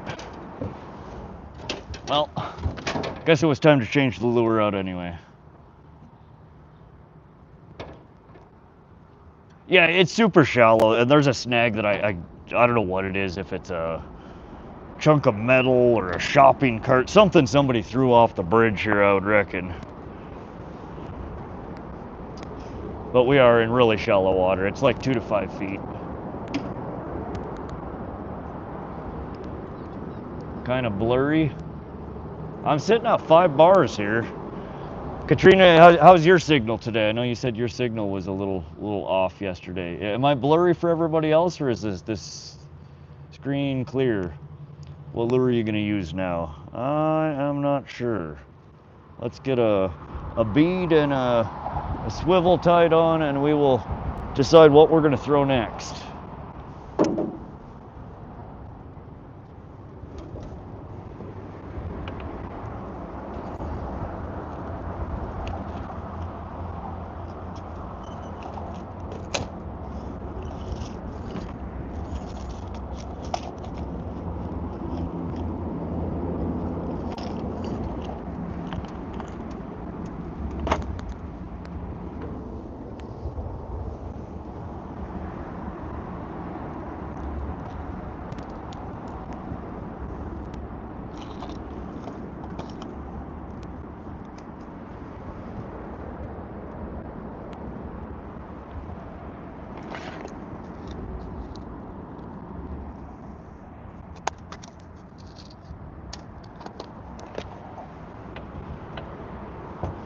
$195 thumbs up. Let's go, guys. I appreciate that. We are so close to 200.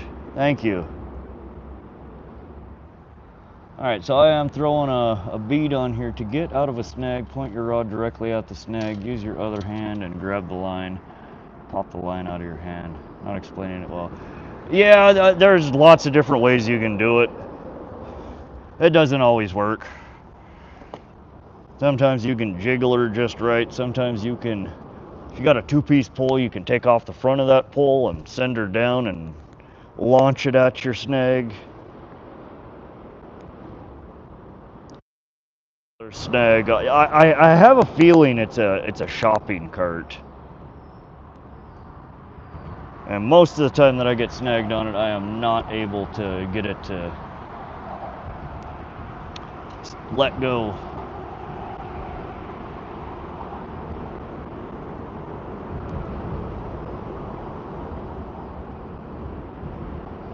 How's the catch going? Christina, we have zero landed fish so far. What kayak do you have? I don't have a kayak. Nathan Lee Bennett, welcome to the stream. Bottle of water would use a fluke or a simple paddle tail. We were just running a paddle tail on a jig. And I've had good luck here in the past using that. But we just got her snagged up. We gifted her to the bottom of the river here.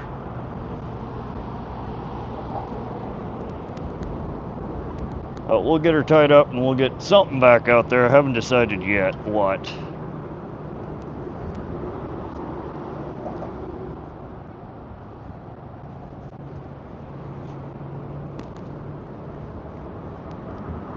I forgot you on a kayak. No, I'm on a 16-foot aluminum flat bottom John boat.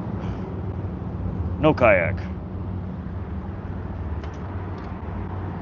Probably a Christmas tree of lures down there. Yes, it almost certainly is. And half of them are probably mine. It always gets me. Every time I fish this spot, I end up gifting a lure to the bottom of the river here.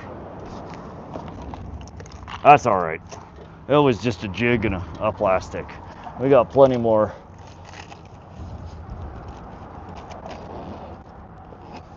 All right, let's get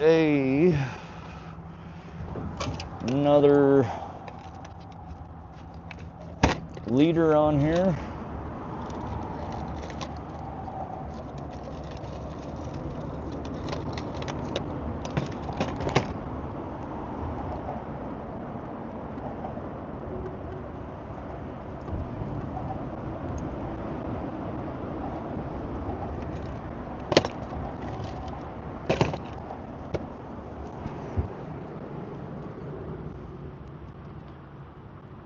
What's the spot? I'll go magnet fishing and ship them back. If you look on Google Maps and find Great Falls, Montana, search for the Warden Bridge, and we're fishing right underneath the Warden Bridge.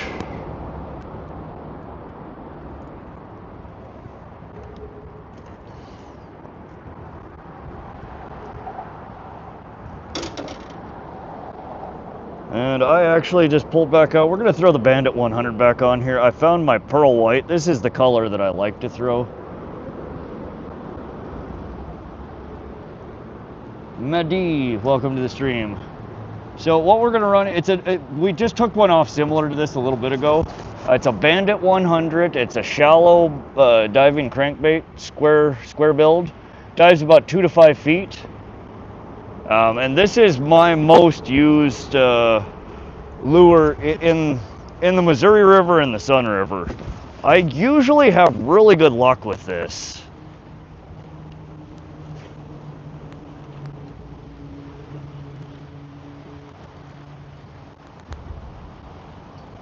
And I think we'll run this for another 10 minutes or so, because we did run one of these for a good half hour.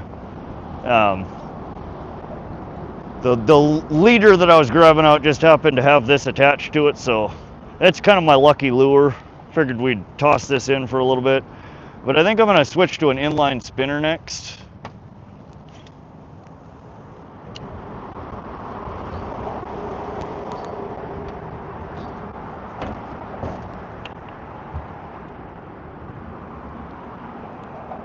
Square build crankbait, yep. Rock, welcome to the stream. What do you mean a spider? That white color will work. Yeah, it's a pearl white with red eyes. They tend to work really well for pike.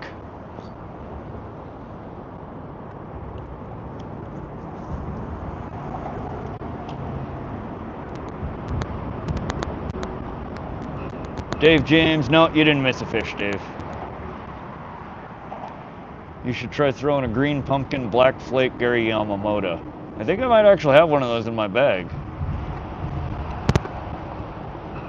Thanks for the sub there, Colton. Appreciate you. On the lure. A spider lure?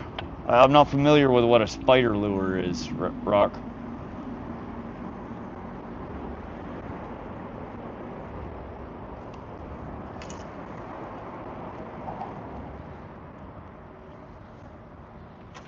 What the actual heck did I just do here?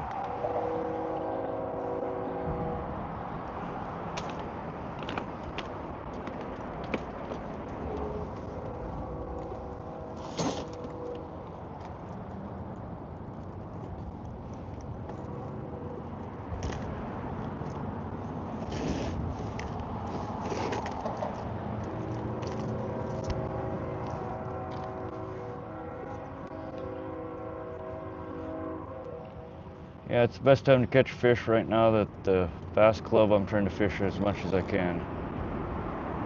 Therefore, Mr. Gary Yamamoto would not help. Come on, man, please read my comment. It would make my day so much better throughout the cigarette. Yeah, this cigarette's pretty much dead anyways.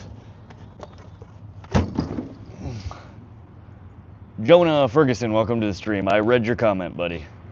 Tyler Brandon, I've been getting them in IKEA in my own lake in Cali. Nice.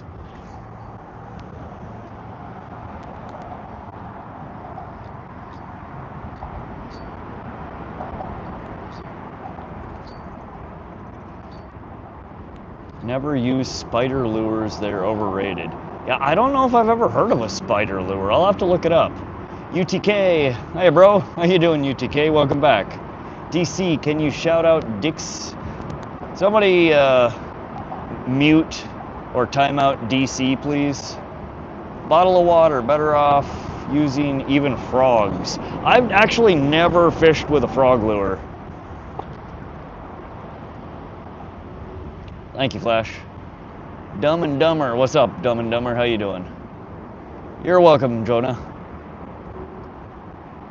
202 likes, you guys are awesome. We have surpassed 200 likes. That's a really good amount of likes for a stream. I never catch much, might be a bad place. Oh, sometimes fishing places aren't great. Sometimes you just gotta be really patient. It's like the spot we're at today. I never catch much here, but I've caught both the biggest pike and the biggest walleye out of this same spot. So sometimes you just gotta be patient, persistent, swap through a bunch of lures, see what they're looking for. But sometimes it is just a crappy spot and it's a good idea to move on. I've caught pike on a baby duck top lure. Dave James, I have one. I've never been in a scenario where I saw, you know, baby ducks moving around while I was pike fishing. It never just jumped out at me as like, okay, now is the moment to throw the baby duck lure. She's riding right in the tackle box here though. We got her going, ready to go when that moment presents itself. Jonah says, gonna go, good luck. I appreciate that. Thanks for stopping in, Jonah. Hit that sub button and like button on the way out. Come hang out again. All right, we have caught I need to put the net down. That's the third time in the stream I've snagged the net. I have this big, obnoxious net. Because I've lost big fish with my smaller nets. But she really gets in the way when I'm trying to cast while sitting down. All right, you buddy are going into timeout. We're taking a break. You're in my way.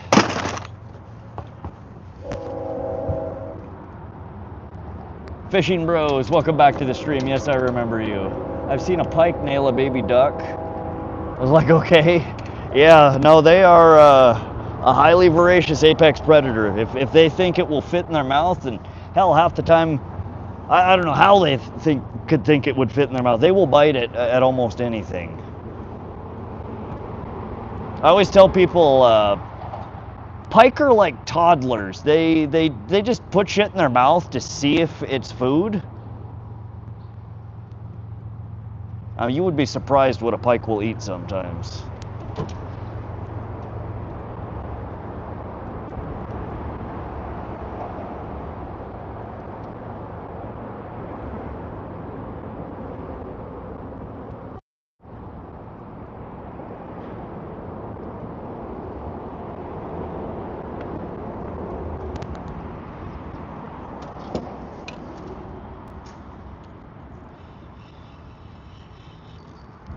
I just heard a train.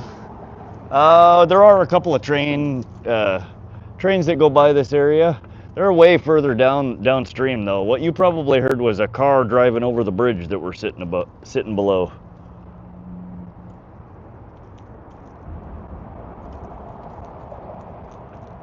And no, we have not caught any pike yet today. We have caught nothing today. Try Savage Gear Yellow Duck. Yeah, I think mine might be a Savage Gear. Try to outsmart the toddler, basically.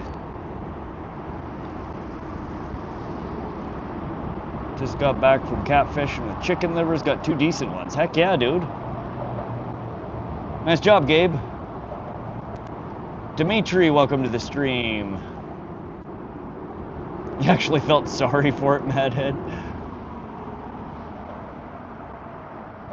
I recommend 1.5-inch crankbaits and divers for small and big perch. I have 1-inch minnows lure and it's $40, catches many perch. Yeah, this little guy, the Bandit 100, I troll these at Pishkin sometimes and the perch bite the crap out of them. I also troll 7.5-inch floating Rapala jerk baits, and the perch also eat the crap out of those too. Perch are a fish that they have big hopes and dreams and very tiny mouths, but they bite at things that are way bigger than they are.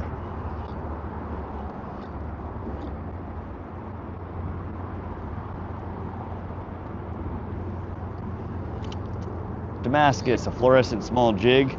Yeah, we had a white swimtail on with a fluorescent, or a chartreuse with fluorescent pink jig head, goggle eye. We ran that for about 20 minutes until we got it snagged at the bottom of the river here. We switched back to a crankbait.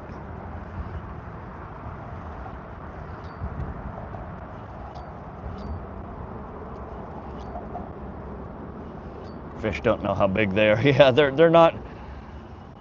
They bite at things way bigger than what they would be able to eat. What kind of bug is this? Hold on. I'm trying to snag this bug out of the water. There we go. Hey, is this another one of those weird things? It is. Maybe? Oh, this is just the shell of it. Is this the same alien creature we got from the Sun River a few streams ago? Can you guys see that? Is that the same alien species? Looks kind of like it. This is just a shell though. Whatever it was, I think hatched out of it. Alright, I just heard a fish jump. Where was it? Where are you?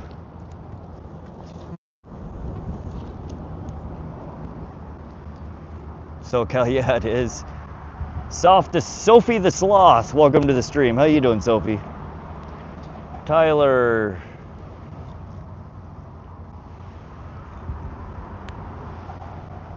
Nine Nixon, Pishkin in Montana. Yeah, Pishkin I fish quite often, Nine. That's one of my home lakes.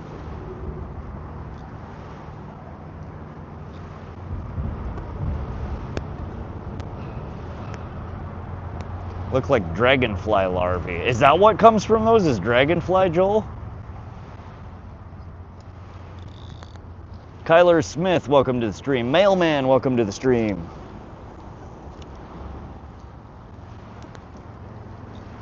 What are you fighting for? We're looking for Northern Pike or Walleye.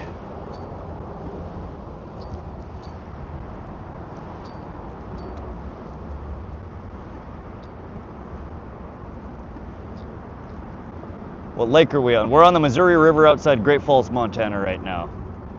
Looks like a nymph. Yeah, a nymph of some sort, Brandon. That's what I assumed it was.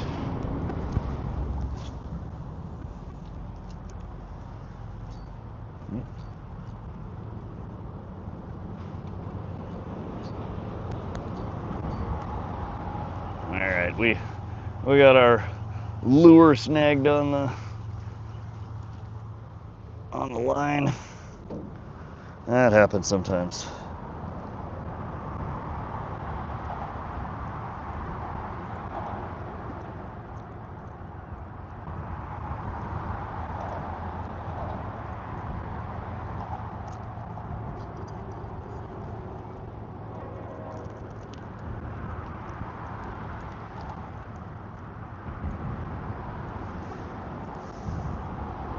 Oh, come on. I get it off one hook and then immediately wrap it around the second one. There we go.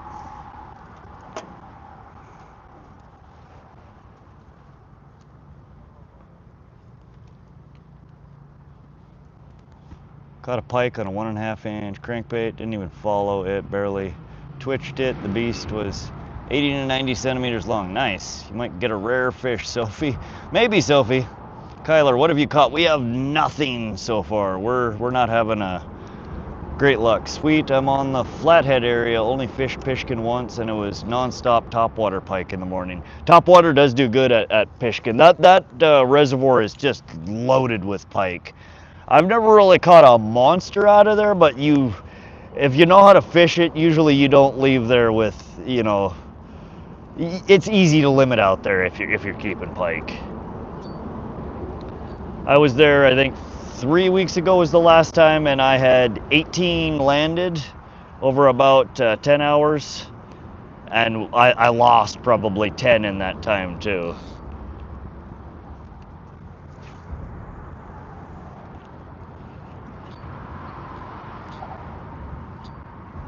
Flathead's a beautiful area though. I really want to fish Flathead Lake.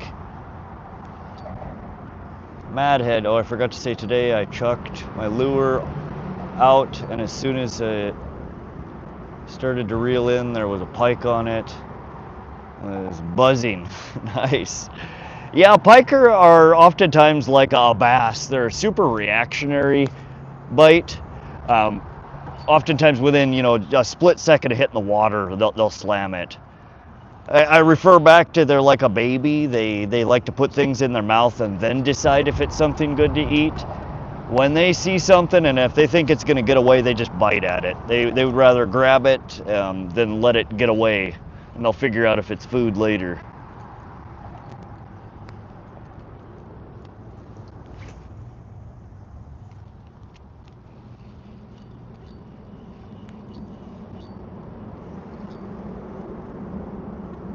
Sophie the Sloth says I subbed. I appreciate that, Sophie. Welcome to the channel. Hope you're enjoying the stream. Hope you can come and hang out and fish with us again sometime. Topwater is the best. Skill issue. Yeah, I'm real hit and miss with topwater. It really depends on the water body, the time of day. I know that last year we spent 3 days at Salmon Lake, and I was throwing topwater like crazy while we were there, and the first 2 days I didn't get crap off of it. The third day I absolutely killed it. So it's situational.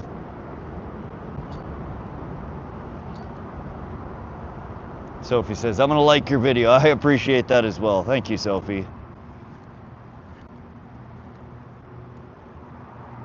Nathan, welcome to the stream. First time, how you doing? I'm having a blast. We're having fun. We're not catching any fish yet. They are in here though. I can see them on the finder. I see bubblies all around me. They're here. We have not yet apparently thrown anything that they're that interested in. I'm hoping once the sun goes down here a little bit and this water starts cooling off that they'll be a little more willing to come out and play.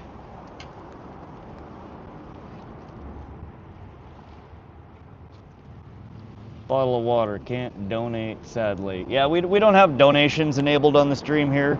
I may at some point in time enable super chats or the ability to donate, but just specifically to pay for the Starlink Mini that we're going to be using to stream from here in the near future. I mean, I'm not looking to make any money off of YouTube, but if you guys want to kick in a few bucks towards the Starlink connection, because it's going to be about anywhere from 50 to 165 bucks a month, depending on how much data usage. Yeah, so I might enable donations for you guys to be able to kick a few bucks towards that. But again, we're not trying to monetize this channel and make a bunch of money. I'm just here to fish, have fun, and hang out with y'all. No, I'm not even worried about the lure money. I would be paying. The only thing that's coming out of my pocket that I wouldn't otherwise be spending for fishing would be the Starlink Mini. So I'm not worried about gas money. I'm not worried about lure money. I'm not worried about any of that. But I will probably, once we get Starlink set up and if it works out well, I might enable super chats or donations for the channel. Just if you guys feel like you want to help out with the monthly cost on that. But otherwise, every other dollar I'm spending fishing, I'd be spending otherwise. So y'all don't need to pay for that. Yeah, you got to make that back in donos. At this point, it's a job. No, I have fun. That's not a job. I have a heck of a lot of fun bringing you guys along fishing with me.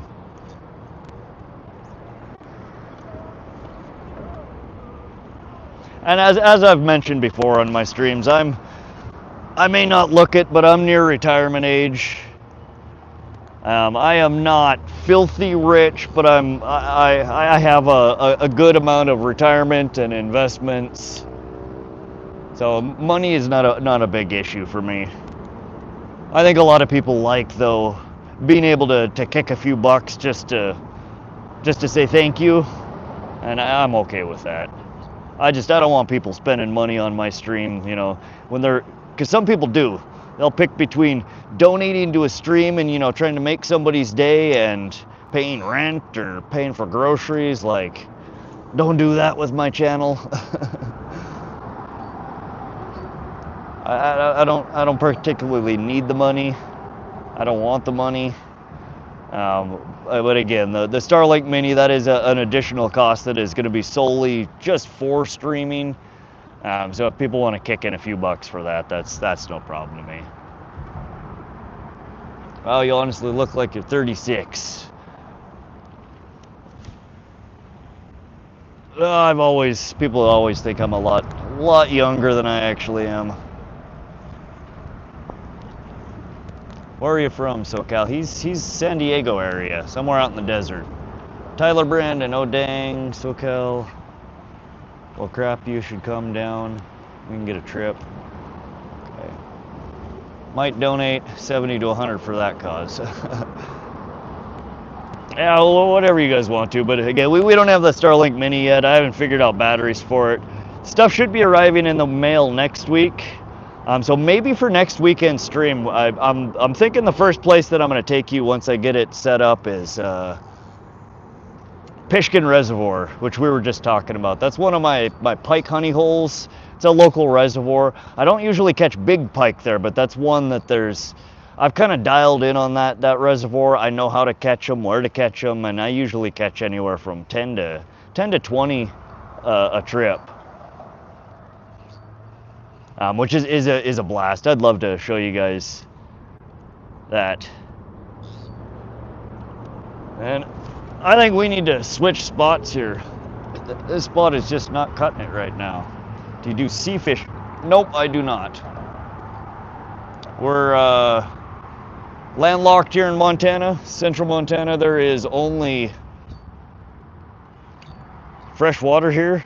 I have done ocean fishing years and years ago when I went to visit my parents down in Florida. But other than that, I have otherwise just fished freshwater. Matt had changed spots. Yeah, that's what I'm thinking. Miyazaki. Loma would be a fun trip too. Yeah, Loma, I do like fishing there. Loma's a good spot to fish from.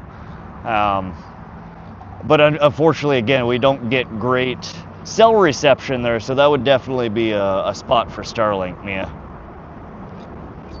And maybe you and Dame and the kiddo would actually come. I don't know. Oh yeah, SoCal. J Mob, welcome to the stream. No, we still have zero landed.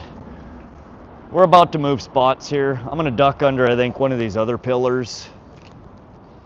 All right, I just cast it right where I lost our lure before. Let's not lose another lure.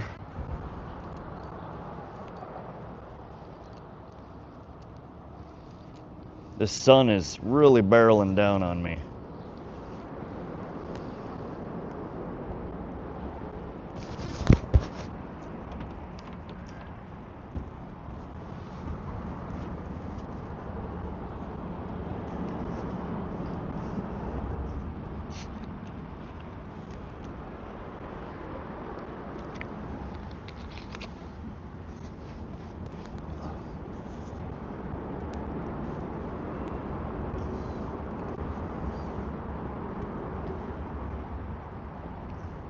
Grant, is this where you live now?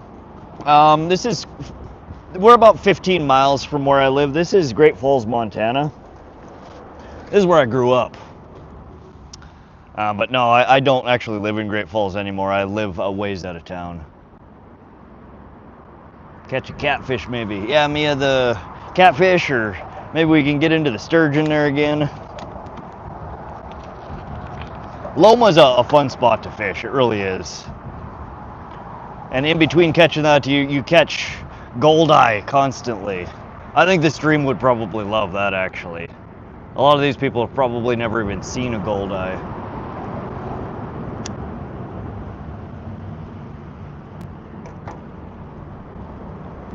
Behind you where that tree is, the water looks like a good spot. Dimitri, it is. We've pulled, I pulled a couple of pike out of that general vicinity 2 weeks ago. I've been casting at that for the last hour and have had almost nothing. I dare you to catch a channel catfish. We would have to go down the river about 20 miles to get below Moroni Dam, and then there are really good channel catfish down there.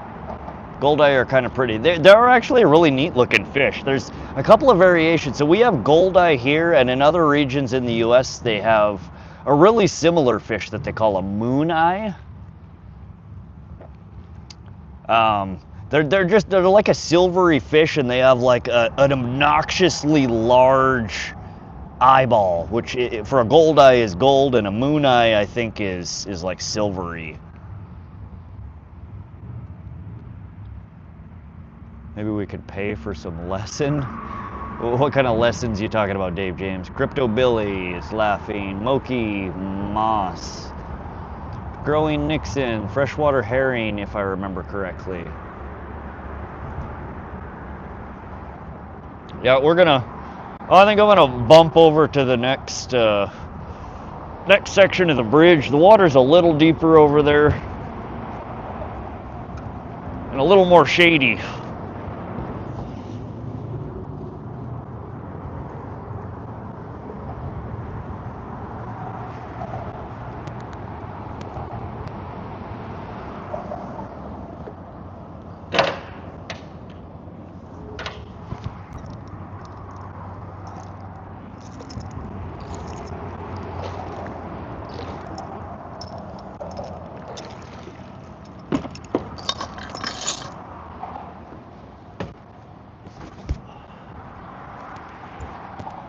Alrighty, let's move the boat.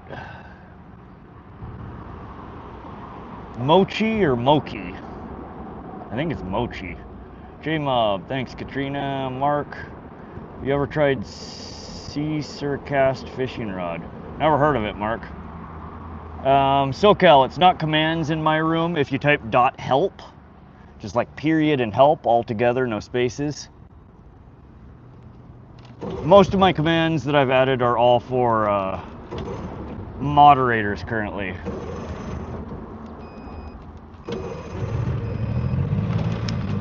Were both your sturgeon caught on accident, or were you fishing for them? No, we go down there every year targeting sturgeon. Basically everything else is bycatch. And I've caught 5 down there, I think, now in the last 2 years. Shovel nose as well as pallid.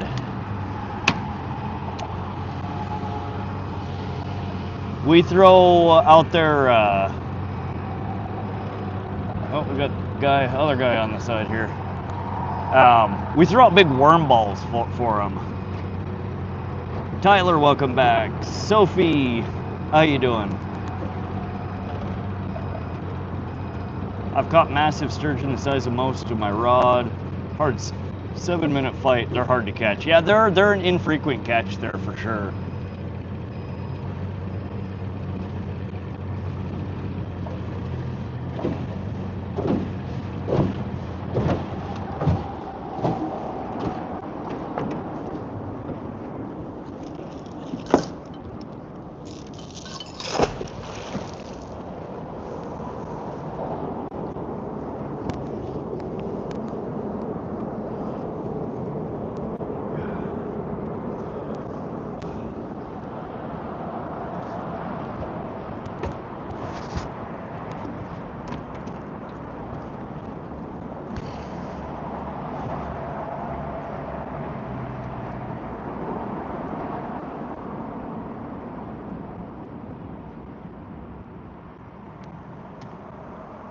SoCal, no, he tried, and I told him the same thing that I told you, is that there is no, I don't have commands in my channel.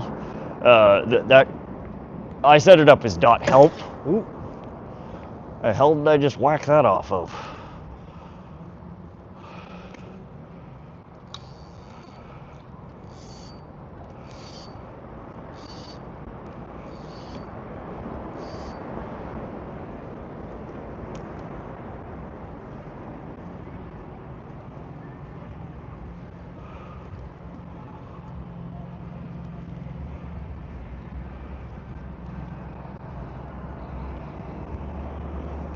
Now if you type .help, it'll show you the commands that I have, and again, almost all of them are currently only enabled for moderators.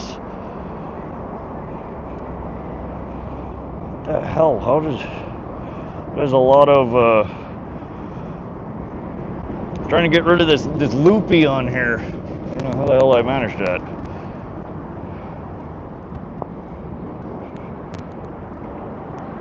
There we go.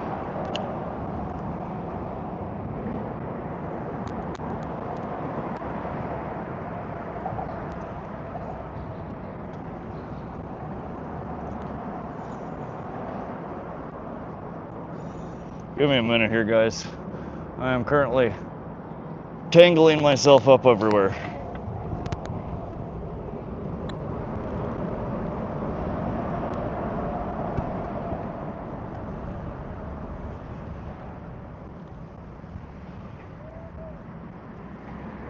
There we go.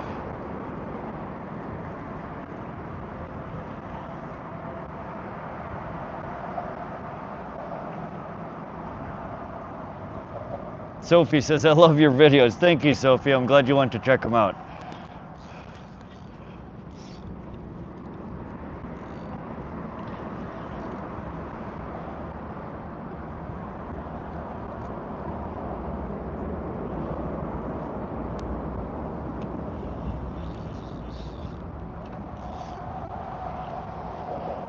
What the hell is going on here? Wrapped around the tip? Oh, Lord.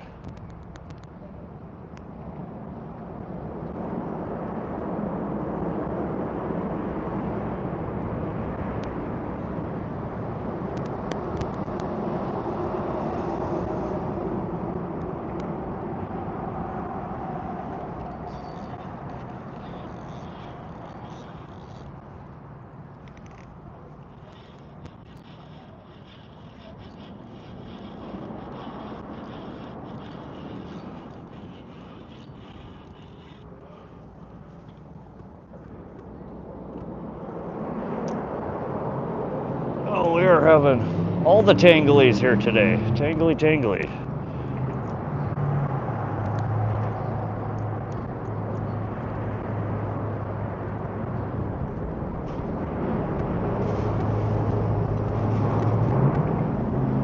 There. Good Lord, that took way too long. All right, sorry if I missed anybody's comments. I had to scroll down to the bottom. Welcome to those joining. If you had a question, if I missed it, ask it again, please.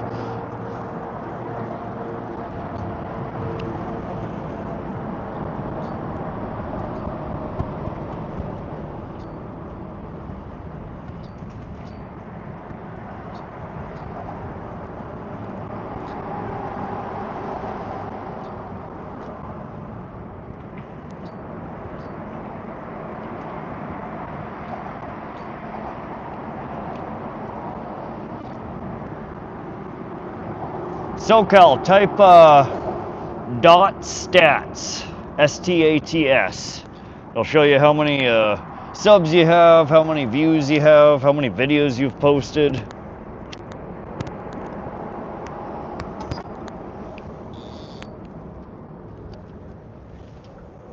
Oops, shit, banging it off the bank there. I've had a sturgeon fight so hard, a tail spike gone into my hand, 2 infection, and 3 weeks later, and I still had bandages. Yeah, sturgeon are sharp. The first time I caught one, I never realized that. So they have It's like razor blades that run down their back. Normally you're safe grabbing the outside of a fish. Sturgeon, you're not.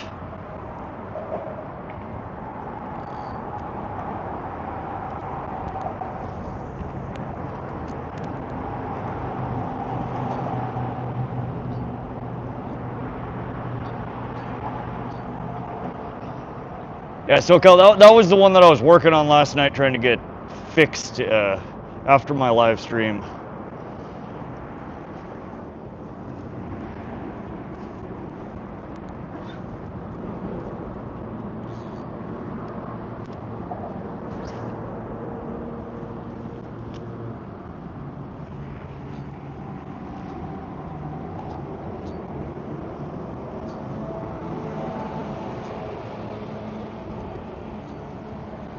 And then SoCal, you can type .link, .link, and it'll list your channel link for you. Let's get SoCal to 1,000. He's been trying real hard for the last couple of days, trying to get to his 1,000 subs. Y'all do me a favor. He's good content. He streams fishing content just like I do. Click that link or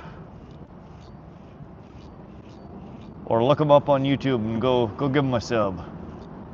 He's so close to getting to the 1,000 mark.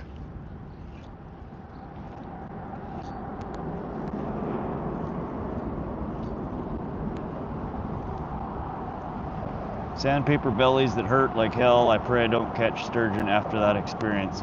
Oh, bottle of water. Sturgeon are fun.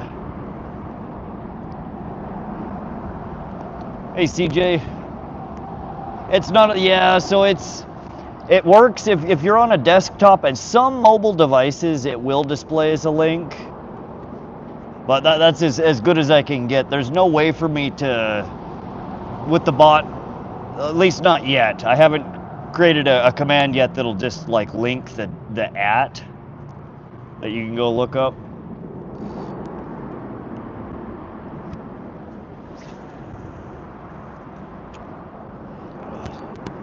Yeah, SoCal, so like for me as the streamer, that link shows up as a link.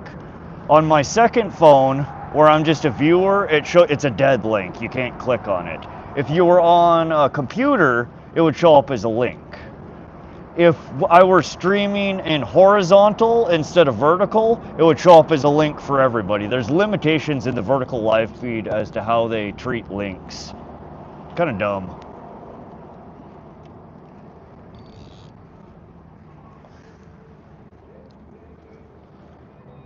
Nick Cage, smoke longer cigarettes, please and thank you. Well, that's one I definitely don't look like, Nick Cage.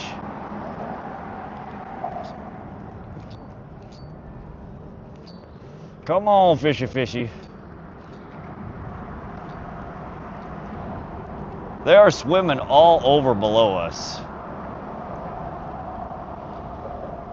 Braxton, welcome. No, we have not yet managed to pull anything in. They are not biting so far today.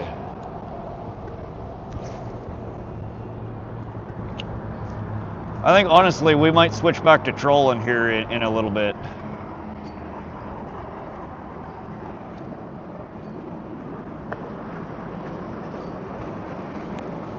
Use a deeper diving lure. In fact, I should. We're sitting over about 10 foot of water right now.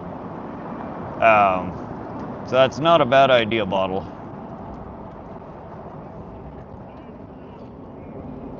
Use a deep diving lure, man, or a crawfish swim bait.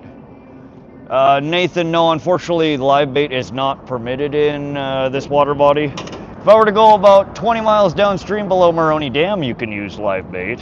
Not here, though. I am going to throw on, so this is the Bandit 100 series. This dives to about 2 to 5 feet. I'm going to throw on one just like it that dives about 8 to 10 feet to match our bottom here.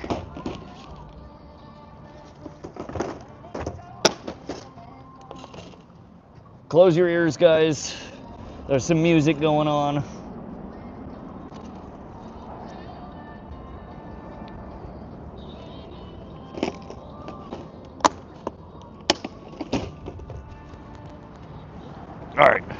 So again, you'll notice that the bill size on this one is much larger, and it's also got, if you look inside the bill, it's got a chunk of metal in there, a little chunk of lead that brings it down a little bit deeper.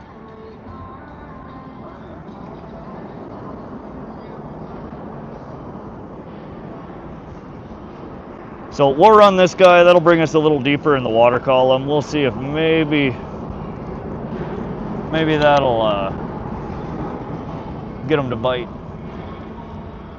I have to use a crawfish lure if it doesn't work.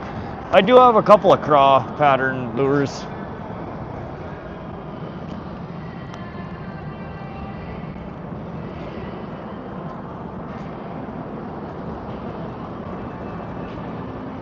Braxton, what do you usually catch? At this spot right here, normally Northern Pike and Walleye, what we're targeting right now.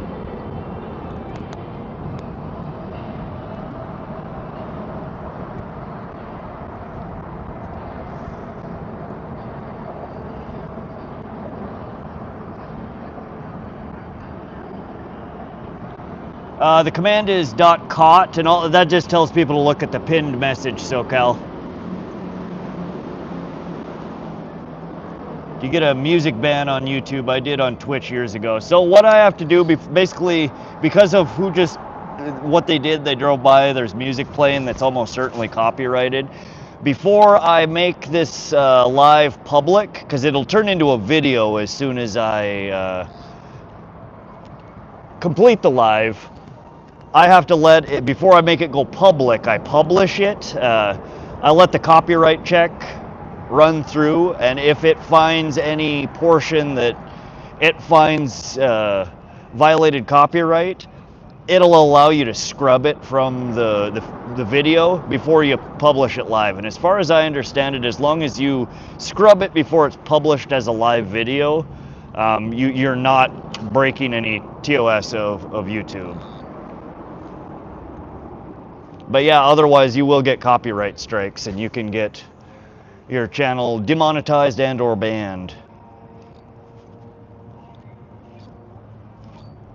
More than likely though, because that audio was so unclear and garbled, it would more than likely not be flagged.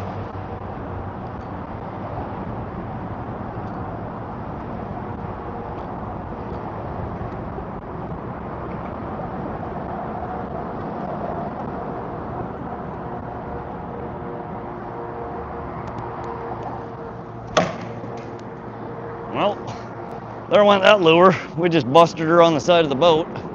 Come here, buddy. I don't know if I busted the lure or the snap swivel.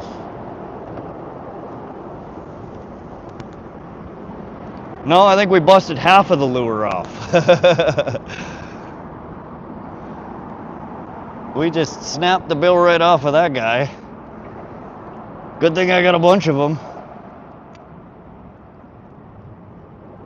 Yeah, we just smacked her off the side of the boat and busted the whole lure off. She's floating downstream right over there. Goodbye, lure.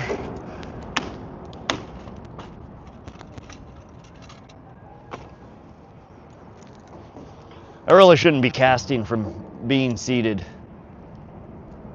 That's a typical day for me fishing, Madhead.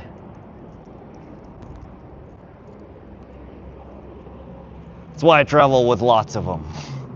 That's one thing I do like about these Bandits. They're not like most of the Rapalas and the Berkeleys. It's like, you know, a $5, $6 lure, not an $18 or $20 lure.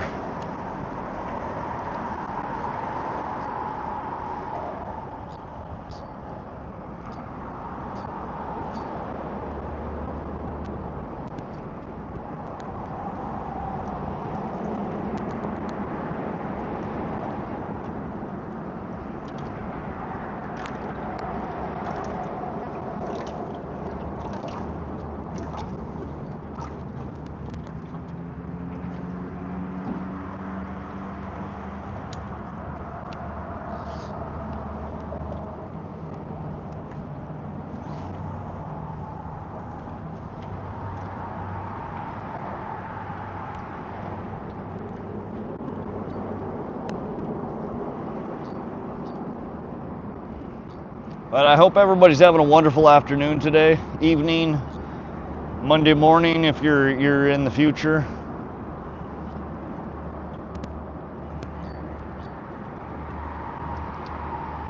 I know I'm having a good day. Be nice if we got some fish in the boat, but I am perfectly content just being out here on the water. I enjoy it so much.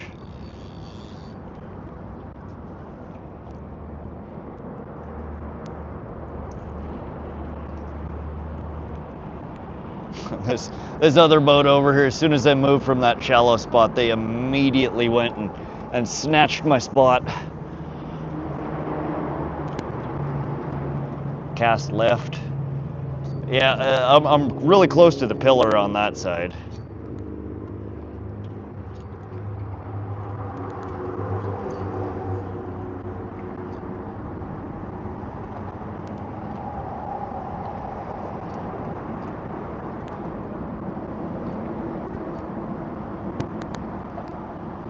Make it look like it's dying a bit.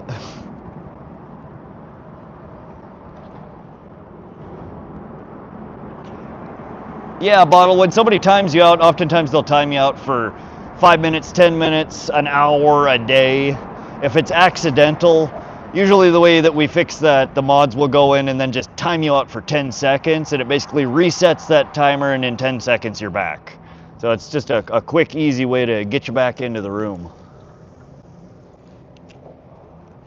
Declan, welcome back to the stream. How you doing today, buddy?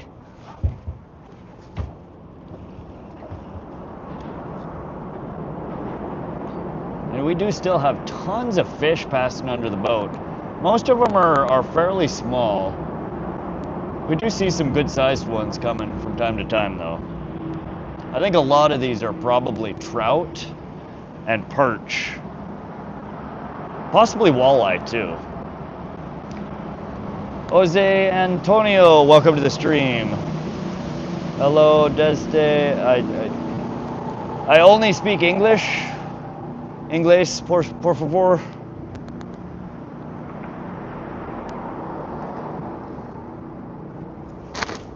Oop.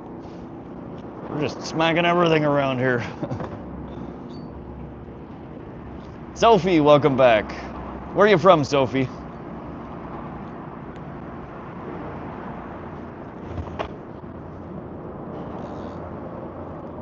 Spain, okay, nice. We are in central Montana here.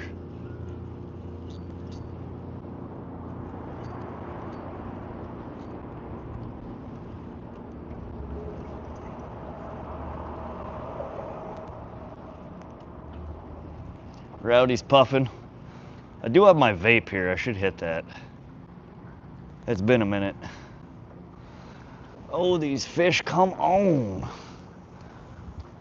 Come to Poppy.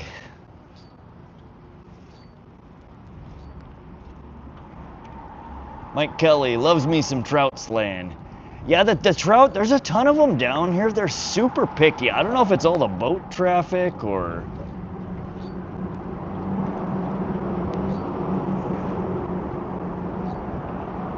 Dave James, can you actual fish or is it like fish icons? Are you still talking shit, Dave?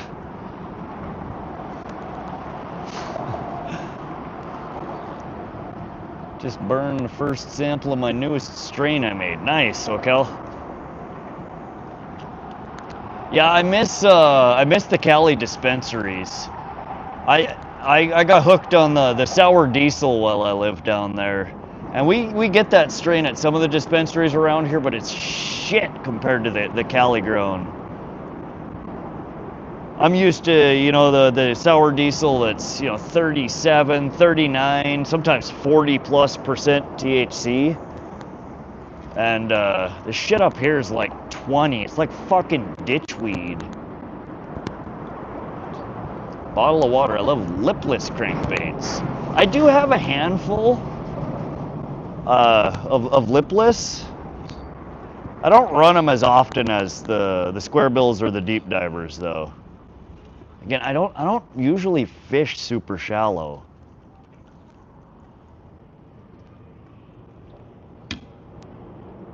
They work very well.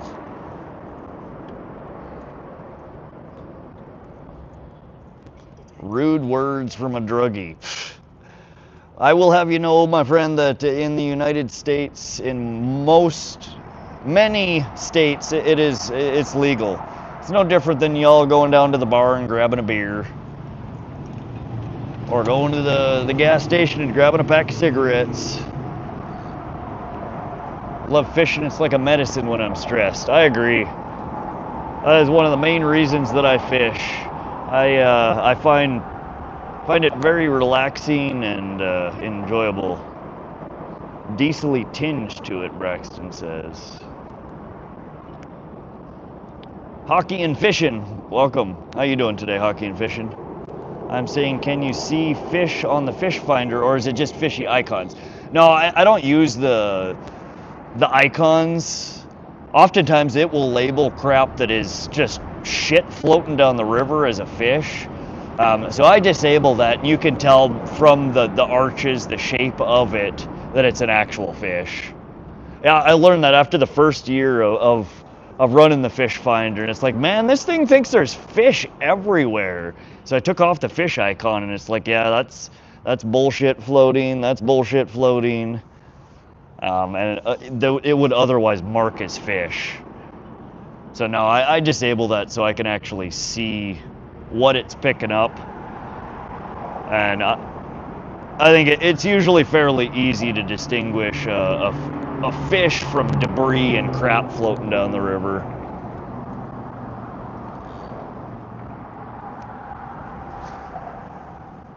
Yeah, I don't use the icons though. Ski mask. He fishes because a chocolate maker put a golden ticket in a fish, but we don't know what. Ski mask. Yeah, we are always in search of the golden ticket. One of these fishes got it. One of them. Rowdy says, hell yeah, my wife's making dinner. Smoking up in the dining room. Nice. Yeah, we feasted. Oh, it wasn't last night, it was the night before. I made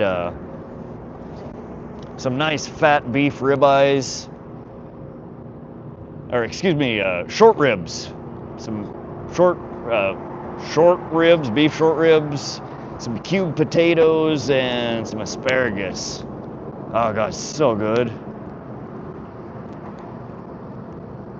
Madhead, I've got a Lawrence 7 Ti scanner. I've only used a handful of times.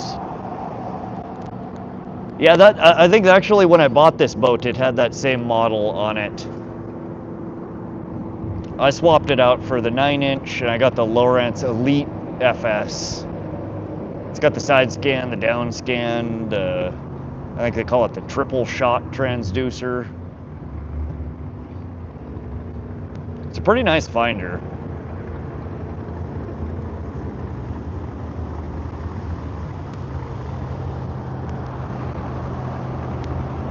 I use a 12-year-old reel, still my best reel. Can I send a picture? I don't think there's a way to do it in the chat here, but you're more than welcome. If you click on my profile, there's a posts tab. It's called the community page, and I've configured it to where people who follow my channel can post comments and or pictures on there. So yeah, if you want to start a chat about fishing reels or whatever, feel free to hop over to the community page and make a post. All right, we got a speedboat rumbling by over here.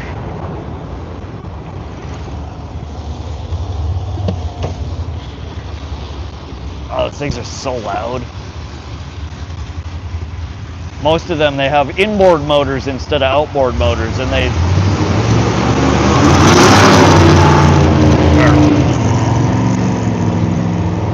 don't know if you guys, we missed it. Oh, here's another one that's rolling by.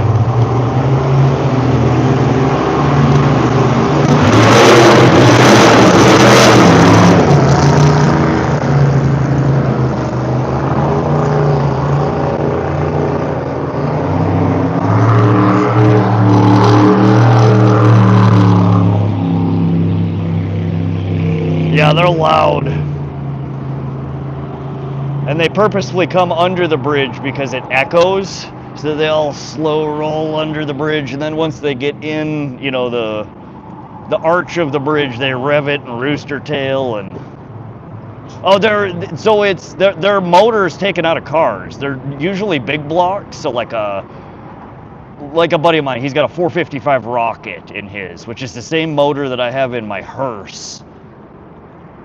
But they're big block, they're inboard, they're motors from cars that they stick in them tiny little fiberglass boats, and their only purpose is to be loud and shoot rooster tails out the back.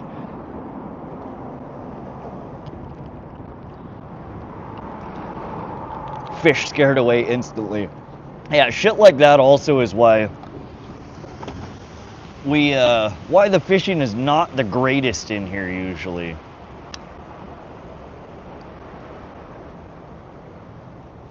All right, back to fishing.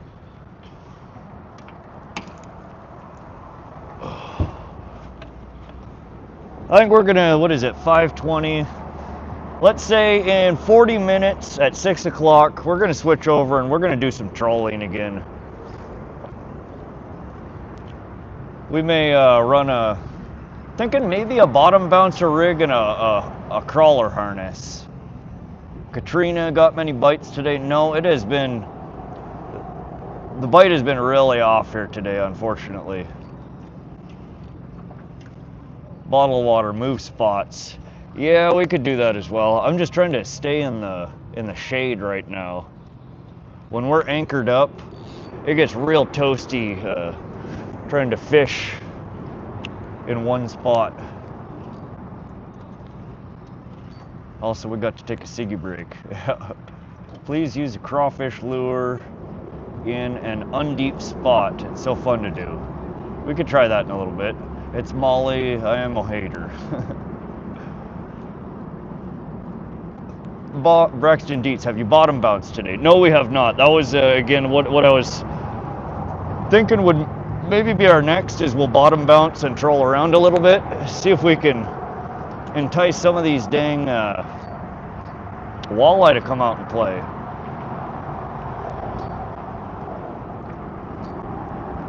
Probably loves this loud ass boat. Yeah, these guys, they love their damn boats.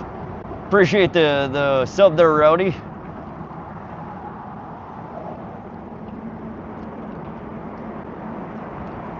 I would think they're a lot cooler if they weren't doing it around me while I was trying to fish.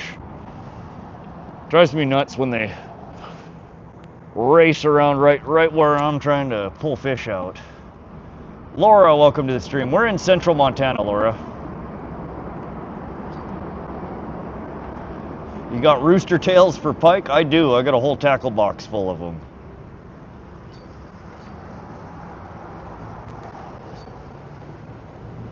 That's another thing that we have not yet thrown today is inline spinner or rooster tail.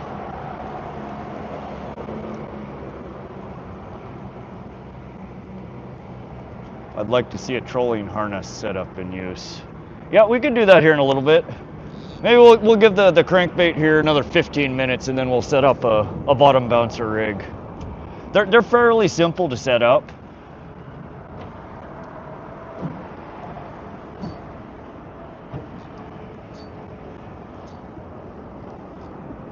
And in a lot of places, they're highly effective for walleye. That 6.5 pounder that I caught last year, that's what I caught it using, is a bottom bouncer with a worm harness. Show how you rig them, please. It's hard to do. Oh, it's actually really simple. I don't know how you're rigging them up, but I do it in a very, very simple, basic way. I mean, you're basically just snapping the bottom bouncer onto your main line. I use a swivel and a coastal lock snap. And then from the end of the bottom bouncer, usually I'll run anywhere from a 3 to 5 foot fluorocarbon leader to my spinner rig or worm harness. Super, super simple setup. You do it a different way. How do you set yours up, Bottle? Okay, still no pike. Nope, no pike, no walleye. We have had 0 bites so far today. A little lead, so it's more reactive. And that lead keeps it on the bottom more. So you mean a shorter leader? Tyler, it's an invasive fish species that can go on land and eats literally anything. Sophie, welcome back again. Like a drop shot, but a little different. So are you using like a drop shot? So you have your weight at the end of your line? Keeps it in the currents, don't pull it away. Does a snakehead look like a pike? Kinda, not really. Katrina, I gotta go. I'll hop back before the stream ends if I can. Okay, Katrina, thanks for coming to hang out. Always happy to see you in here. Enjoy the rest of your day if we don't get to see you again.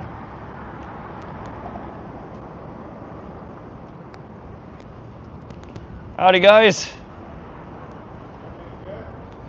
Not a damn thing all day.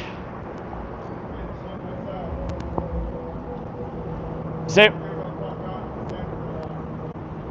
gonna go what? Oh, on the sun?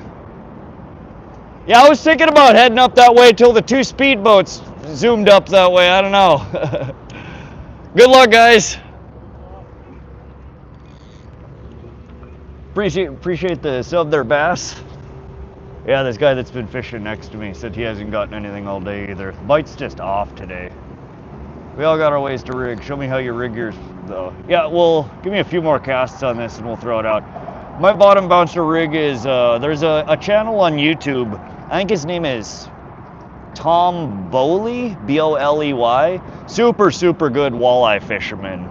And I started following him a couple of years ago, and he really basic bottom bouncer rig. And that's where I duplicate mine from. And again, I haven't caught a whole lot of fish off of it. He sure does. But that's how I rigged it last year, and I had a few walleye catches. I actually caught a carp off the same rig too, trolling. One of the most unexpected catches, a carp on a trolling rig. But again, a worm harness rig is one of those. I mean, it's like your bobber rig. It's a kind of a universal rig that anything and everything will bite on.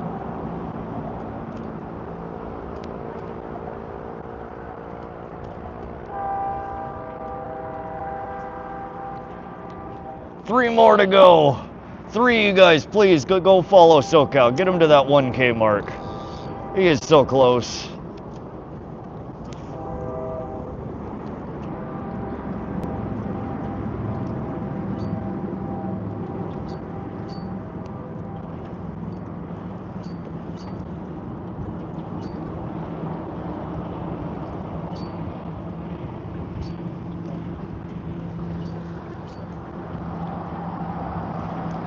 Drive by Amanda. Girl, I'm on the way to repossess your vehicle. You didn't pay your car bill this month, and I see you're on the water, so you better start boating all the way back to shore.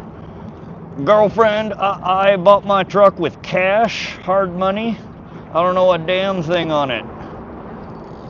So you, my friend, can get fucked. JK.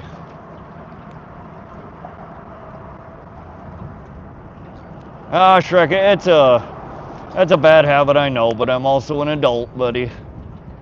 I know the risks. Girl, there's a thing called Amanda tax and you didn't pay for your vehicle. Girl, there's a thing called a crack pipe and you should put it down.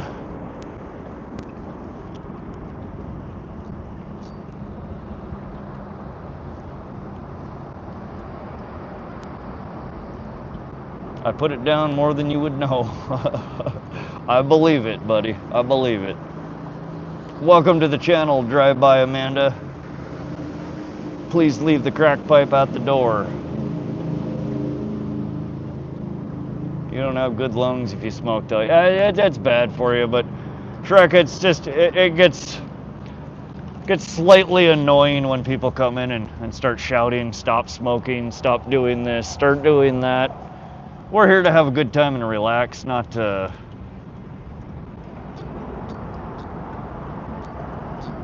Not to be berated for our poor choices.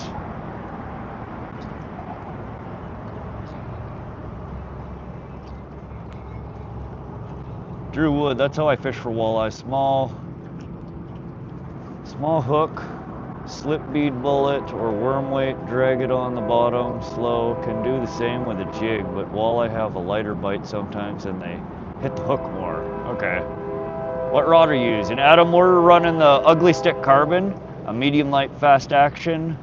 It's a 6'10" model, one piece, paired with the Piscafun Carbon X2 1000 series reel. Smoking meth is pretty bad, I hear. Yeah, not a great life choice, but it's their life, not ours. So my grandpa smoked for 39 years, lungs clean. It's because his lungs didn't keep the filth inside. Some people get lucky, a lot of people don't.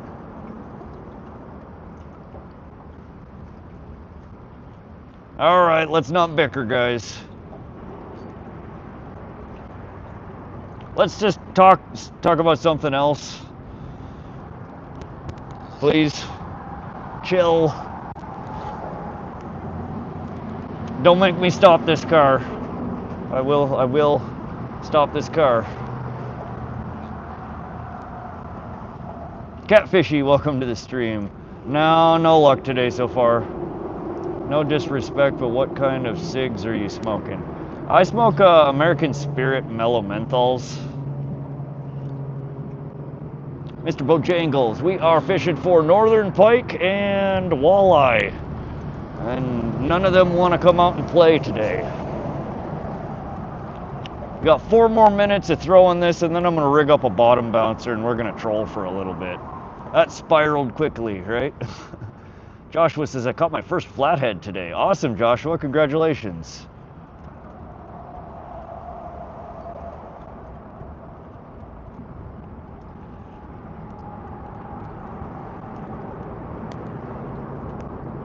What are you using? We're running the Bandit 300 series currently. It's a deep dive, well, a medium diving crankbait. It's one, it dives about 8 to 12 foot, I think is what it's rated for. And I have the back treble on this guy swapped out for one that's got a little flasher on it and a attractant. I hate pike, I hope you eat them. They kill salmon up here. Actually, pike is one of my favorite fish to eat. They are absolutely delicious. We are catching and releasing today, though. If we catch any, they're going right back in the water for me or somebody else to catch again. Do you ever use flicker shads? Mr. Bojangles, the first hour and a half of today's stream, we trolled with a couple of different flicker shads.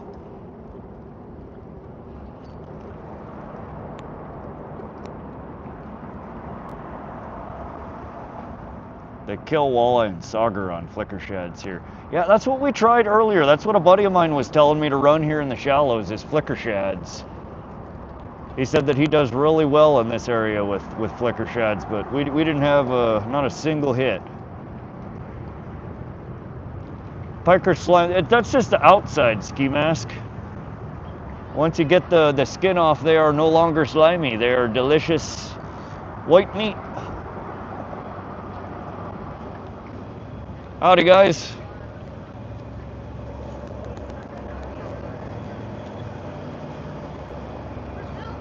Every fish is slimy. That is the truth, Katrina. Pike are especially slimy, though. They do have they produce a large amount of slime after they die. But again, if if you're careful about how you skin and clean them, they are actually quite good to eat. Flicker shads are always the go-to. Salmon and trout aren't slimy like pike. Yeah, they're not nearly as slimy as pike. You're right, Ski.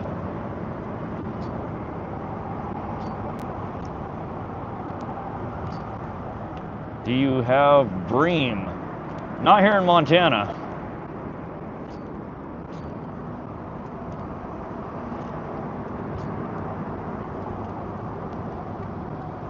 All right, so we will leave this guy dangling suspended.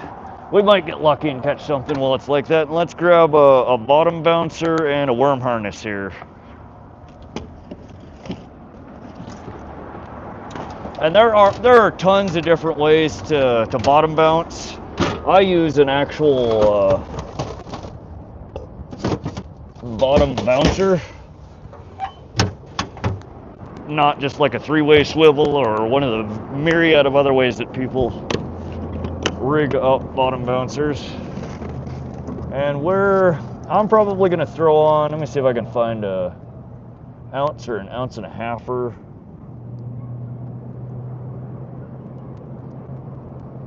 There we go. And let me see, what are we gonna use for a worm harness today?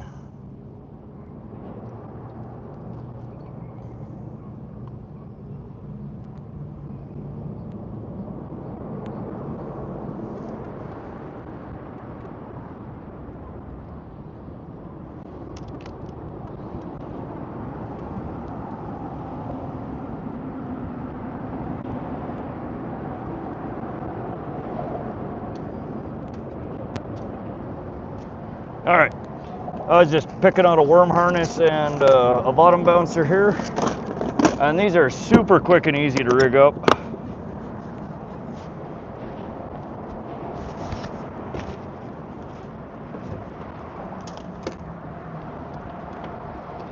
Let's get this guy in.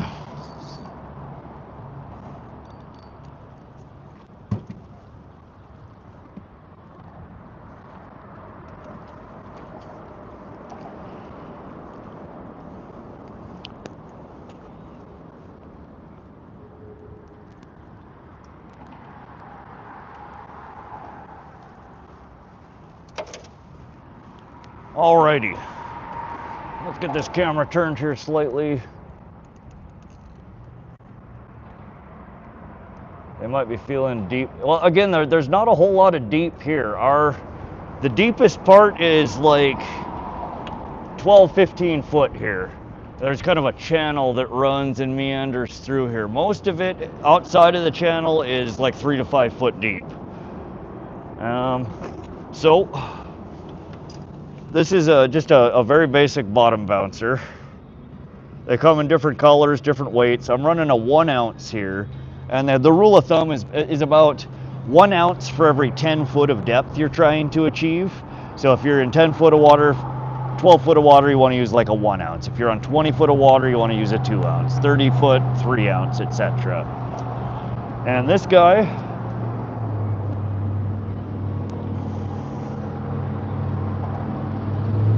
you would either tie or clip, and in this case I use a coast lock clip.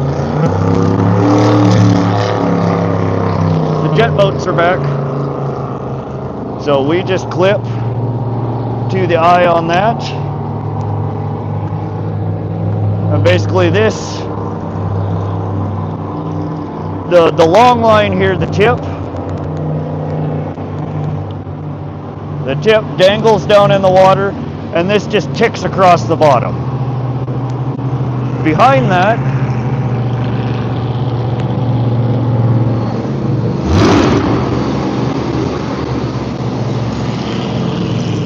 sorry,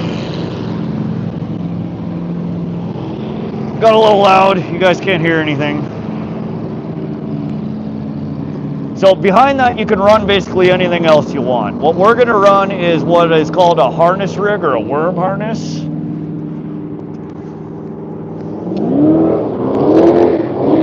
And I tie these up. These are one of the few lures that I hand tie. We're running a 20-pound fluorocarbon. We have a slow death hook at the bottom, a handful of beads, and these are MEPS inline spinner. They come in various different shapes and sizes. And then these run, normally I'll do them about arm's length. So about 3-4 foot in length. And that's literally it. This clips onto the other end of your bottom bouncer.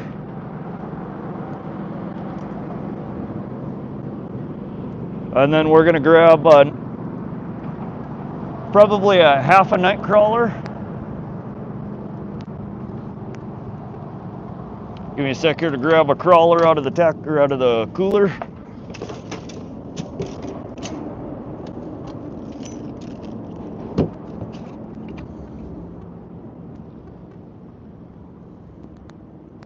No, in fact, we're going to run a whole crawler here.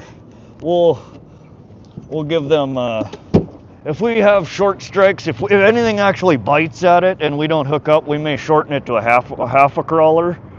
But to start out with, I'm going to load a whole crawler on here. And again, these are a slow death hook. They're a weirdly shaped hook. And the whole reason behind these, the whole purpose of these is to spin in the water.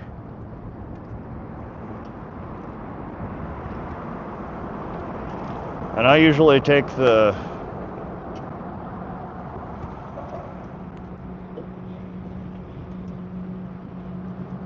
you want to feed this on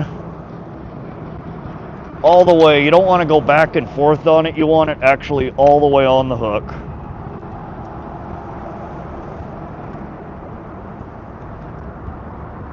And this is one of the older ones that I tied. Some of the newer ones that I tie, I actually put an inline swivel right before the hook because this does spin. It will create a bunch of line twist in your line if you don't have some kind of swivel on there. But bring that up, bring it all the way up past the knot, and that kind of acts as your keeper there, and then let the rest of your worm dangle. Can't fish shallow during the midday unless it's overcast. The best time to fish walleye is at night or early morning. You don't fish shallow when there's sun. All right, so we are, that's basically it. I mean, it's a really simple rig, really simple setup, and can be highly effective. Joe Ryan, we're not really fishing shallow. We're in a river. The whole river's shallow. Walleye do bite here during the day. You're right that the bite is better during early morning or late evening or overcast. We're not really very overcast right now.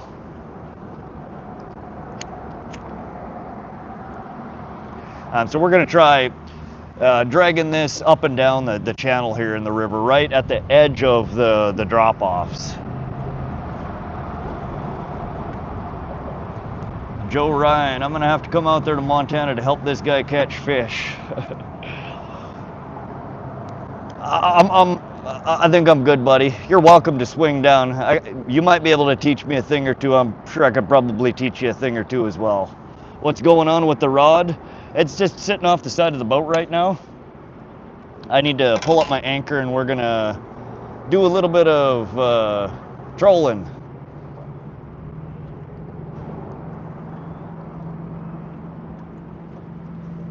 Probably biting the best with full moon. Walleye or night feeders. Yeah, walleye definitely are nighttime or late evenings, early mornings are preferable time for them. But we're here, we're fishing, and we are gonna try and catch some. Looks like a sea fishing lure. It's called a worm harness. It's basically, again, you have a few beads, and in this particular one, a max spin blade. It just acts as an attractant. It creates a vibration, creates a commotion in the water to bring the fish in. And then they see the worm and they bite on the worm. Cowboy Cat, welcome to the stream. We have not had any catches yet today. The bite's been really slow. If he gets bit while dangling off the boat, I should actually drop this down a little bit while I'm pulling anchor, because that does happen sometimes.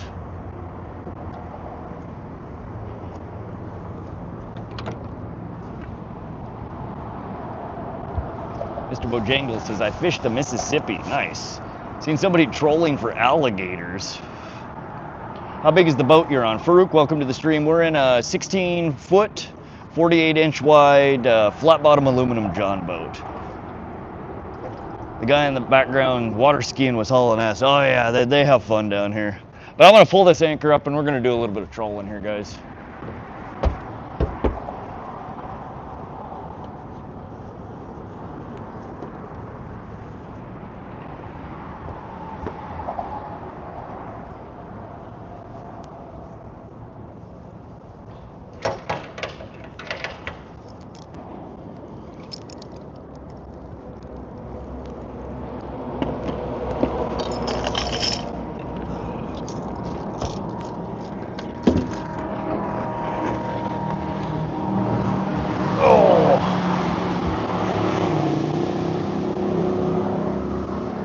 Greg Thomas, welcome back. What's up? We're just getting ready to do some trolling. I'm gonna try a bottom bouncer here for a little bit. Oh my goodness, you got the fish police on here gonna get you up, right?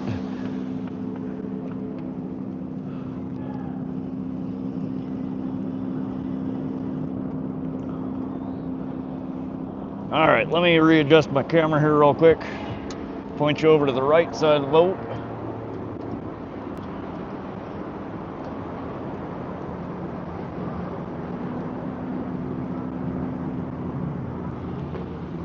Even in Canada, and I've been there many times, you're fishing in the afternoon, pretty much just out there drinking. We're out here chilling, Joe. I very much realize that fishing midday is not the most productive. I appreciate you for coming in here and stating the obvious in a fishing channel. None of us have ever fished before, Joe. Thank you for your knowledge. It's greatly appreciated. So we're gonna, you want to, when you're fishing a bottom bouncer, don't just drop the rig down. You want to slowly let it out while you're moving. Otherwise your bottom bouncer is gonna tangle up with the leader that you're running out there. So we're gonna start her up and we're gonna get a little bit of movement going. And we will ease her down, and what we're aiming for is to get it all the way down to the bottom at about roughly a 45-degree angle. So you let her out a little bit, let her out a little bit more, and we want it ticking off the bottom occasionally. You don't want your bottom bouncer dragging along the bottom the whole time. You just want that spindle that sticks off the bottom to be tick, tick, tick, and bouncing it. And then again, your worm harness that's running out to 3 to 5 feet, that's got the little spinner on it, that creates enough drag that it brings your worm up usually off the bottom slightly. It gives it, you know, your presentation's 2-3 feet off the bottom, which is kind of the area where the walleye tend to hang out. But we're gonna drop her down here slowly. Again, I drop it down and then I'm basically waiting a second or so for that worm harness to catch some drag. And once we feel it ticking on bottom, again, I'm not gonna put this in my pull holder. When you're using bottom bouncers, it's not the greatest idea to put them in the pull holder. You wanna be able to raise your pole up and down as you feel it dragging.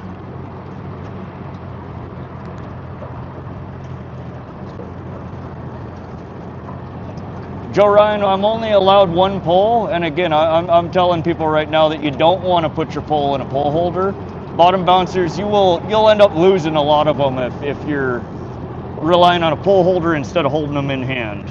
It does work, but I find it snags up a lot more often.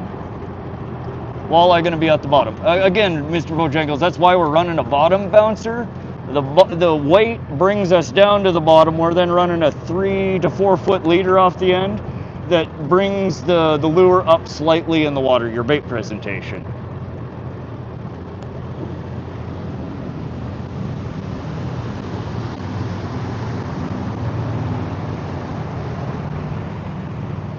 And then you just you feel it. When you feel you're dragging over a lot of bottom, raise your rod up.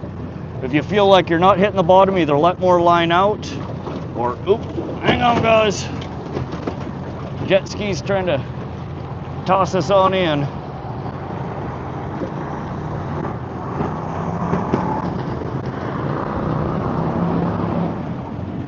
And again, this is oftentimes why when I'm bottom bouncing, I don't generally use my heavier duty need to bring a friend to run some more lines. I wish I had some people that wanted to fish. Kasumi, welcome to the stream. Steve, welcome to the stream. Have you ever used a double hook setup? Yeah, some of the worm harnesses. Normally when I'm running my trout harnesses, they have a double hook. Most of my walleye are just a single hook, slow death hook.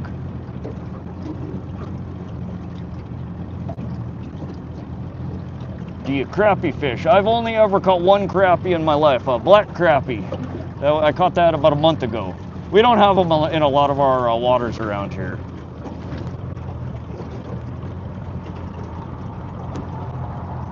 But again, with the medium light fast action pole, you can feel the bottom. You can feel the bottom bouncer ticking off the bottom. Like right now I am dragging a bit on the bottom. We just came a little bit more shallow, so I'm gonna bring in a little bit of line. But it helps to hold it. Again, a walleye doesn't have a hard strike like a pike does. They have a pretty soft lip, kind of like a trout does. So holding it, you're more likely, from what I understand, to actually be able to set the hook, feel them, and land them. Kyoki, welcome back. How you doing, Kyoki? Ski mask, Jay. Where is the bad camp? Like exactly.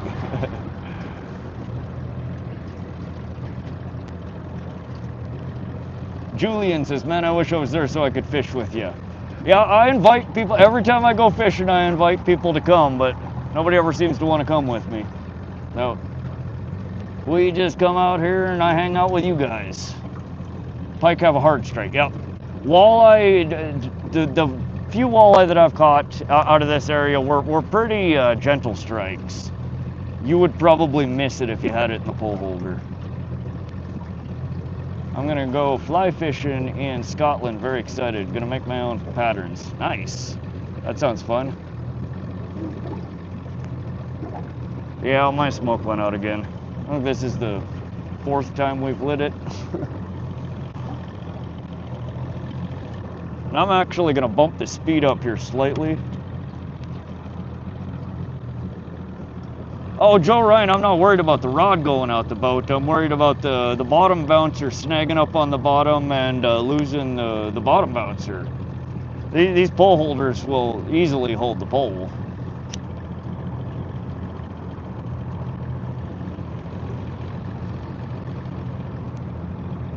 Keeping an eye on the depth finder. Yep, it's right here in view. I'm just moving over to get back into that channel. We're a little shallow right now. We're at about 9 foot. I'm trying to get into the channel that goes down to about 12 foot. We're kind of on the slope of it right now.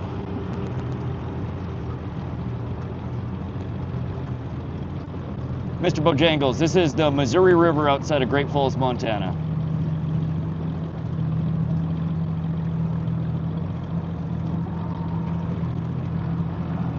Kyoki says, I just came back from Kid City. I have no idea what that is, Kyoki. Did you have fun?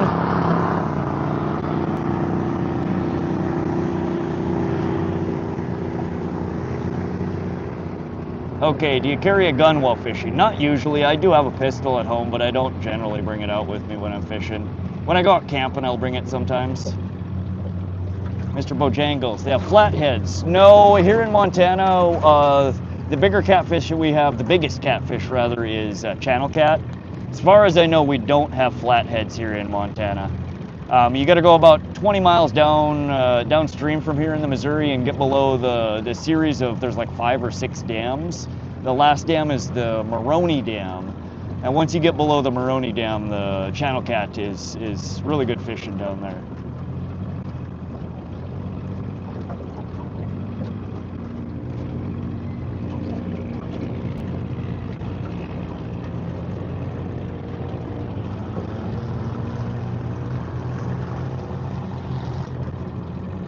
Again, you can't really see it. It's hard to show at this angle. But again, what you're looking for is about a 45-degree angle of your line going down. So, sometimes hard to maintain. You can adjust your speed, you can adjust the weight, but that is ideal.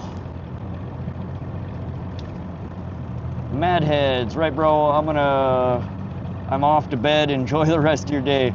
All right, Madhead, thanks for coming to hang out and fish with us. We will see you on the next one. Have a good rest, brother.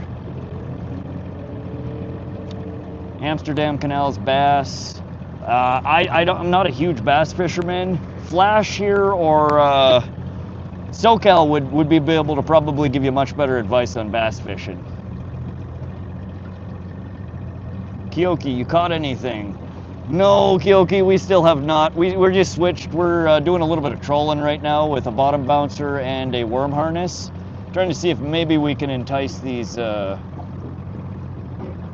walleye to come out and play. All right, we are now in the deeper channel, just entering it. This should drop down about 12 foot, so I'm gonna let a little bit of line back out.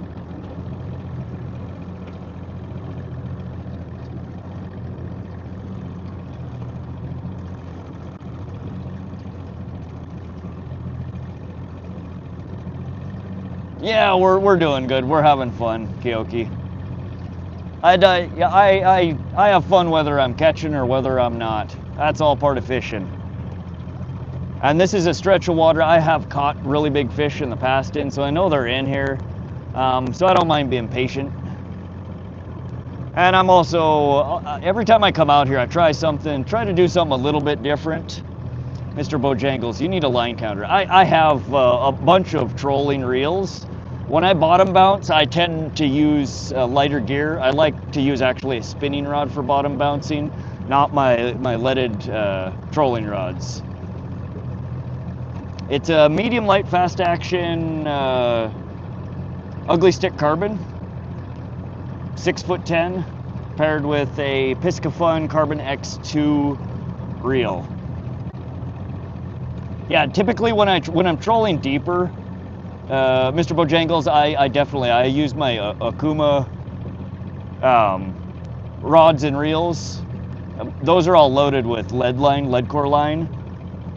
When we're only in 8-10 foot of water here, and again I'm trolling specifically for walleye, which are a pretty light bite. I don't know if you've ever fished for walleye or perch. They're not a hard strike, and they have a pretty soft lip.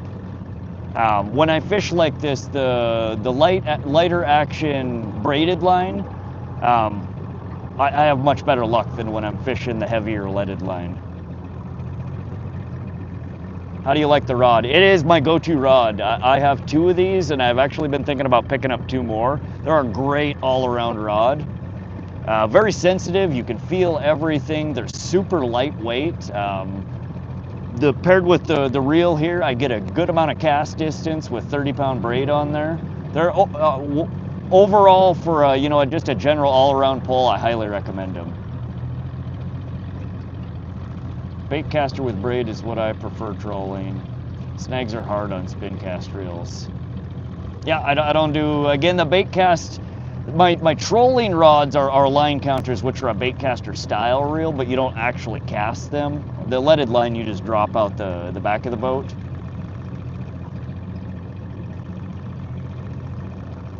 But yeah, the lighter action, you want a good parabolic bend when you're trolling shallow.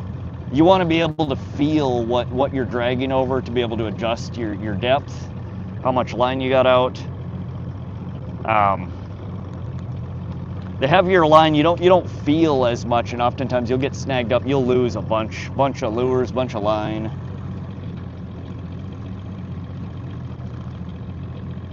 £30 Suffix Advanced Braid. Yep, that's what I run on all my spin cast reels. I don't use any Shimano. Back in the day, I used to use the Ugly Stick Shakespeare combos. I haven't used one of those in a couple of decades. Shakespeare does make some good products. Shimano, I've never really fished Shimano on any of my rigs. Why so high? Because I fish for potential trophy fish. I would rather have heavier gear, heavier line, than break off on a big one. I've lost too many big fish trying to run lighter gear.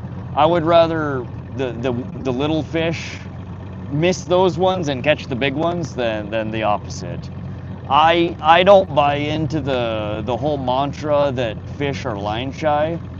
I've fished enough over the years, and I've recently acquired and been testing out lure cameras, seeing how fish are reacting to different things I'm putting in the water, and they don't, a little bit of line is not going to scare away a big fish.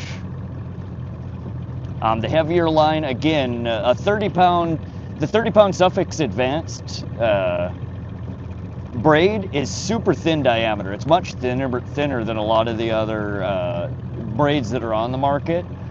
So going up to 30 pounds, you would think you'd get, you know, a significant disadvantage in castability, and you don't. I tested. I used to run 2 years ago. I was running 15-pound braid, and I switched 2 years ago from the 15-pound to the 30-pound, and I don't notice maybe just a slight marginal difference in casting. I find no real advantage to running lighter line, simply put. Bass fish with live target, fishing lures, topwater mouse. Yeah, I'm not a huge bass fisherman. When's the next time you'll be night fishing so I can watch? Joe Ryan, I night fish from bank, unfortunately. I don't have yet the lights on the boat to run it at night. Sometime in the near future, I am going to get that set up, though. I have all the wiring and stuff. I just have not. I fish too much. I need to take a break from fishing and take a couple of days and wire up my lighting. The lakes with zebra mussels, they're much harder to fish. They're so clear.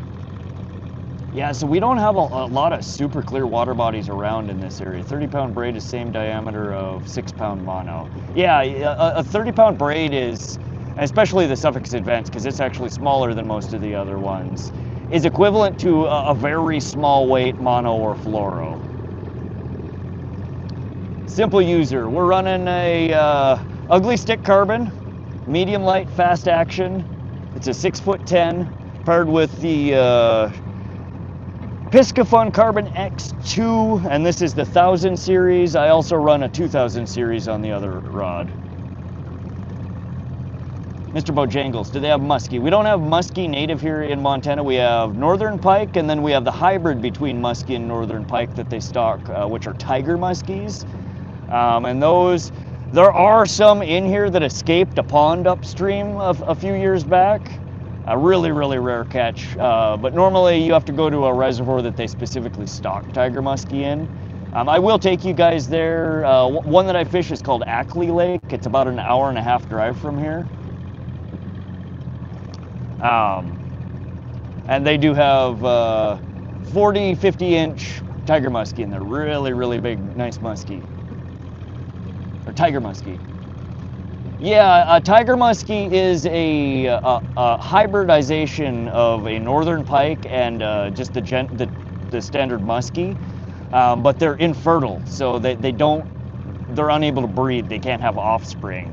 So the only way they get in there is by stocking them. They live about 10 to 15 years on average, and they stock them in ponds specifically for the purpose to control white sucker populations. And yeah, they stock them in a handful of reservoirs around here, reservoirs and lakes, about every 3 years or so.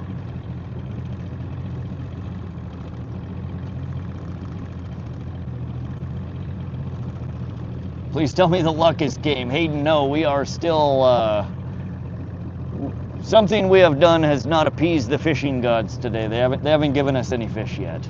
We just switched to trolling a bottom bouncer and a worm harness. So hopefully we will get on the fish here soon. We're getting a little later in the day. The sun should start lowering. Here in the next hour or two is really when the fishing should start picking up. Steve, what should I look for when shopping for good reels? That's a tough question. Again, I can only tell you from my experience that you don't necessarily need to spend a whole lot of money to get a good reel. These Piscafun reels are a really great example. They are, if you compare the specs on them to, you know, the $200 to $300 reels, they line right up and oftentimes are better specs than those more expensive reels. This is a $40, $50 reel. I would tell you, you don't need to go out and spend a whole lot of money on a reel. Unless you really want to. There are a handful of reels that I have. I know that there was one reel that I have that I really, really like. It's called a Swait Black Label. Swait is a local Montana brand. They're sold at North 40 locations. And they make a really, really nice reel. But again, they're, you know, 150, 200 bucks. They're not 40, 50 bucks. But I fish this guy over my more expensive reels almost all the time. We have a fish called Xander Pike Cross Perch. Oh yeah, they're hybridizing Xander Pike and Perch? See, you taught me something about the muskie if that's true. What is that? We have a fish called, oh, Pike Perch Cross. Yeah, I didn't realize there were so many pike hybridizations. I started looking into that recently because somebody was telling me that they were catching Northern Pike chain pickerel hybridizations. And I never knew that those two interbred. Ringtail perch. I've never eaten a ringtail perch. Perch are good though. Perch and walleye are of the same family. To me, they taste almost identical, a perch and a walleye.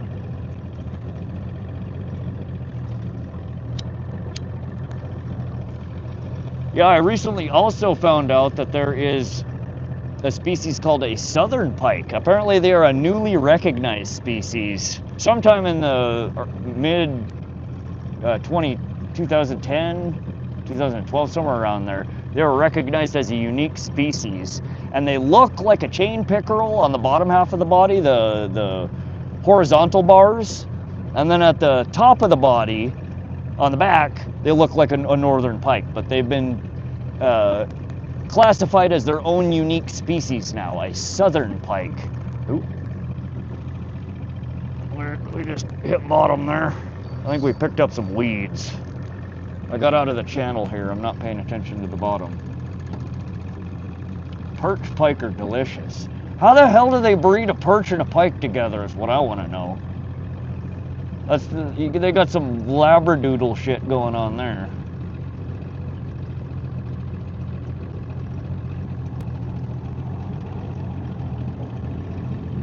Xanders get bigger than walleye. Perch, pike, and jack are the same family. So jack is around here is slang for a pike, and pike is not the same family as a perch or a walleye. What are you calling a jack? Burbot are good too. Yeah, I think we got some weeds on here. I'm gonna pull this guy up real quick and clean the weeds off. Burbot, I've heard, are absolutely wonderful to eat. I've never caught one. We have them here in the Missouri. We have them in the sun. We have them in water bodies all around here. I have never managed to catch one. Yeah, walleye, perch, and jack can mix. How the hell does a pike breed with a perch?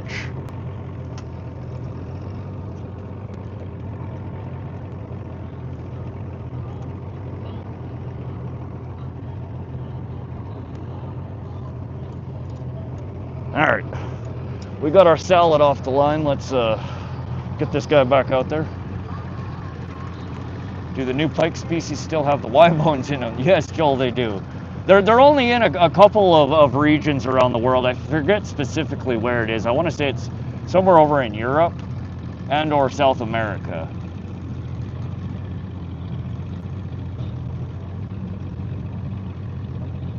Sorry, my bad, pike. Not pike in the same family. Yeah, a pike is not in the same family as a perch or a walleye. Pickerel are a completely different species.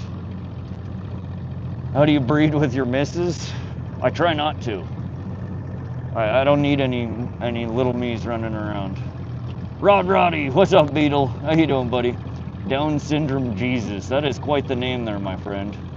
I just noticed your name. I've been reading your chats, but not your name. I'll just use these ones for nicotine.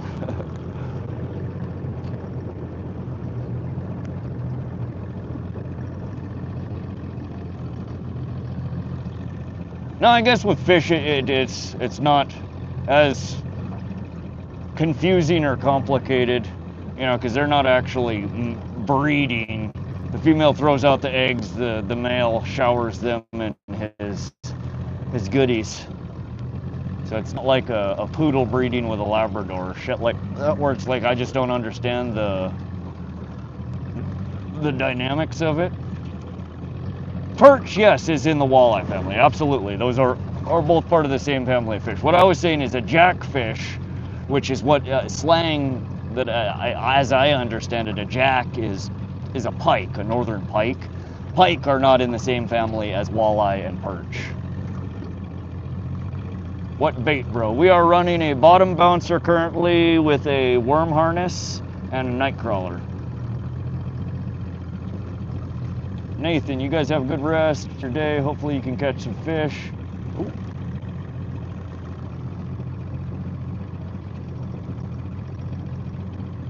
I'm gonna reel that in. We're out of our channel here, and I think I'm actually gonna slowly move back around, and we're gonna try going down that channel again.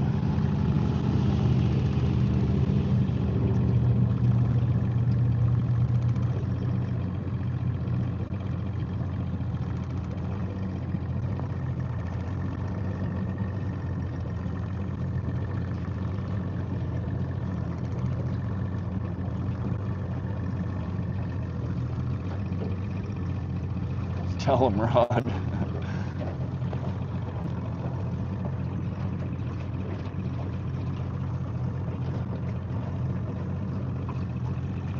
$249 likes. Good, let's go. That's awesome. Can we get one more? Can I get an even 250? Anybody? Anybody? One like? Can I bum a like? There we go. There we go. Thank you. All better.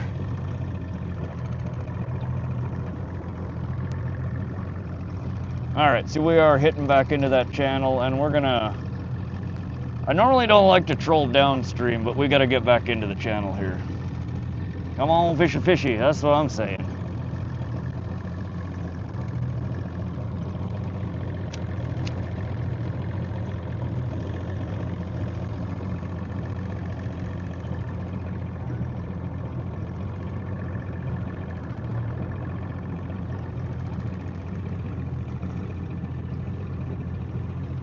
I couldn't figure out how to like, but I got it now. Appreciate that, Richard. Yeah, on cell phone, if you actually just double tap the screen, it will like. You don't have to go looking for it. If you're on a desktop, you actually got to go find the like button. But on cell phone, they make it super easy. You just double tap the screen. How long you been fishing for? This stream has been going for almost 6 hours. Do you have salmon over there? Yeah, we have at least 3 different species of salmon here in Montana. What we normally get here in central Montana are kokanee salmon. Really good. Really fun to catch. They're one of the funnest species I think that I catch around here. You normally catch them much deeper in the water column, and they tend to be good fighting fish. They'll run at the boat, they run away from the boat, they jump out of the water and do acrobatics. Yep, double tap, got her done. Appreciate that. Raiden Hahn. Oh, that's the question that I just answered. Woody Wood, luck is when skill and opportunity meet. Absolutely, Woody. Dave James, saves on fuel. It does. Oftentimes when I'm trolling downstream, I like to do cross current. I'll zigzag back and forth. Because like right now, I'm literally in neutral, and we're doing almost 3 miles an hour, which is a little bit fast troll for a walleye. Should still be okay though. What is the biggest walleye? My biggest walleye that I caught like literally right where we're sitting right now last year. Wasn't a monster, it was just under 30 inches and about 6.5 pounds. So a good sized walleye. Reconnecting, use the cigarette as bait. I don't know, I've never tried using a cigarette for bait. I don't think we would get many bites off of it. Katrina Cook, welcome back, Katrina. Yeah, I think we just had a new state record set for walleye last year. It was like 32 and some change inches, and I want to say it was like 17 pounds or something like that. Looks like I'm getting blocked again. 1.5 is fast enough. Yeah, we're trolling downstream right now. Again, I'm trolling with the jet motor. I don't have a whole lot of control like you would with an electric troll motor. I could back troll and slow it down a little bit. But 2.5, 3 miles an hour is usually not a bad speed for walleye trolling. If I were trolling for trout or salmon, definitely too fast. Did you keep it? That one, unfortunately, I did. In fact, it was one of the first videos that I posted on the channel. You can go look at it. I have a short that's like walleye infested with parasites. That one, it was deep hooked, and by the time I got the hook out, it was bleeding like a stuck pig, and it was not going to swim away. So we did end up keeping that one. Was not great to eat though, way bigger than what I like to eat. Woody, the fish will sprint for food. Yeah, so I always tell people, because people like to troll for pike like they troll for trout, 1.2, 1.5 miles an hour. And I try explaining to them that an adolescent pike has a burst speed of well over 5 miles an hour and can sustain it for a substantial period of time. An adult pike has a burst speed of well over 20 miles an hour and can sustain it for a substantial period of time. You are not going to troll too fast for a pike. I know a handful of people that they call it power trolling. They troll for pike at 5+ miles an hour. They just rip through the water trolling. Give me a sec here, guys. I'm going to set this down for just a moment, and I need to adjust the camera here and get it out of the glare.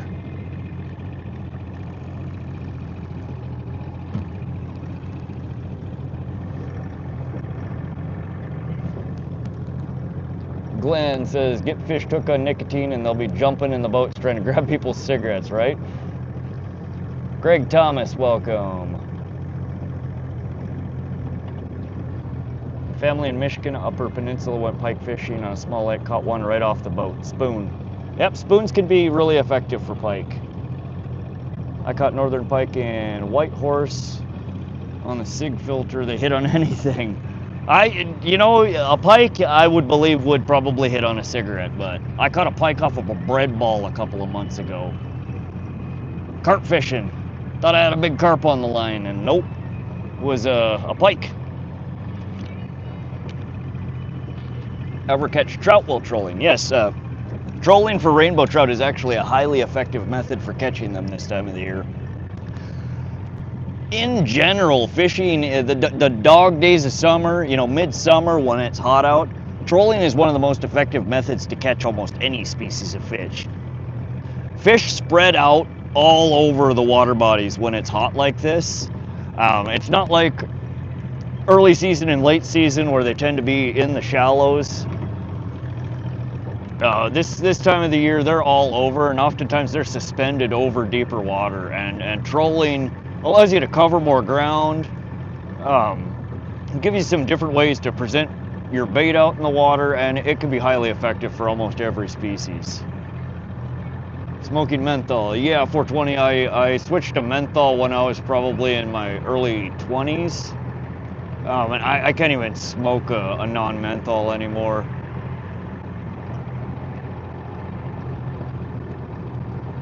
I just felt something tap at that.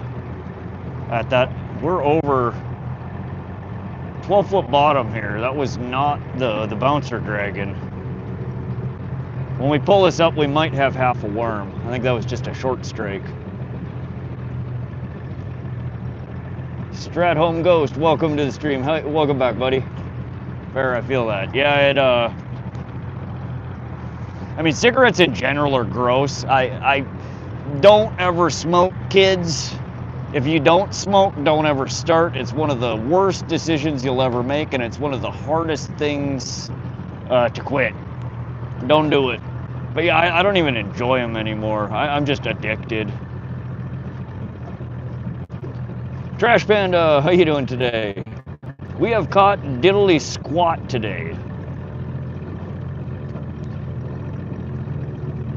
A lot more information than expected. Appreciate the wisdom. Oh, anytime, Jesse. We're all here just chatting. I don't mind. If you guys have an honest question, feel free to ask.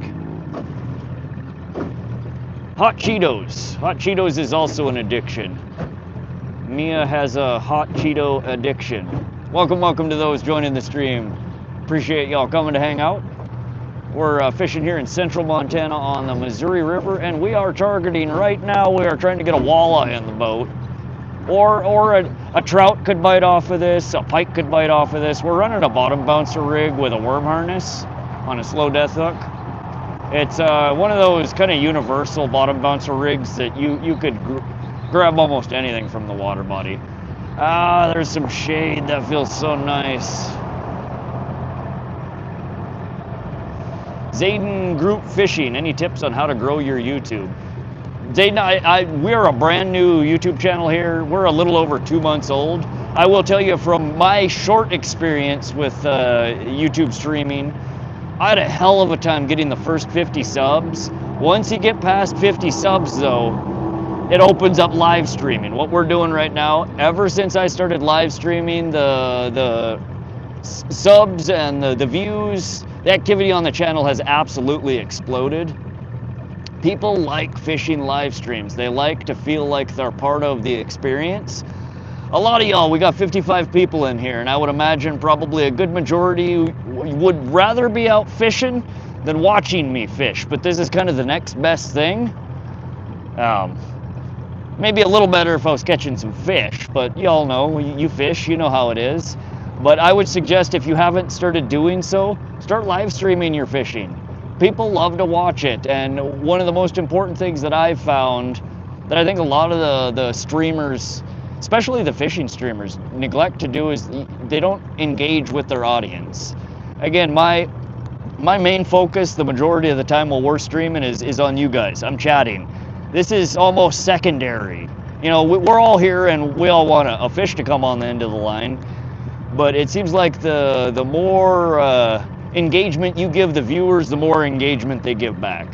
So that would be my suggestion. Live streams help grow your channel a lot depending on what the main topic is. Yep, very, very good, very true, Trash Panda. Have shrimp there. We don't have, there are freshwater shrimp here, but they're itty bitty little things. I love the streams. I do too. When I'm not fishing, again, when I'm jonesing to fish and the weather's crappy or I just, you know, don't have the energy, I watch live fishing streams. I love this crap. That's what got me into streaming. I'm like, well, hell, I'm out fishing, you know, 3 to 5 times a week usually. And oftentimes, like I am today, I'm here by myself. And I see other people out there streaming. I'm like, hell, I could do that. If they'll watch that, they might watch me. But we've had I've been having a blast. Again, the channel's about 2 months old. I've been streaming a little over a month, and we are at, I don't know, well over 1,000 subscribers already. I think 1,200, 1,300, somewhere around there. And I'm having an absolute blast.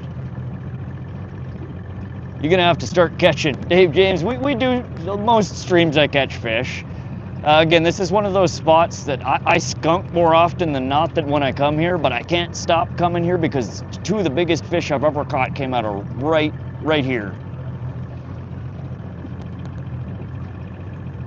Appreciate that sub, Jesse Deo. All of y'all that are hitting the thumbs up and subbing to the page, I appreciate every last one of you. People will just join even if you don't have a lot of subs. Yeah. Title something in your stream title about fishing. Like you'll notice all of my fishing streams, the first 2 words in the title of the video that you guys clicked on is hashtag live, hashtag fishing. People love to watch live fishing. Still watching, it's getting darker too. Yeah. We're 6:23 p.m. We have probably about 3 hours still before the sun goes down. There's a spider on your hat. I don't doubt it. I get them sometimes. Those of you guys that have beards, you probably experienced this. Get weird little critters crawling out of your beard sometime. It's like, how long have you been in there? Good God. What kind of boat are you in? We're in a 16-foot, 48-inch wide flat bottom aluminum welded John boat. It's a Weldtech Landau series. It's an older boat, probably 25 years old, running a 40-year-old Evinrude Johnson 75 horsepower 2-stroke behind us. The lower unit swapped out for a jet. It's an old beat up boat, but it gets the job done. Might buy like 5 small 1 to 2 inch glide baits.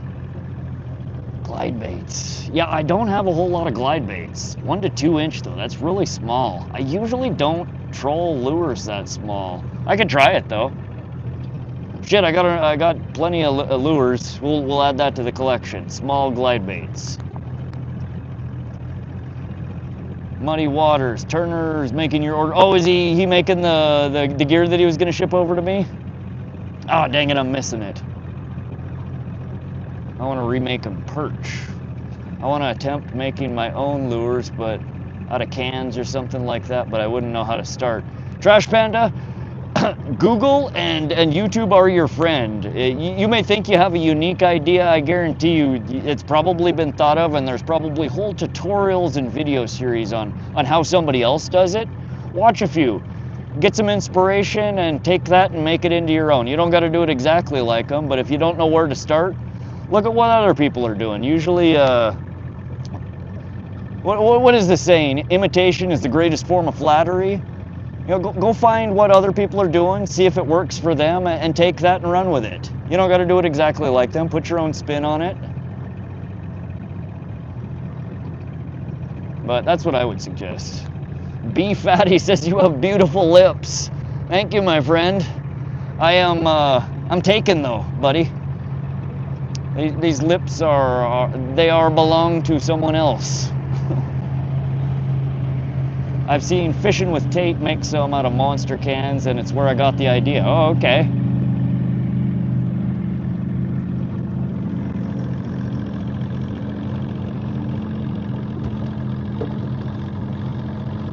And we just accosted the slow down no wake buoy. Poor guy. He's having a bad day. You meant pike. Okay. All right, B Fatty, that's a little bit too much information there, buddy. You can admire my lips, but we don't need to hear about it. Joel Vetter, start with a lake or river that actually have fish. That is good advice, good sound advice. You want to catch fish, find somewhere that there are fish. It helps. Fatty Lover, LOL. 420, can you type the kind of boat you're in? I'm a little ADD. I do have another phone here. I could probably type it out. How about this? 420, go either drop a comment on my community page or find one of my shorts or videos and just go leave a comment. Ask that question. It's a little hard for me to fish, to talk, to steer, and to type. But if you do go leave a comment on one of my videos and ask that question, I will happily type a response up for you when I'm not fishing, driving, talking, and doing a billion other things. Lip had me cracking up. Yeah, you never know whether these people are trolling or they're legit. I mean, whatever. They're having their fun. I'm not too worried about it. All right, we're turning back around again. We're gonna run back up that channel again. I have a lure made out of an old Leatherman. It's caught a couple of pike. Yeah, Dave James. I've seen some pretty interesting lures. I think my favorite is those, you can get them on Amazon or Temu. They're the little dick and ball lures. Or the same company now makes little Donald Trump shaped lures. Just ridiculous looking little lures, and yeah, I'm sure people catch fish off of them. Do you fish every day? I wish, Fatty. I try. We stream 2 to 3 times a week, sometimes more. Normally what keeps me from fishing is weather. We get a lot of crazy weather patterns that come through central Montana here.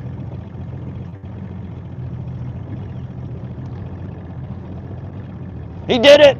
Good job! Congratulations, SoCal. He hit 1,000. That is a milestone for sure, my friend. Congratulations. I know you've been struggling these last few days. Those last few subs have been painful for you. It's painful watching, dude. But congratulations, you got there. Now you need a few more to buffer that, because you know how it is. Somebody's gonna see that and they're like, all right, we're gonna be a butthole, and they'll unsub. Just like when I get to like 300 likes in the channel, I'm like, yes, sweet, 300, and then somebody's boop, they hit the downvote. I'm like, you dick. Why you gotta be like that?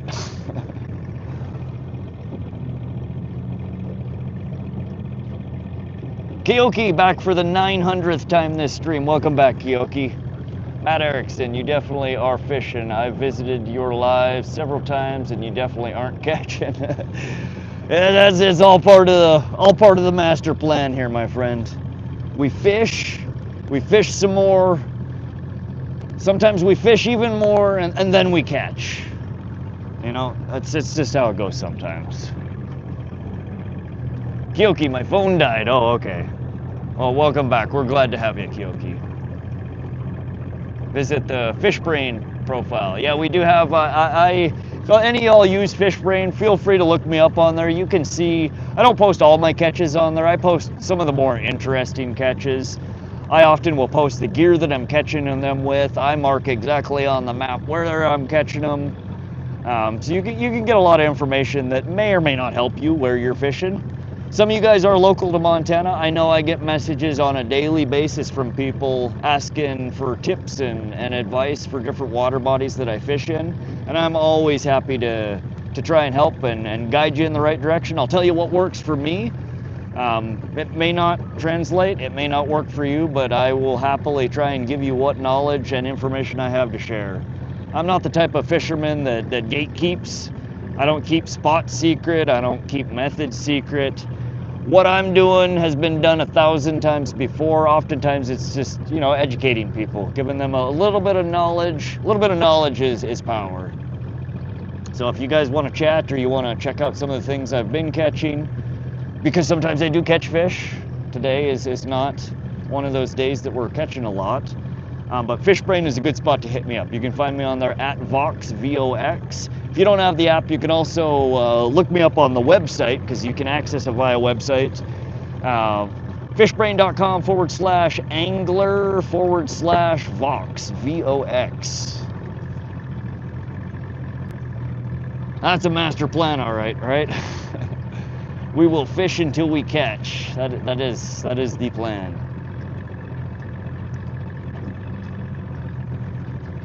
And we're slightly shallow now. We're about 8 foot. I'm kind of meandering in and out of the deeper. There isn't really a deep section here. It drops down to about 12 foot. So I'm kind of coming up and down that incline, the drop off.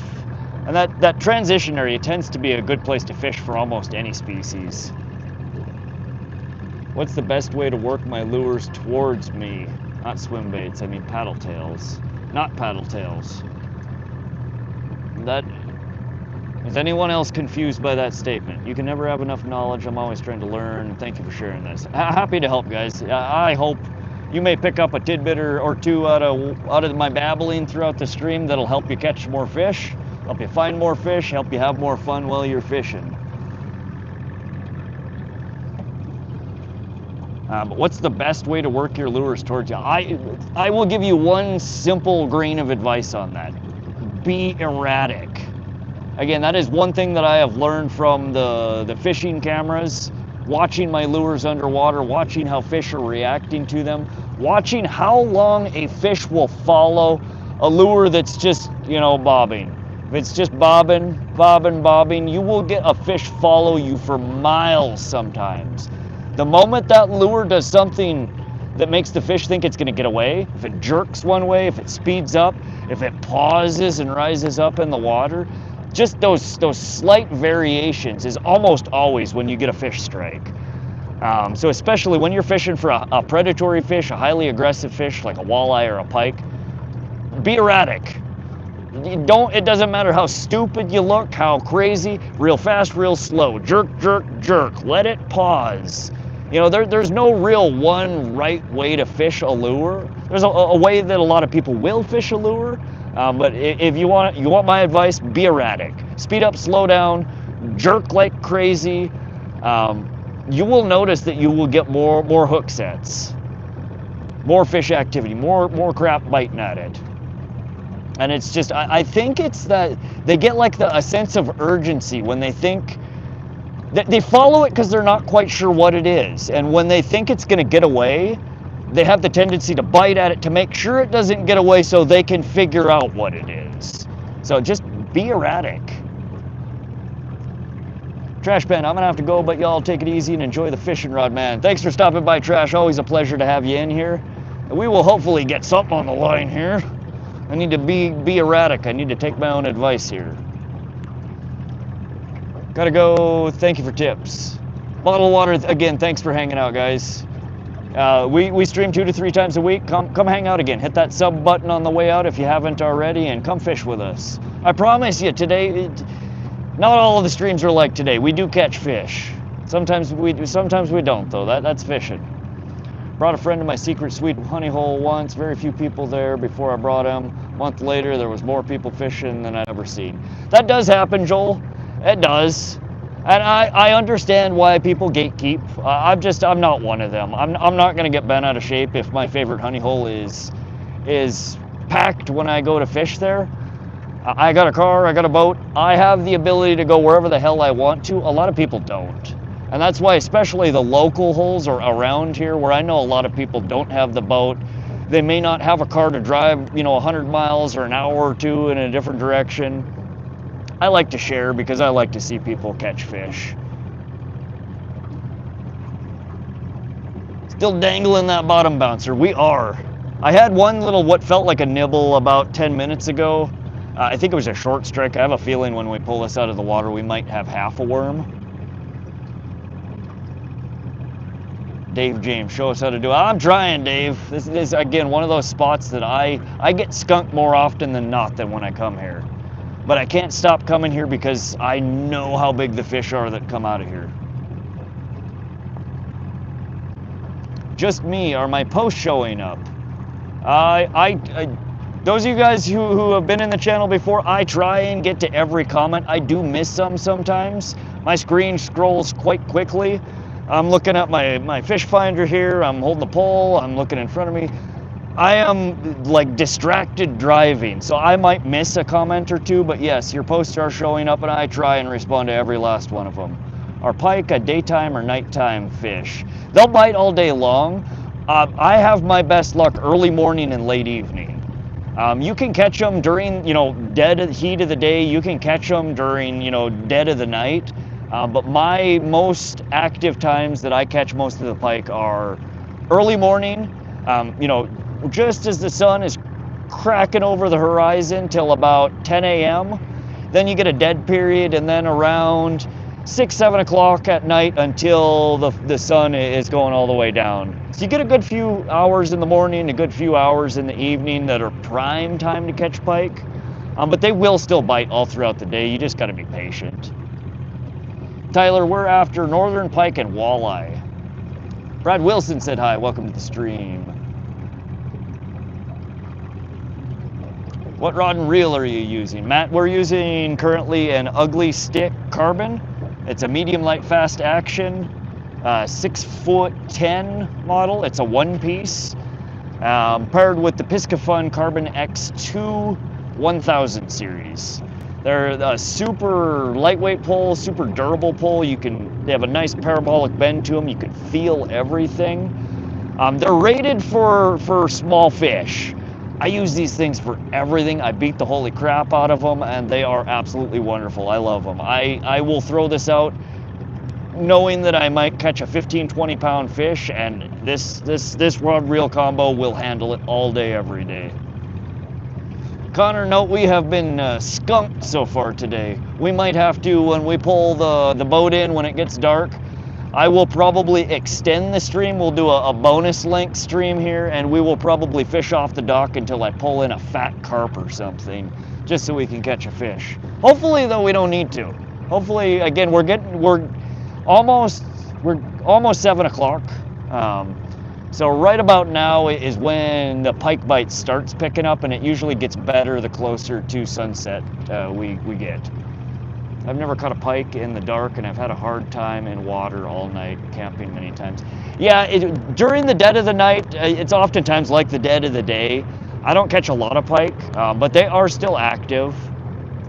Walleye, though, tend to, after dark, bite a lot better.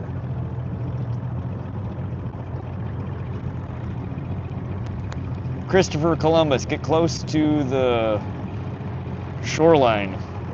We did troll for quite a while in the super shallows, and that's actually what my buddy who catches walleye down here was telling me to do, was stick to the shallows and throw small crankbaits, you know, flicker shad style. We did that for a couple hours this morning and had no luck. We might go back to that here in a little bit. I just wanted to try a bottom bouncer rig for a little while. Katrina, you caught a lure. We did have, yeah, we did manage to pull a lure off the bottom. And it's actually one of my favorite styles of lures. Flash was in here and said it's a, oh,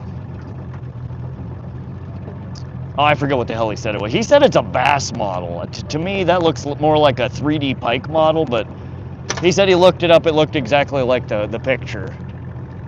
Yeah, we caught a $15 lure. That's all we've caught today. Flying Brian, sending you some Northern Pike. Yeah, it's a Rapala. I thought it was a original floater, but he said it was a husky jerk.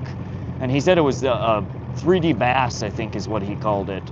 I thought it was a Rapala floater, like an F13-ish. And I thought it was the Northern Pike 3D model, but he disagreed and said that he looked it up and, I don't know. It looks like a cat lure. All right, Warrior, that's... Again, we're all adults in here, and I know you're probably just joking around, but let's have no more of that. It's not as funny as you think it is, buddy. We do have children in here. Ben, welcome to the stream. You're 12. Congratulations on being 12. Warrior, I'm gonna give you one more final warning there, buddy. That's enough. Yeah, he can go sit in the corner for a day. Flash says it's true. So it's a husky jerk bass, huh? I've never seen the bass patterns green like that. That was bad timing, right? Mr. Poopy Butthole. Welcome to chat, Mr. Poopy Butthole. What's your favorite flavor of hot dog water? Good God. Hot dog water. It's my favorite. Mr. Poopy Butthole. We got some real characters in here. Lost one, broke one. Yeah, but we are still net positive there, Dave James. We lost a, probably like a $2 jig and a 50-cent plastic and traded her in for a $15 crank. I will make that trade all day, every day. I got a whole tackle box full of jigs and plastics that I will happily trade for every crank you want to throw at it. Thinking about hitting a different lake tomorrow for some new bass. SoCal, I would highly suggest it. If you're getting burnout, you're having crap luck where you're fishing, go drop in your boat in a different water body for a time or two, just to change of pace. Yeah, what a name. That is probably we're gonna rank him number 2 for names so far in the stream. One of my first streams, we had somebody in the chat who was trolling. His name was Boofing Jalapenos. That one takes the cake, Boofing Jalapenos. And for those of you who don't know what boofing is, good. You don't need to know what it is. Don't Google it. I can assure you, you're not missing anything. But for those of you that do, you understand why I'm giving that one top-notch name so far. But yeah, Mr. Poopy Butthole is probably, he's a close second so far. Real creative. Is that an alligator? No, it is not. It's a crankbait. Mr. Erickson, it seems like you really like to target northerns. Has this always been the case for you as a fisherman? I do love northern. I think are one of the funnest species around here that you can catch.